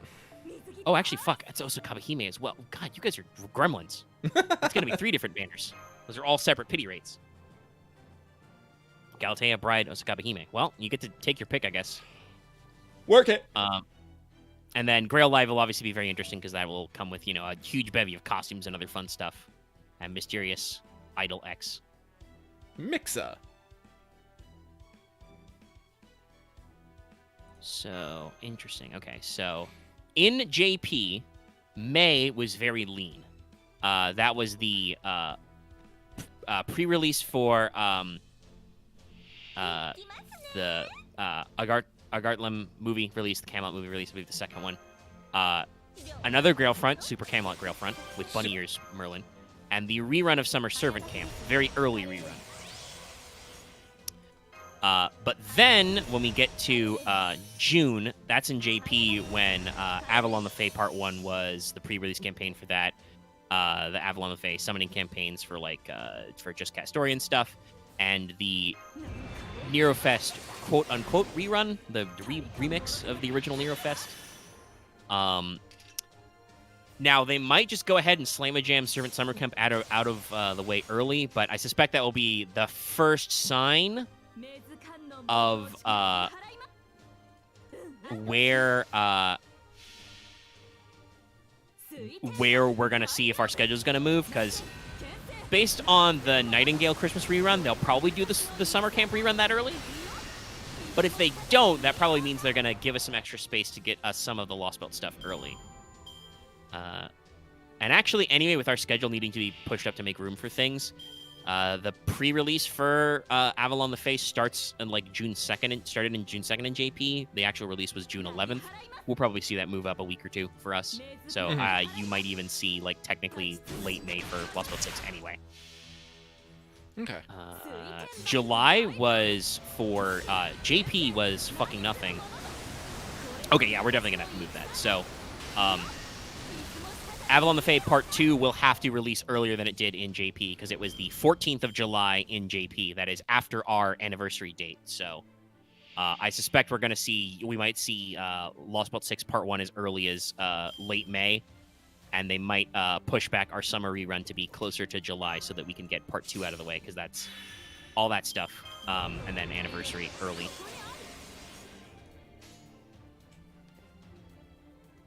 And then, obviously, August is Avalon the Fae conclusion, and then summer isn't until fucking Timber. That may also end up scooched up for us a little bit.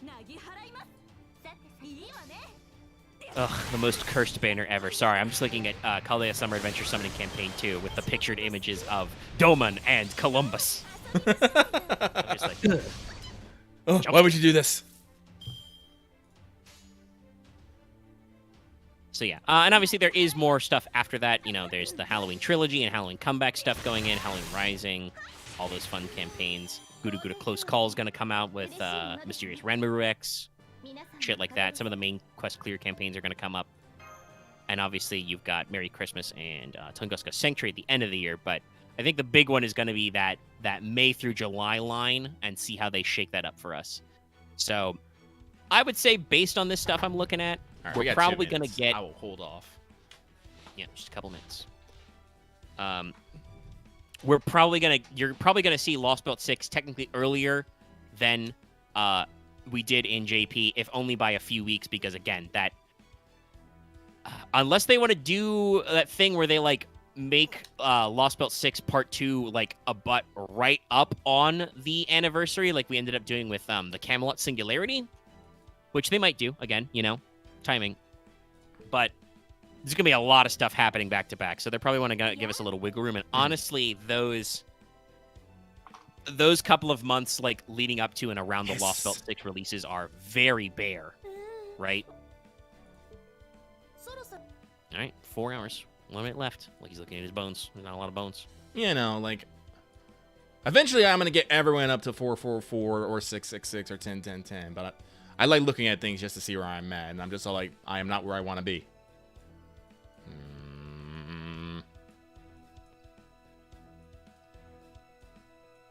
Let's see, who else do I have maxed? How many servants do I got maxed?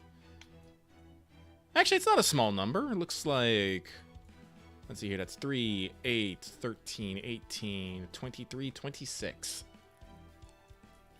Okay, it's 11. All right, well, let's go. Update. Let's see how hard it is to get in an FGO. I'm already in. Well, yeah, but your server's updated, so you got to go back to the title screen. Damn it! Begin data update. Let's go. Like sorry, data update. I'm still connected. There we go. Let me in. Let me in. Let me in. Let me in. Let me in. Let me in. Let me in. Let me in. Let me in. Let me in. Let me in. I'm not getting in. Darkness. Touch screen. Touch it. Touch it now. I'm gonna rub my Tamamo for luck. Downloading. Some people are getting in. I'm still downloading. Yeah. Wi-Fi's fully juiced. Yeah. Yeah. Yeah. Look at all that shit. Let's grab some. Jesus. Did you look at how many XPs you get? Look. Yep. Look at my Jesus. All right, let's just hold on to that for a second. Yeah. We're gonna stockpile that, everybody. I mean, I might start shoving it. Jesus, I might start shoving it into Tomacat, but I believe you can like pick some number to pick up. Still a lot. Okay, tap screen. Download's done for me. Wait, no, oh shit. Did I just do something dumb? I think I did. What's up? Did you grab the XPs? Yeah, I grabbed one because like, oh, I have one space left. I'm like, wait a minute. I think if I am completely full, they won't let me summon.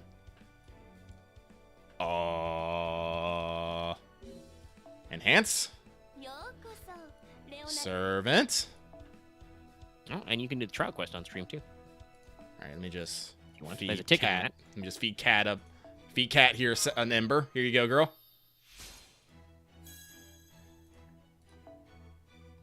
All right, there we go. Log in. So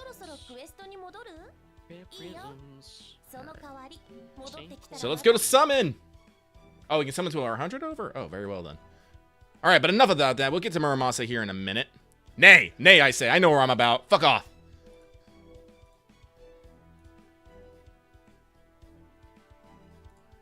Yas. Here we go.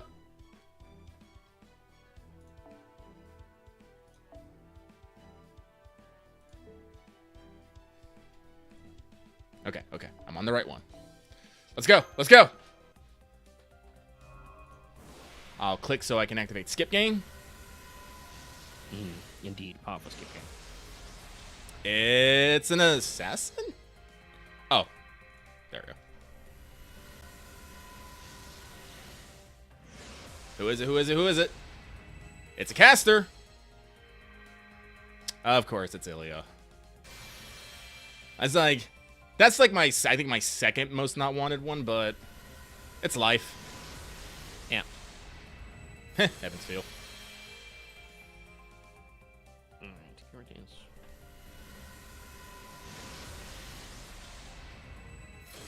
Man, we got a lot of Einsburns up in this joint. Do be like that sometimes.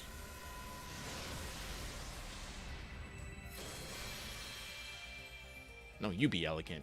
Get out of here with that. Well, like I said, now I have an MP3 Ilya, so I can fucking Buster Explosion more people, I suppose. Well, that's how it'll be. Alright.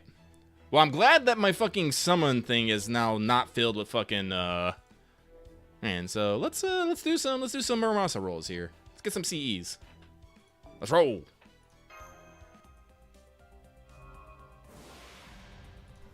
Alright. Clicked once, activate skip gang. Sorry if I'm slightly chat. Yeah, I think everybody's getting the returning masters technically. It's new and returning masters bonus. It's just for everybody in the current. Oh, hey, 3-star. Or it's not, and I got an not extra 3-star, apple but... for no reason. Did you... Don't you bamboozle me. I got bamboozled. You motherfucker. He has been spookled. You motherfucker. Motherfuckering. But my GSSR was slightly cheaper because I had a $2 credit on Google Play. Thanks, guys. Oh, let me activate Skip Gang.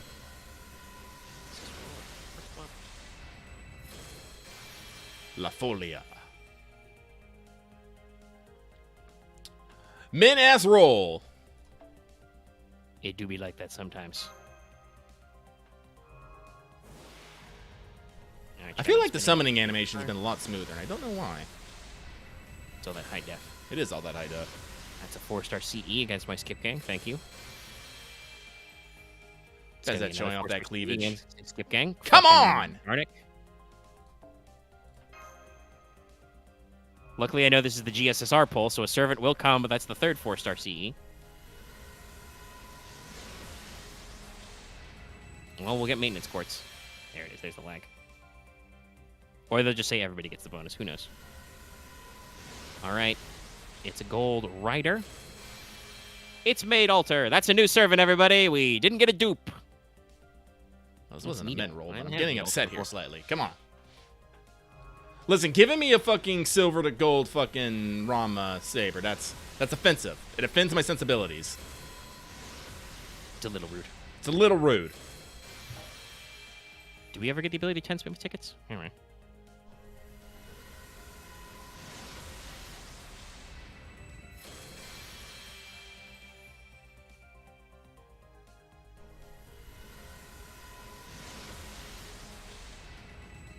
We avoided the dreaded dupe, but I still don't have an AoE assassin. While Lucky's doing his rolls, I will fire up the trial quest real quick for that extra ticket. Ticket! Well, that was a pretty decent roll, I guess. It's, 4 4-star CEs. I still got, 4 rolls left. Might be able to get a little bit more if I work some stuff here. Oh, hey, finally, I got a fucking New Year's CE. Actually, I might have gotten the other ones, but I don't really remember. Okay, we got another one. I don't think you got the 4-star because it would have been like True. Essence extracted.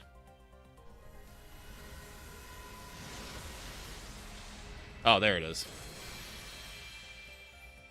Oh, that's cute.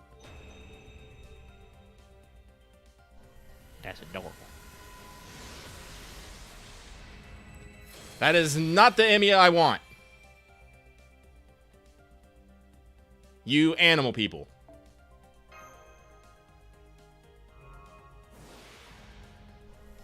Activate Skip Gang. Okay, I guess the game remembered that there's fucking supposed to be, gacha CEs in here. I mean, event CEs, I suppose. Oh, hey! It's something. Who dis? It's an archer. We doing the thing. Is it going to be Arjuna? Is it going to be my first USO? No, it's Atlante.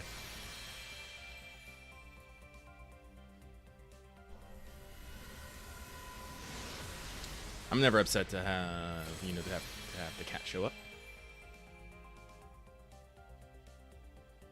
Oh, there it is. Now I did get the 3-star CE, but it says new now. Alrighty. Shiny. It is shiny.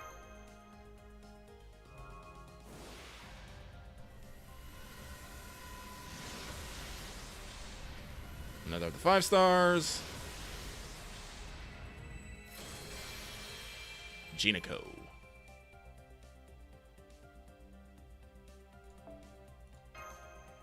Alright, I think this is my last 10 spin for right now, unless I decide to throw some more money at it.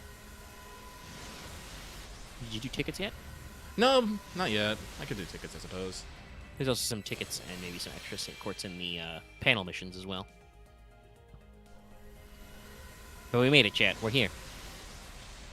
Man, I'm We're getting here, a lot. and we know that Oops Quartz is coming because apparently everybody's got the returning and new master bonus.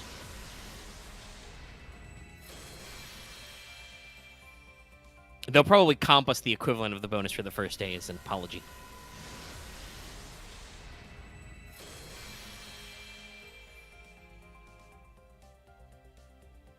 Okay, righto.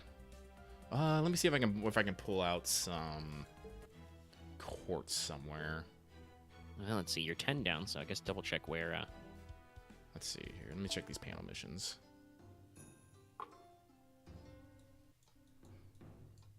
23rd Int, Super Giant, Heaven Attribute, Divine Servant.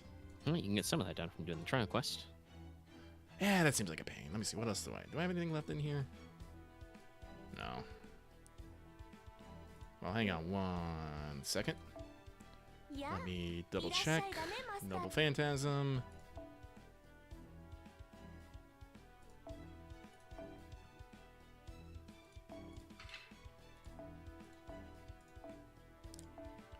There you go, my lovely, lovely child.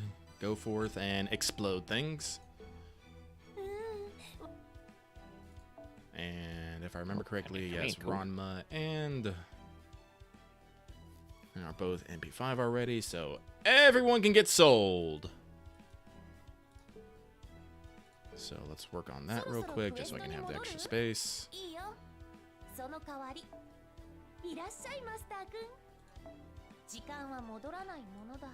So rare prisms, let's go.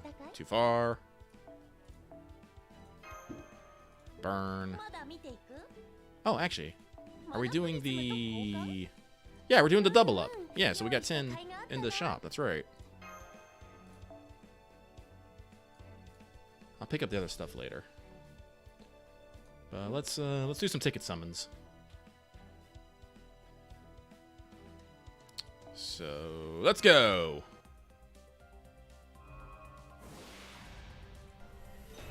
Oh fucking K! All right. Oh, now I gotta see. I gotta see the stuff. There it is. Ultimate skip gang. Hey, I told you, funny stuff happens when you do it on camera. Yeah, I know. You say Luxac, but I spent 180 quartz in the first part. Yeah, you spent a while to get here. And then I was like, all right, let's do some ticket. And he's all like, boom, here I am. I'm like, all right. Try to loosen it up a little. I'm still working. Look at those abs. Yeah. Why do you think I put the crosshair there? I know what the people like. Well, that was a... Okay, well, mission fucking accomplished, I guess. Time to get some leveling done. Man, that's easy enough. Let's see here. Cut. Extra 10 tickets. Oh, wait, no. People always getting on to me about use the auto select. Like, fine, I'll use the auto select. Oh, okay, sick. Get on to you for that? I just drag my finger. Some people do, yeah. Well, also, you don't actually show what you're doing. So. True. People don't always criticize me. Sometimes I mention what I'm doing, and people get annoyed then. 10 more tickets. Because we've got the I keep staring at those abs. They're so good.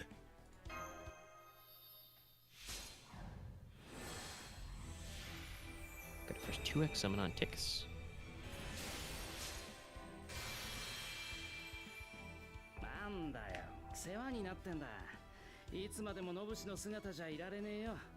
I love how it's fucking Shiro, but he just has the old man dialect. It kills me.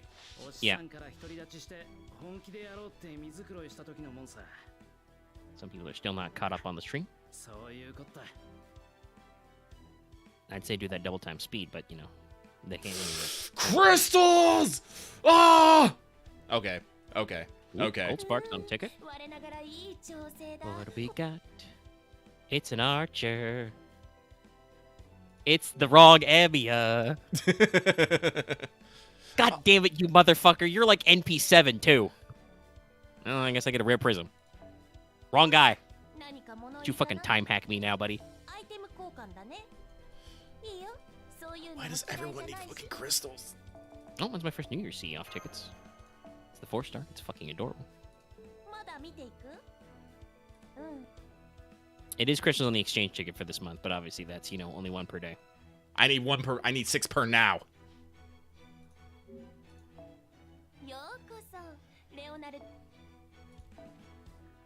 All right, let's get back to the. Let's get back. Oh, wait. Yeah, let's get back to this. Level my boy.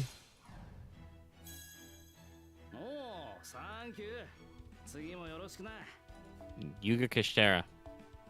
Fight Big Snack. Big Snack.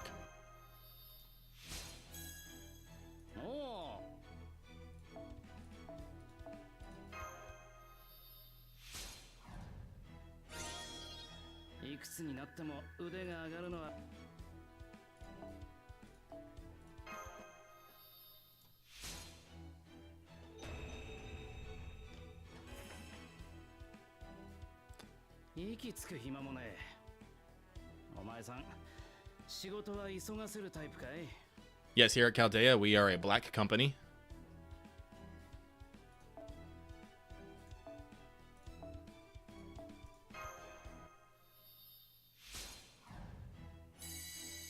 Another super suck.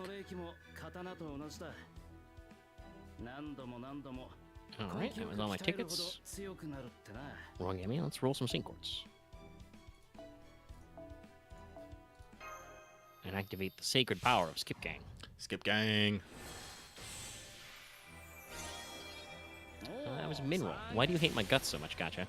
What have I done to you lately? Not spend money? It has been a little bit since that's, I guess.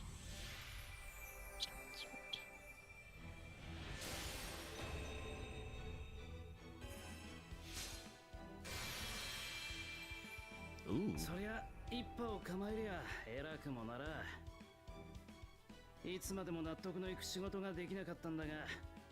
Oh, my 5-star C.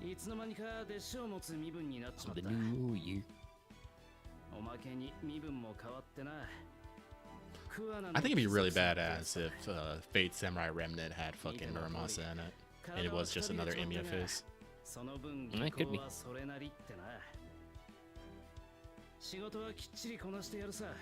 Alright, chat. Lucky got his own tickets. Give me your energy.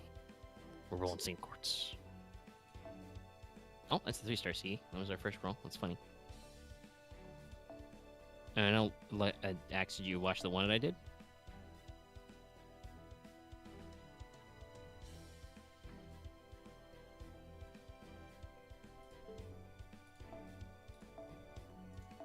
I was about to complain about 4-star C's, but no, it's another copy of the 5-star Gotcha C. That's good, I guess.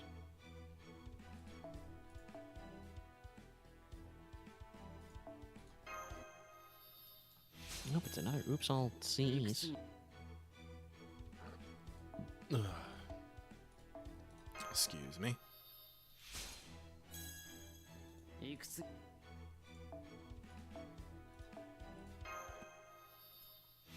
Well, there was a slight delay on that one. It's a Servant. What is it? It is a Gold Saber. Is it the right one? Yes! All right, everybody. Mission accomplished. Fly the banners. Sail the aircraft carriers. How many summons was that? It was a lot. There was a lot of min rolls back to back. Was that 4 or 5 I just did? Not bad, obviously. Though it doesn't compare to... This is why I always spend tickets first, just in case. Thank God I have 5 bajillion EXPs waiting. I'm glad I kept the back pile from Carnimus. Because I definitely do think I'm gonna stuff all these goddamn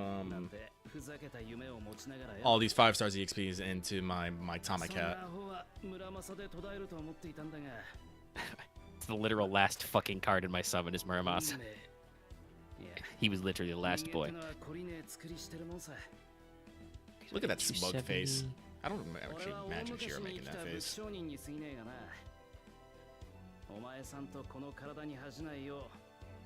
Yes, that's my...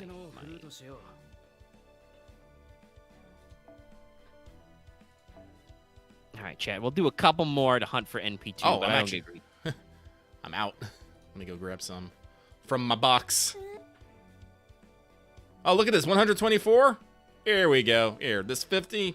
We find also I'm going to need these because I'm going to give him some foes. Clear that up. Yeah, you're right. It says no time limit. Holy shit. Yeah, it's just forever. Forever!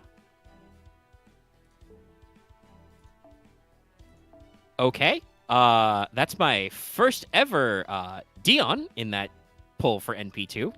That's your first Dion? Right. Really? Yes. No, I've never gotten a Dion before. Wow. I have very dodgy luck with sabers.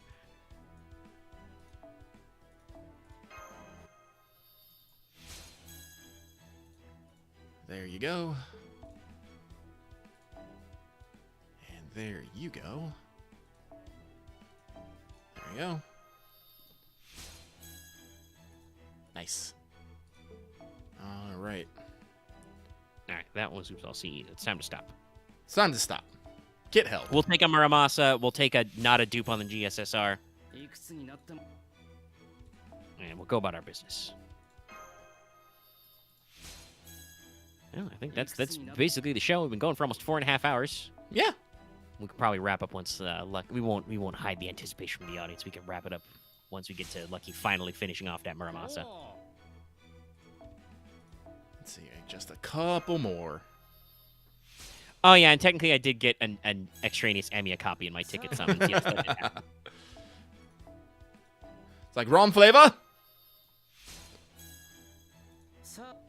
All right, and this should do it. Alrighty.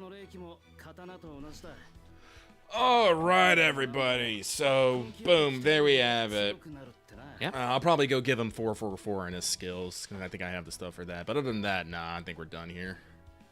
After that, I'm going to start probably the super tedious process of fucking slowly drawing out 5-star embers and feeding them to Atomic Cat until I'm broke. Slowly slurping out your embers. Yeah. But yeah, there you go, guys. GSSR, New Year's, it happened. We got some missions to track down. We got some stuff to go. What are you yelling, wait about? Did you miss something? Did you fall asleep there, buddy? You can always go back in time. The VOD will be there forever. And I got to edit the audio as well, which will be faster. I'm waiting to see what legendary boss hunter says. You're waiting on it. He just said wait, and he hasn't got anywhere. Wait, don't tell me. But yes, we hope in general we can do non-committal wind down stuff and just say hope everybody's gonna have a happy New Year, pleasant New Year's Eve. Don't get too spooked by fireworks. Hope you've got all the fun time, and we gotta go work on leveling. Actually, let me see here. Can I get the 6? Yeah, okay, I can get the 6. Gonna replenish my mana prisms real quick by auctioning off a lot of 3-star servants. We'll go to 6. I have enough lanterns for that. Oof! Oof!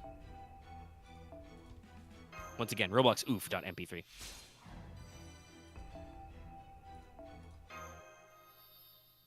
It's okay, Boss Hunter. You support us plenty. It's fine. It's okay. We got the reverse luck. We got Muramasa relatively painlessly.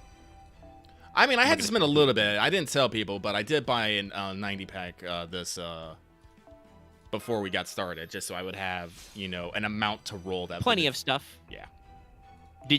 Was that including your GSSR buys, though, as well? Yeah. Yeah, you could have done that discounted, but technically you did need paid core. It's obviously overshooting, but, again, relatively painlessly. I'm not going to say not painlessly, but you elected to budget that way, so we're here. Mm-hmm. So yes, take care of your stomach, buddy. Hope everybody's having good luck on the rolls. Crystals. Check out the one video if you want to. Yeah, there's a lot of crystals. And you got Vitra spooked. Oof. That is oof. Luckily, that's for 7. Also, you probably don't have a lot of these because they're brand new, but to 10-10-10 him, you need 10 of the new Oni Lantern things. Oh, I'm not going that skill. hard. Yeah, no, it's a lot. It does have a big battery, though, and I like those. Anyway, we'll talk about this off time. We're going. We're almost 4.5. We've crossed 420. Just blaze, unfortunately. But let's do the wind down now. Hope everybody's having a good time. If you're not having a good time, feel free to commiserate about it in the comments. Check out our roll thread in our Discord, link in the video description and channel page. And have a fun time.